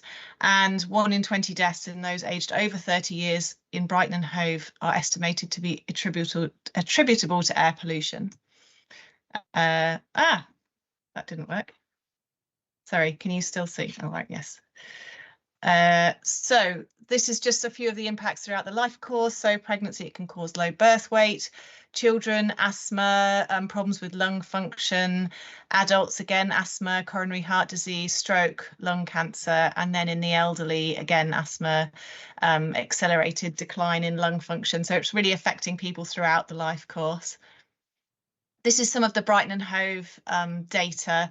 So we have, as I mentioned earlier, that's the estimated fraction of mortality attributed to particulate air pollution, which is at 5%. Then if we just go down, you can see there's over 5,000 people with COPD in Brighton. There is, and then emergency hospital admissions for chronic obstructive pulmonary disorder would be about 300, well, in 23-24 was 316 people in the year. And then one of the things that's most worrying is for asthma in those under 19. So that is something that has been getting worse. And we're actually quite high for asthma hospital admissions in the city. So I'm just going to show this slide. So this is from the Office of Health Inequalities and Disparities. So this is their red, what they call their red indicators. So that's an indicator which is not only worse than the average, but it's on a trend that is getting worse. So you can see the light blue line there. This is hospital admissions for asthma in people under 19, and that light blue line, you see it went right down during COVID, and now it has really overtaken the national and regional averages. And you can see, compared to our neighbouring counties in the southeast, we're doing quite badly, and also compared to our nearest statistical neighbours, so that's other boroughs, other local authorities that have sort of similar populations to us, we're also doing badly. So I just had a quick look around to see what I could see from evidence and other reports, and this is from the Royal College of Physicians in 2025. So this shows that that new evidence over the last decade showing there are now links between air pollution and almost every organ in the body and the diseases that affect them, and around 30,000 deaths per year are estimated to be attributed to air pollution. And I'd noticed that in the foreword it said, Chris Whitty had said, individuals and households have a role. For example, a reduction in solid fuel burning in cities following smoke control areas significantly reduced air pollution in cities, although in some urban areas this is currently going backwards due to the popularity of wood burners. Then finally, from the Royal College of Paediatrics, they were also concerned about this, saying exposure to air pollution is the second leading risk factor for death in children under 5, both globally and in the UK, and that wood burning releases harmful PM2, as we've heard, which significantly contributes to indoor and outdoor pollution. And wood burning disproportionately affects vulnerable populations, despite being prevalent in wealthier areas. So this was just a piece of research that has been done this year, which was using EPC certificates to which declare what the primary and the secondary source of heat in the home was, and it actually highlighted Worthing as one of the highest areas in the country with wood burners, which obviously we're not Worthing, but it was, we could see us on the map, which didn't look to be far behind. So I thought that was useful, and that article there that I've just linked that I can share, which was really useful to show that actually wood burners generally situated in the more affluent areas, although, like I said, generally impacting on the more deprived areas. And the reasons for that is because it's because people there would be more likely to have underlying conditions, they're more likely to live in closer housing, have less access to green space, and be less able to mitigate those other impacts of air pollution, and also live closer to roads, so it's sort of compacting the problem. There, that's the end of my slides. Thank you very much for that. Is there a possibility, before I go to questions from others whose hands I've got, can you share those slides with us? Yes. They're very interesting. Thank you. Chair, do you mind if I just quickly summarise as well, just before getting to questions? And firstly, thank you to Katie. I imagine you waited very patiently for this slide, what's turned out to be a long but fascinating meeting. Just to come back to what we're discussing here today. I mean, there's no sort of firm decision in front of you. This is not a sort of imminent, it's not going to cabinet next week or anything. But really, this is to kind of look back on what we did over the winter. Express views and opinions and questions recommendations and things on the data we've seen. And I suppose in particular, you know, what we're looking at here is, what do we do going forward? I mean, one of those options is that we just continue as we are and don't really, you know, take it any further. One of the options is that we begin the process to expand our smoke control areas, and that could possibly be expanded to cover the whole city, which has been done in some other cities like Oxford and Liverpool and various others. That would include a public consultation, by the way, so that wouldn't be a sort of, you know, that would be a process where there's plenty of opportunity for people to make their views known. Do we continue the public awareness campaign, and do we continue the enforcement and education approach, and any ideas on things that we might do differently or anything like that? So I'll pass back to you, Chair, for a question. Thanks, Tim. I think it's a shocking and depressing picture, actually, of just how bad the air quality is. And I don't think we've got an option to do nothing about that, frankly. But anyway, I'll go to the people whose hands I've got first.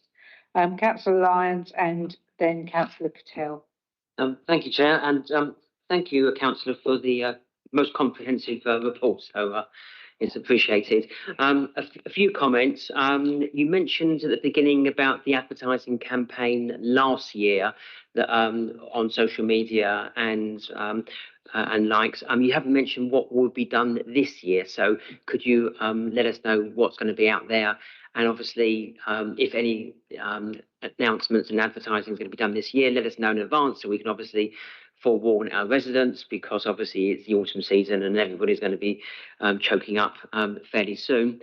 On the back of that, last year I recall there was road signs certainly on the outskirts of the city about people giving the warning, don't buy logs from unapproved sellers. So are they going to be out there again? If so, again, can you perhaps send us some pictures so we can just identify where they are, and we can again spread the word? That would be that'd be appreciated.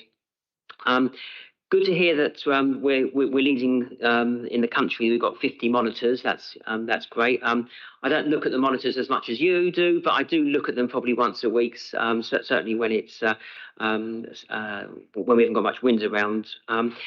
Is there any more planned monitors going to be installed during the city? And also, dare I say, if and when, you know, devolution happens and we extend further east or west or north or wherever, will there be more monitors placed further afield at that point as well?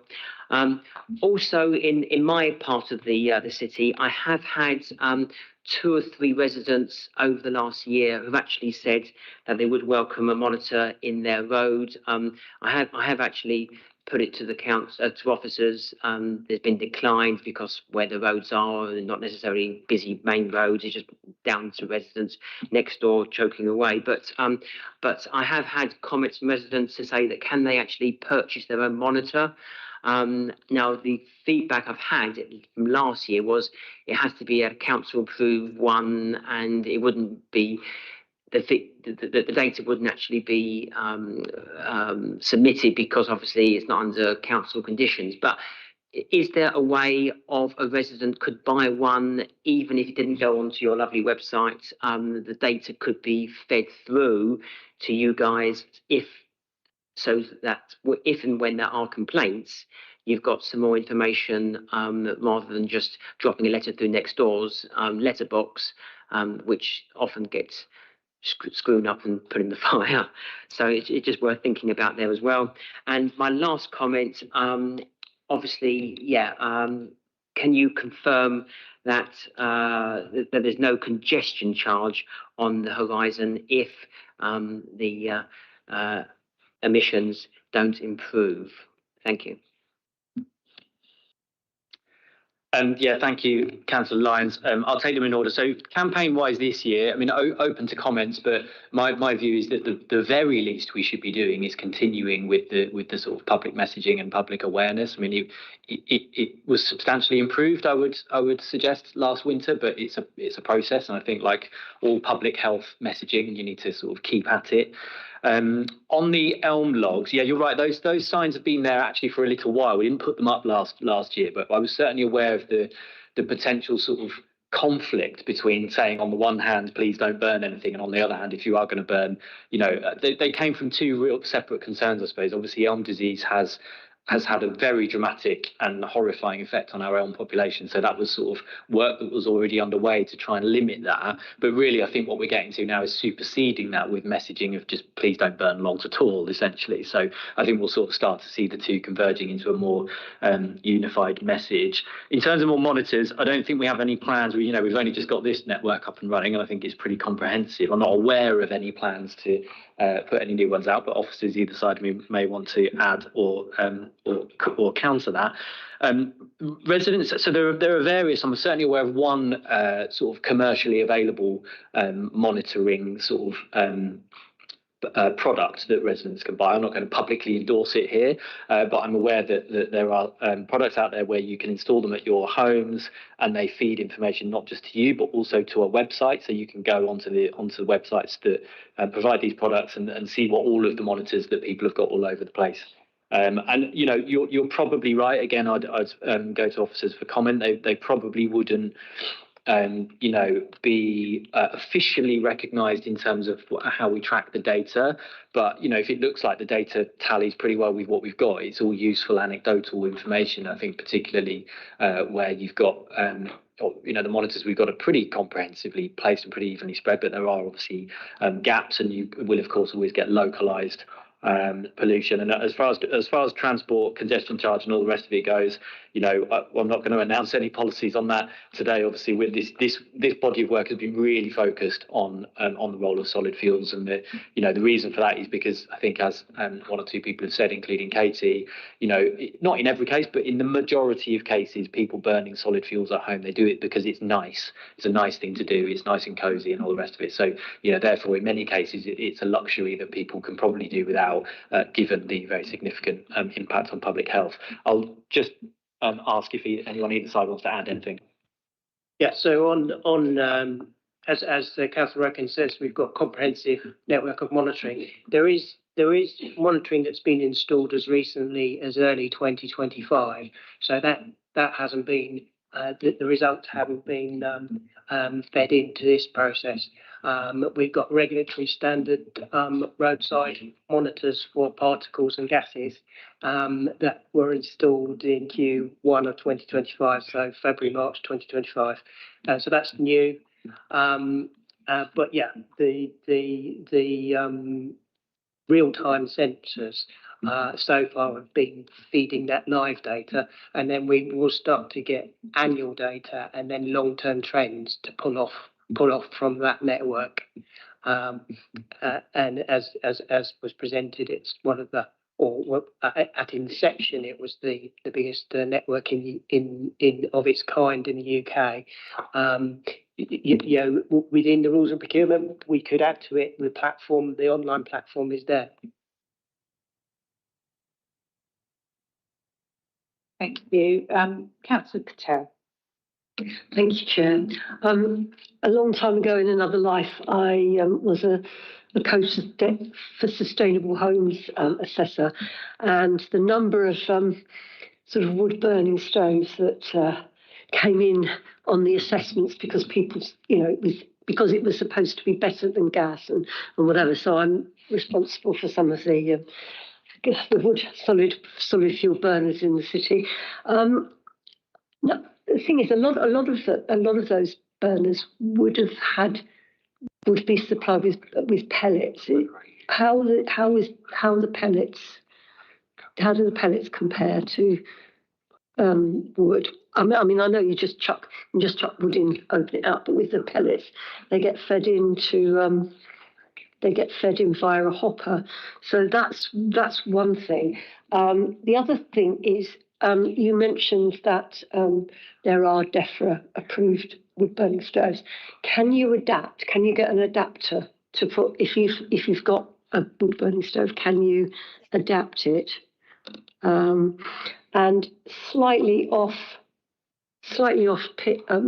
topic, but these similar emissions and particulates, do they also come from tyres as well? And how do we, if so, how do we differentiate? Thank you. Yeah, I'll go in reverse order, but I'll pass to Sam for a couple of things. I think on the tyres thing, there are particulates associated with tyre and brake disc wear.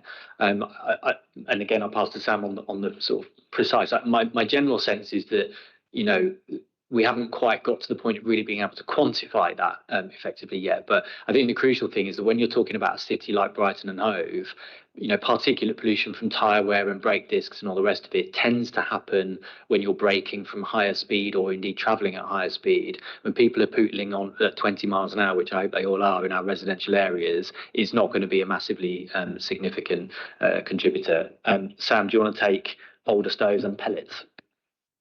So normally the hopper-fed pellets would have been for more commercial operations, but it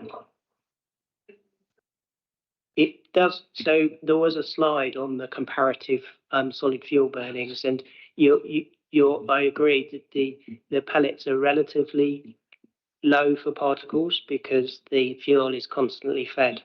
So there's more likely to be a smoke episode when you open the hatch and reload the fuel because that's the temperature drops. So that's mitigated to an extent with the pellet option. But as the slide illustrated, there are much cleaner options available. On the type, so the grams of particle from solid fuel burning is a much higher emission rate than it is from brake and tyre wear from all types of vehicles, not just internal combustion or EV. But for internal combustion, you've got Euro 7 emission standards that are scheduled to come in after 2026, which do have emission limits for brake wear and possibly tyre and road wear as well. But there's a more complex interaction between tyre and road wear. And what about the adapt? Can you adapt your existing boiler to become compliant with a DEFRA? Not that I'm aware of. It would be an authorised exempt appliance with fuels or like manufactured solid fuels on the list, the DEFRA approved list. Thanks. Councillor Sykes. Thank you, Chair. Very, very briefly, contrary to Councillor Rokin's opening remarks, quite a lot was done before the current administration. I remember in 2012, I was the poster boy for cutting down on smoke and logs and open fires and stuff, and was rewarded with an Argus headline which said Greens ban the Yule log. So there you go.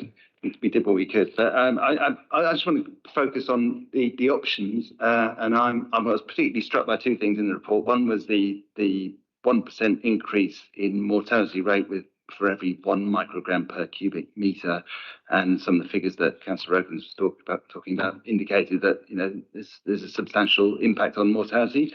And then reminder also that we don't have a full smoke control area. So I would be all in favour of in the options for further work in 3.8, looking at the second bullet and maintaining the public awareness campaign. Thank you.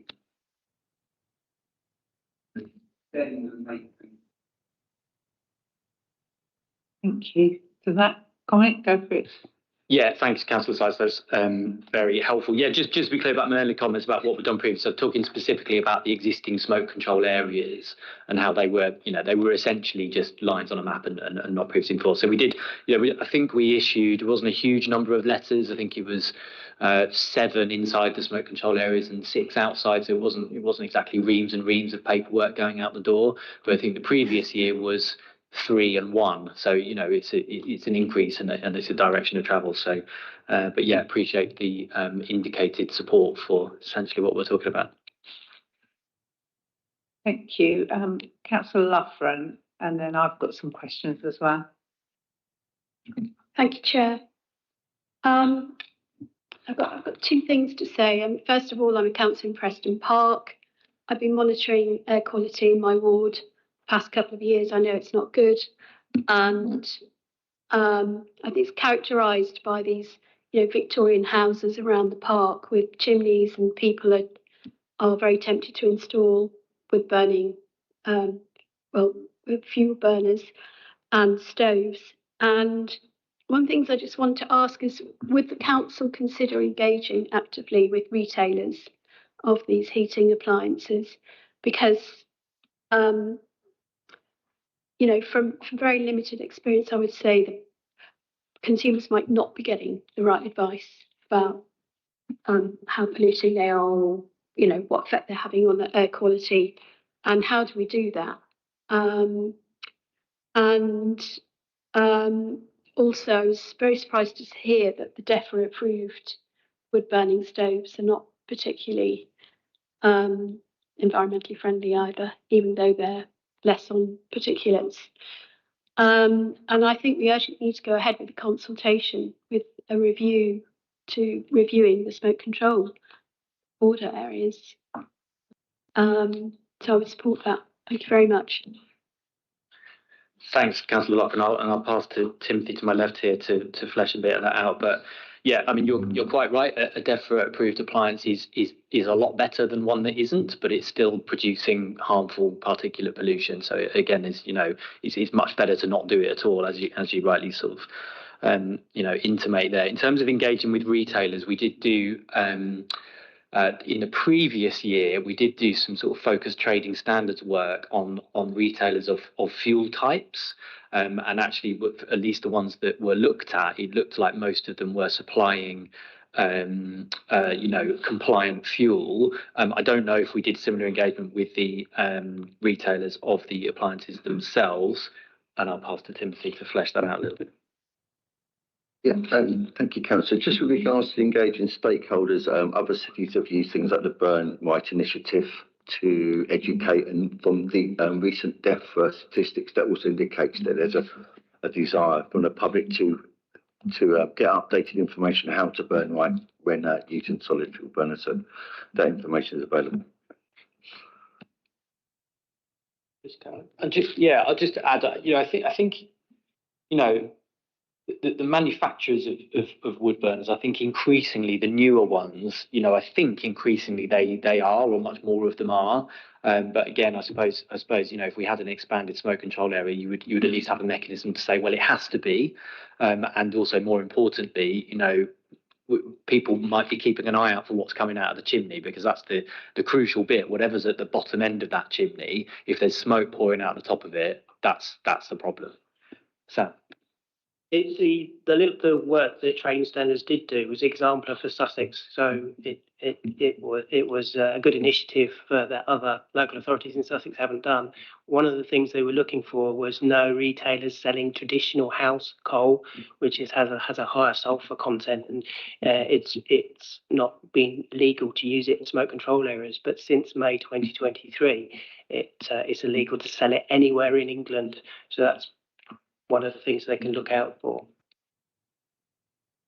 Thanks very much. Thank you. I'm just going to run through a few things that I'm not quite understanding. One thing, Tim, you said DEFRA approved several times, but on the slides it says DEFRA exempt, and I'm a bit confused between the two. Also, I'm curious as to how we decided to send letters to the 7 people we did send letters to. Like, did they have complaints from neighbours, or how did we arrive at those people? Also interested, I think the ads are great, by the way. I'm really glad that this committee recommended that we beef them up a bit from what was originally suggested. And I love the cosy killer thing. I think it's really effective. So please don't water them down. I don't think they're over the top at all. Interestingly, the whole thing about affluent areas being more likely to have wood burners, but the effects being felt more in the deprived areas, that looking at the map, it's not just that it was only Brighton Borough Council in those days that brought in the smoke control areas. It's also that the way that it doesn't make any sense to me, the borders of the areas, like they actually, it's like they deliberately left out some of the most affluent bits, because, on the Preston Park side, they cover a lot of the central zone, but then notably end just as you get into the posh streets around Preston Park. And the same thing where the other way in Kemp Town, where they go almost as far as the posh bits in Queen's Park, but not quite, and certainly not to the £2 million houses around Queen's Park itself, which is interesting. But yeah, so I mean, at the very least, we ought to be filling in those gaps, oughtn't we? As well as considering, of course, expanding into Hove and areas that weren't ever originally covered. But yeah, that's my little list. Yeah, I'll go in reverse order if that's okay. I mean, you know, you're right. The existing smoke control area borders, you know, they do look a bit arbitrary when you look at them now. I mean, they were done in the 70s, so I don't know what they were thinking or what kind of data they had available at that point. And I think that's an interesting point, because I think when we started looking at this last year, obviously one of the options that we had last year was, do we just bite the bullet and do a smoke control area citywide then, without going through the process that we've been through? We didn't do that. I think primarily because certainly my strong feeling, and I think that was echoed in the conversation in this committee as well a year ago, was that, you know, we had so far to go in raising the public awareness of the problem that just coming straight out with a solution, and certainly without really sufficient data. I mean, for all we knew at the time, the data might show us that actually, you know, in Hangleton there's no problem, and in Portslade it's fine, but in Saltdean it's a real issue or whatever. And actually, I think it's quite striking what we've seen, that it seems to be, it's not uniform across the city, but certainly everywhere that you look on these data points, it's substantially higher. So yeah, I agree with you on that. I don't know what the thinking was behind those the original borders. Yeah, I'll just go on to the letters. I mean, the letters, I think, basically, partly because of our public awareness campaign and all the media and stuff we did on it, people did start reporting. I'm not going to say they were like grassing up their neighbours. I've not heard any stories of it getting kind of nasty, but we did start getting more reports. I mean, clearly, as a, you know, like most local authorities, we're probably not going to go out tomorrow and hire a team of 30 new council officers, you know, and cut some other service somewhere to go out and actively comb the streets. But, you know, with a bit of awareness of this stuff, you know, you do, obviously, I think what we've seen is we get more reports in. On the approved versus exempt thing, yeah, I think the correct terminology is exempt, but I think in my own brain, approved seems more logical phrase to use, so I've just gone completely rogue and started using my own terminology, so apologies. Sam, do you want to flesh that out a bit?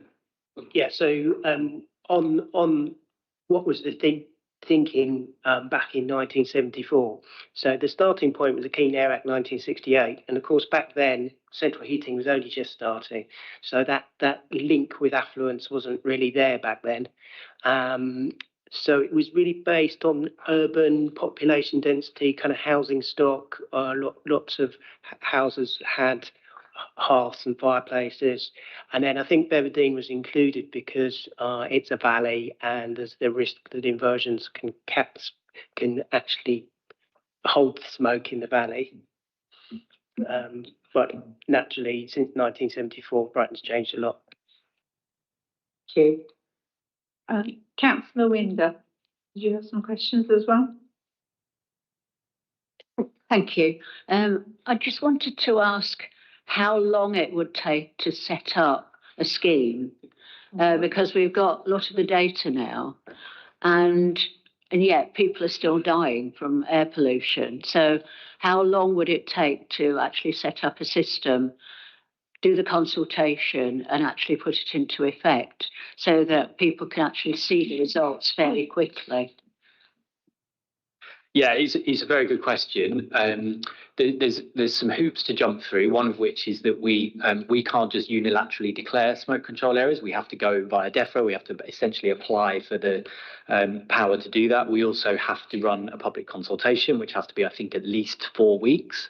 So it's not going to happen for this winter, is the headline, but the aim is to try and get through all of those hoops. And if it is something that you know is agreed to take forward, you know, it would be sensible to try and have it in place ahead of the winter season next year. Is the short answer, I suppose.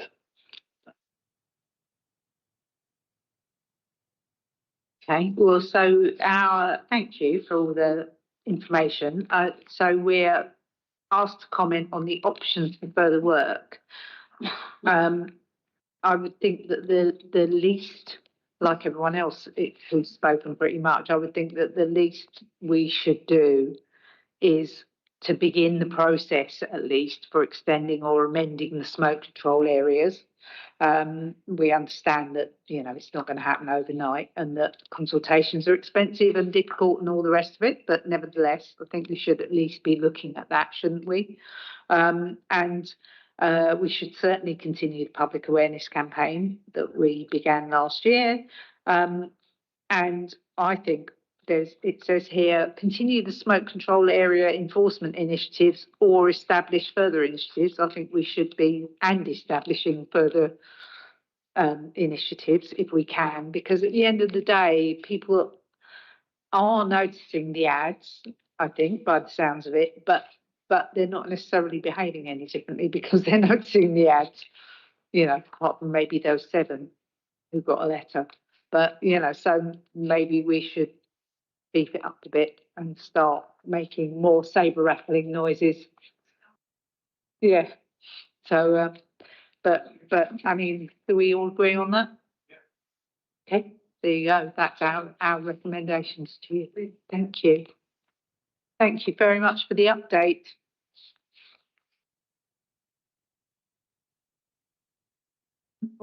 Yeah, we didn't want to go. That's right.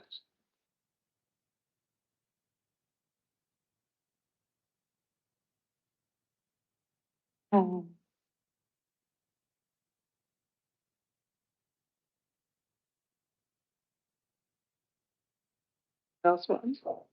Poor Jill. Oh well, at least she doesn't have to go to the NIP group now, does she? None of us are even going to get home.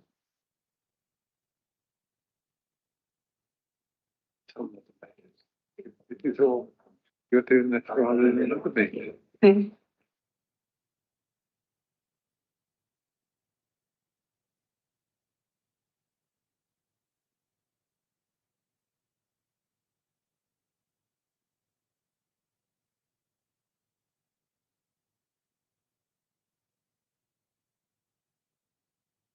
Right.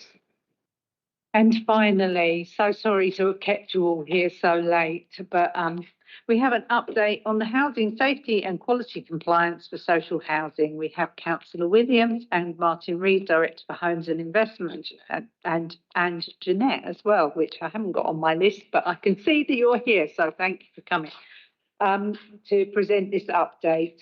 So who's going to present the update? Thank you, Councillor Williams. Off you go. Thank you, everybody, and I'm just going to introduce this update. Improving housing quality and ensuring compliance with the social housing regulations are key to delivering the council plans for homes for everyone, decent homes for everyone, and this is a priority. And this is our latest housing safety and quality compliance update to this committee, as we promised, and it's right, we give you a regular update to how we're getting along. I'm very pleased to say that we have made significant progress, which Martin will be talking about in more detail. And also in this report, we outlined what we investigated as what would be the root cause analysis. What happened? How did we get to where we get to? Because this is really important for us to reflect on this. So therefore we have actually done so, and we've investigated a root cause analysis, haven't we? And that accompanies an improvement plan, because not only are we going to get compliant now, we want to continue to be compliant in the future. Now, part of that root cause analysis is going back in history a little bit. So by way of background, we manage over 12,500 rented and over 2,000 leasehold properties. Much of this council stock was developed during periods of less stringent, shall we say, regulations. 62% of our council homes were built before 1966 and 23% before 1946. So over time, historic underinvestment has left the council owning and managing a significant number of ageing properties that certainly weren't built to uphold these new regulations. And this is a really difficult position for any council to be in. They certainly weren't designed or maintained in the way we would expect today. Many require intensive compliance efforts to get to where we need to get to, and especially in the flats and masonettes, which make up about 65% of our homes. So we did, this is a huge task. And when we were given that judgment, it was disappointing. However, it was inevitable. We knew that this was going to happen. So this administration's had to take the bull by the horns, and we're going to, going on that journey to fix it. And it's a long journey and it's a hard journey. But I'm really, really pleased, and I'm really grateful for everyone who's involved in this. I know there's been a lot of people involved and a lot of work, because we have made significant improvements, and we're going to continue to do so. And over to Martin for the details. Thank you. As Councillor Williams says, it's really key that we learn from our experience and our compliance journey. So we have intensive engagement with our regulator social housing. And the key on the root cause analysis is really understanding and systematically addressing the underlying causes of historic non-compliance. And that's really understanding those challenges and make sure we don't go back to that position. As Councillor Williams outlined, we have seen positive progress against the main areas where we were deemed to have been non-compliant. So I'll talk you through those headlines just very briefly. We are compliant in terms of our fire risk assessments. We are meeting requirements around that. We had done a complete new set of fire risk assessments last year and into this year to make sure we had an understanding of the current position of our stock. That generated lots of remediation actions. We've made really good progress on reducing those. We're not where we need to be, but we've progressed from over 8,000 outstanding remediation actions in January to now 4,855. And they're mainly actions that are around things like fire action notices, fire doors, compartmentation. So we've now got a much more structured plan around fire safety. We brought in some new resources. Part of our learning was having the right capacity and skills. And we now are really setting in place a comprehensive programme, not just looking at reacting to risk assessments, but having a state-by-state planned approach. On water risk assessments, we struggled a bit more on this, certainly with some of our data validation. We've tried to bring in additional contractor resources, but we've seen water risk assessment performance improve from in March when we shared our latest validated figures. We were at 61%. 62.1% of our homes had water risk assessments as required. Now we're up to 81% as of June. The three other areas where we had compliance issues raised by the regulator were around electrical safety. We invested a lot in an in-house team to manage electrical safety. That's making sure everyone has a valid electrical safety certificate that's no more than 5 years old. So we've really made significant progress here in terms of that team. In January, we reported here that on our domestic dwellings, we had 66.4% of dwellings with a certificate within 5 years. And in July, that now is 87.1. We're sharing the July figures. That's our latest set of validated figures that we've shared. And obviously, we'll come back here once a quarter, once every 6 months with up-to-date figures. The final two we were deemed to be non-compliant were around smoke detection. That was an area where we've had a real area of focus. 94% we could validate. It's not just saying we've got smoke detection, we have to be able to validate it. So we've got validated smoke detection. From January it was 94%. Now it's up to 98.9% of our homes have validated smoke detection. The hard yards are getting the final few hundred. These are people maybe who are vulnerable, with difficulty accessing. There are other things going on. So we really are trying hard to get to 100%. And often that's the toughest. We're often challenged as to why don't we speed up, some of our dates when we think we're going to be compliant, but we are recognising that we want to be 100% compliant. And often it's the final few hundred that are the most difficult. And finally, an area of concern, and obviously a real area of concern to members in terms of your resident engagement and resident postbag and resident complaints, and also our main area of concern in terms of an identified resident satisfaction was the repairs service. So we had a backlog of routine repairs in January when we last came here of 6,578, and that's repairs over 28 days, not urgent repairs, but repairs which were hanging around for too long and can become urgent if you don't deal with them. And now that backlog's down to below 3,000, 2,622 as of July. And that's been a fairly consistent drop. So we are quite proud of what the team have done with that. We no way rest on our laurels, and part of the root cause analysis and action plan is to make sure we have a phased approach.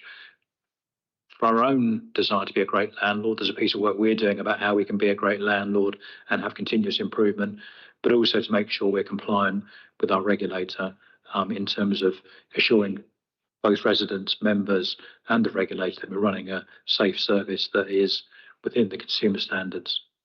That's probably it from me. There's quite a lot in the report, apologies for the detail, but it's to make sure you have full oversight where we are. Thank you. Ollie. Thank you, Chair, and thank you very much, Martin. Well done for the progress. A couple of very quick questions. Wondering if any fire risk assessments have been shared with residents. I remember I raised this last time, and there was some. I can't remember exactly what the answer was, but if you could answer that now. Of the 485 outstanding actions on the fire risk element, how many of those are serious breaches?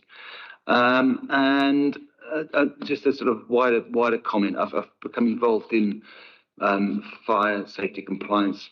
We're involved in a block in my ward, and there seems to be there's a wide sort of range of costs associated with things like fire door replacement, and whether you actually need to replace fire doors. This is sort of nominal fire doors, all that stuff, and the range of costs is quite massive. So some blocks will charge us 700 quid for a replacement door, others 2,000, and then you get other blocks that you can charge 12,000 to burn a fire door to see if it's compliant or not. So I'm sure we don't do that, but I mean, I wonder if you could comment on.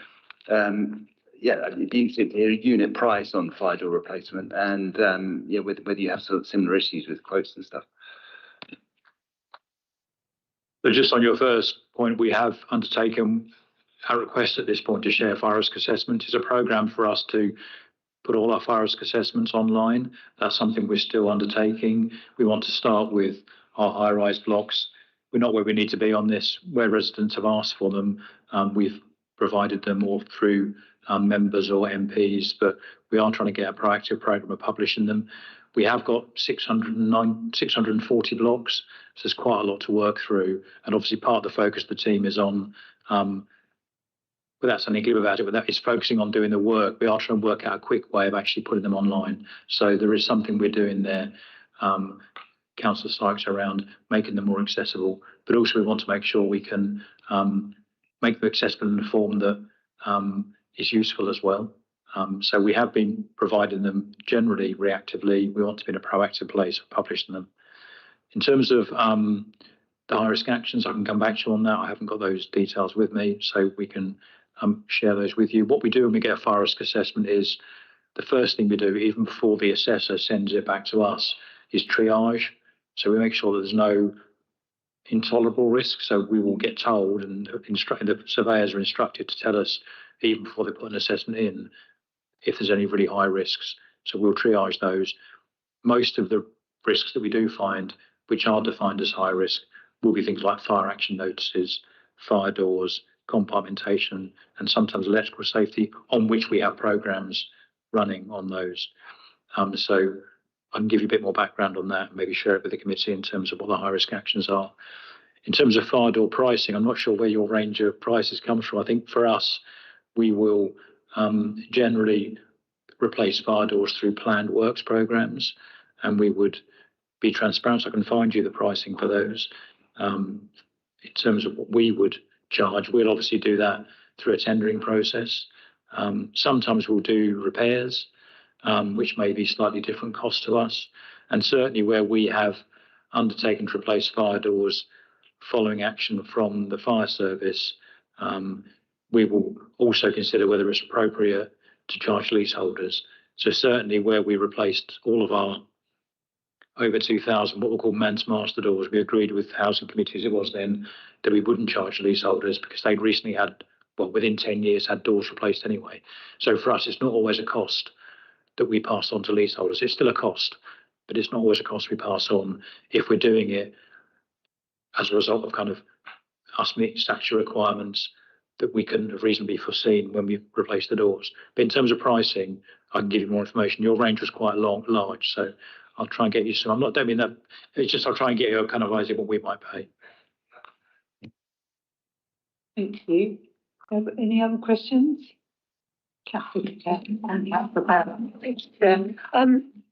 I think you've done a splendid job, because I can remember being really freaked out by that initial report. And I think to have got, because it's not something that we have had to do before, but to get to the stage where you are now and getting a system going, I think is really, I mean, credit to the officers for kind of knuckling down on this, and also for getting the general repairs down as well, which I think is a really good sort of place to be. In terms of other issues that come up in terms of housing, how are we doing on things like black mold and other sort of issues like that, which, you know, you could have all the fireproofing you like, but if you've got black mold, it might be an issue. So I just wondered how that's going. Thanks very much. Thank you very much. I appreciate those comments very much. And it has been huge amounts of work, huge, but we're getting there. On the issue of mould and damp, it's my favourite topic at the moment, so I'm happy to talk about it, oddly. We are actually launching a war on it this winter. You know, the AWAB's law is coming in and we're getting ahead of the game. We're not waiting for the law to come in. We're starting now because, for me, I don't want anybody sitting there in damp and mould, especially in the winter. It's horrible. So we are actually now standing up a full team, a specialist team, aren't we, that is there just specifically for those complaints. And we're just about to launch it. And you will get a members workshop very soon, because you want all councillors to be aware, to get your residents, your council residents, obviously, to report to us. So what you're going to find is we're going to have, there's 3,000 reports come up from damp and mould. We want you to report to us because we want to get them tackled and done. And this is a new initiative that we're just launching for this winter. And all councillors can help with that as well. Just tell us if you hear of any reports of damp and mould, because we're going to go straight in there and fix them. Thank you. That's brilliant. Thanks, Jill. That's fair. Thank you. You've just really said what I was going to say. Thank you for your hard work. So I was going to say, well done for getting repairs down so well done. Hot, I think it says in the report. That's really, really good. And on mould, I think we've had a campaign in our ward for a while, haven't we, where we've had notices going out to all the tenants. And then they fill in a question if they've got mould and things. I mean, I think one of my residents had mould and you came round really quickly and fixed it. And it was just a matter of moving the radiator to a different wall because that was generating condensation. So there's lots you can do to get rid of mould. And the other thing is I wanted to say that I'm really impressed that it's 97%, not 98%, I think it was, on fire alarms. You're getting those in the houses. And it says that you're putting in the, I forgot what it's called now, the other thing, the other alarm. Smoke monoxide. Not smoke detector. Carbon monoxide. Sorry, I'm tired. The carbon monoxide detector. Have you got data on that? What percent that is? Or have you only just started doing that? It's in there somewhere. Was it in there? Yeah, it's in there somewhere. I can't remember where. Sorry. But it was in there. Oh, turn my... Checking my notes, he says. So yeah, carbon monoxide was an area where we were compliant, and we continue to be compliant. So at the moment, carbon monoxide detection is 99.7%. So it's quite high. What we are doing though is trying to move to what's called providing hardwired systems for both. So we've got a program to December 26th of actually trying to move away from battery powered carbon monoxide smoke detectors. So that leaves an element of risk if the battery runs out or something happens. So we're running a program in parallel with our electrical safety program of putting in hardwired smoke and carbon monoxide. So they'll just be wired in. So there's no issue with resident having to request a battery or taking a battery out or risks around all that kind of stuff. So we're trying to take out the risks around those detectors, but we are virtually compliant in both. But it is, as I said, the hard few hundred that we have to get to, and often they're the most vulnerable. And that's certainly our learning around reaching those properties and trying to be joined up in our access arrangements, because often it's the same people who have difficulty accessing, as you'll know from your casework. It's often the same people are the same cohort in all the health and safety things. So that's it. Thank you very much. It's so good to see it all the numbers going in the right direction. So I think we're just happy to know the report, are we? Excellent. Thank you for the update, and I'll call the meeting to a close. Thank you, Chair. Bit of a marathon.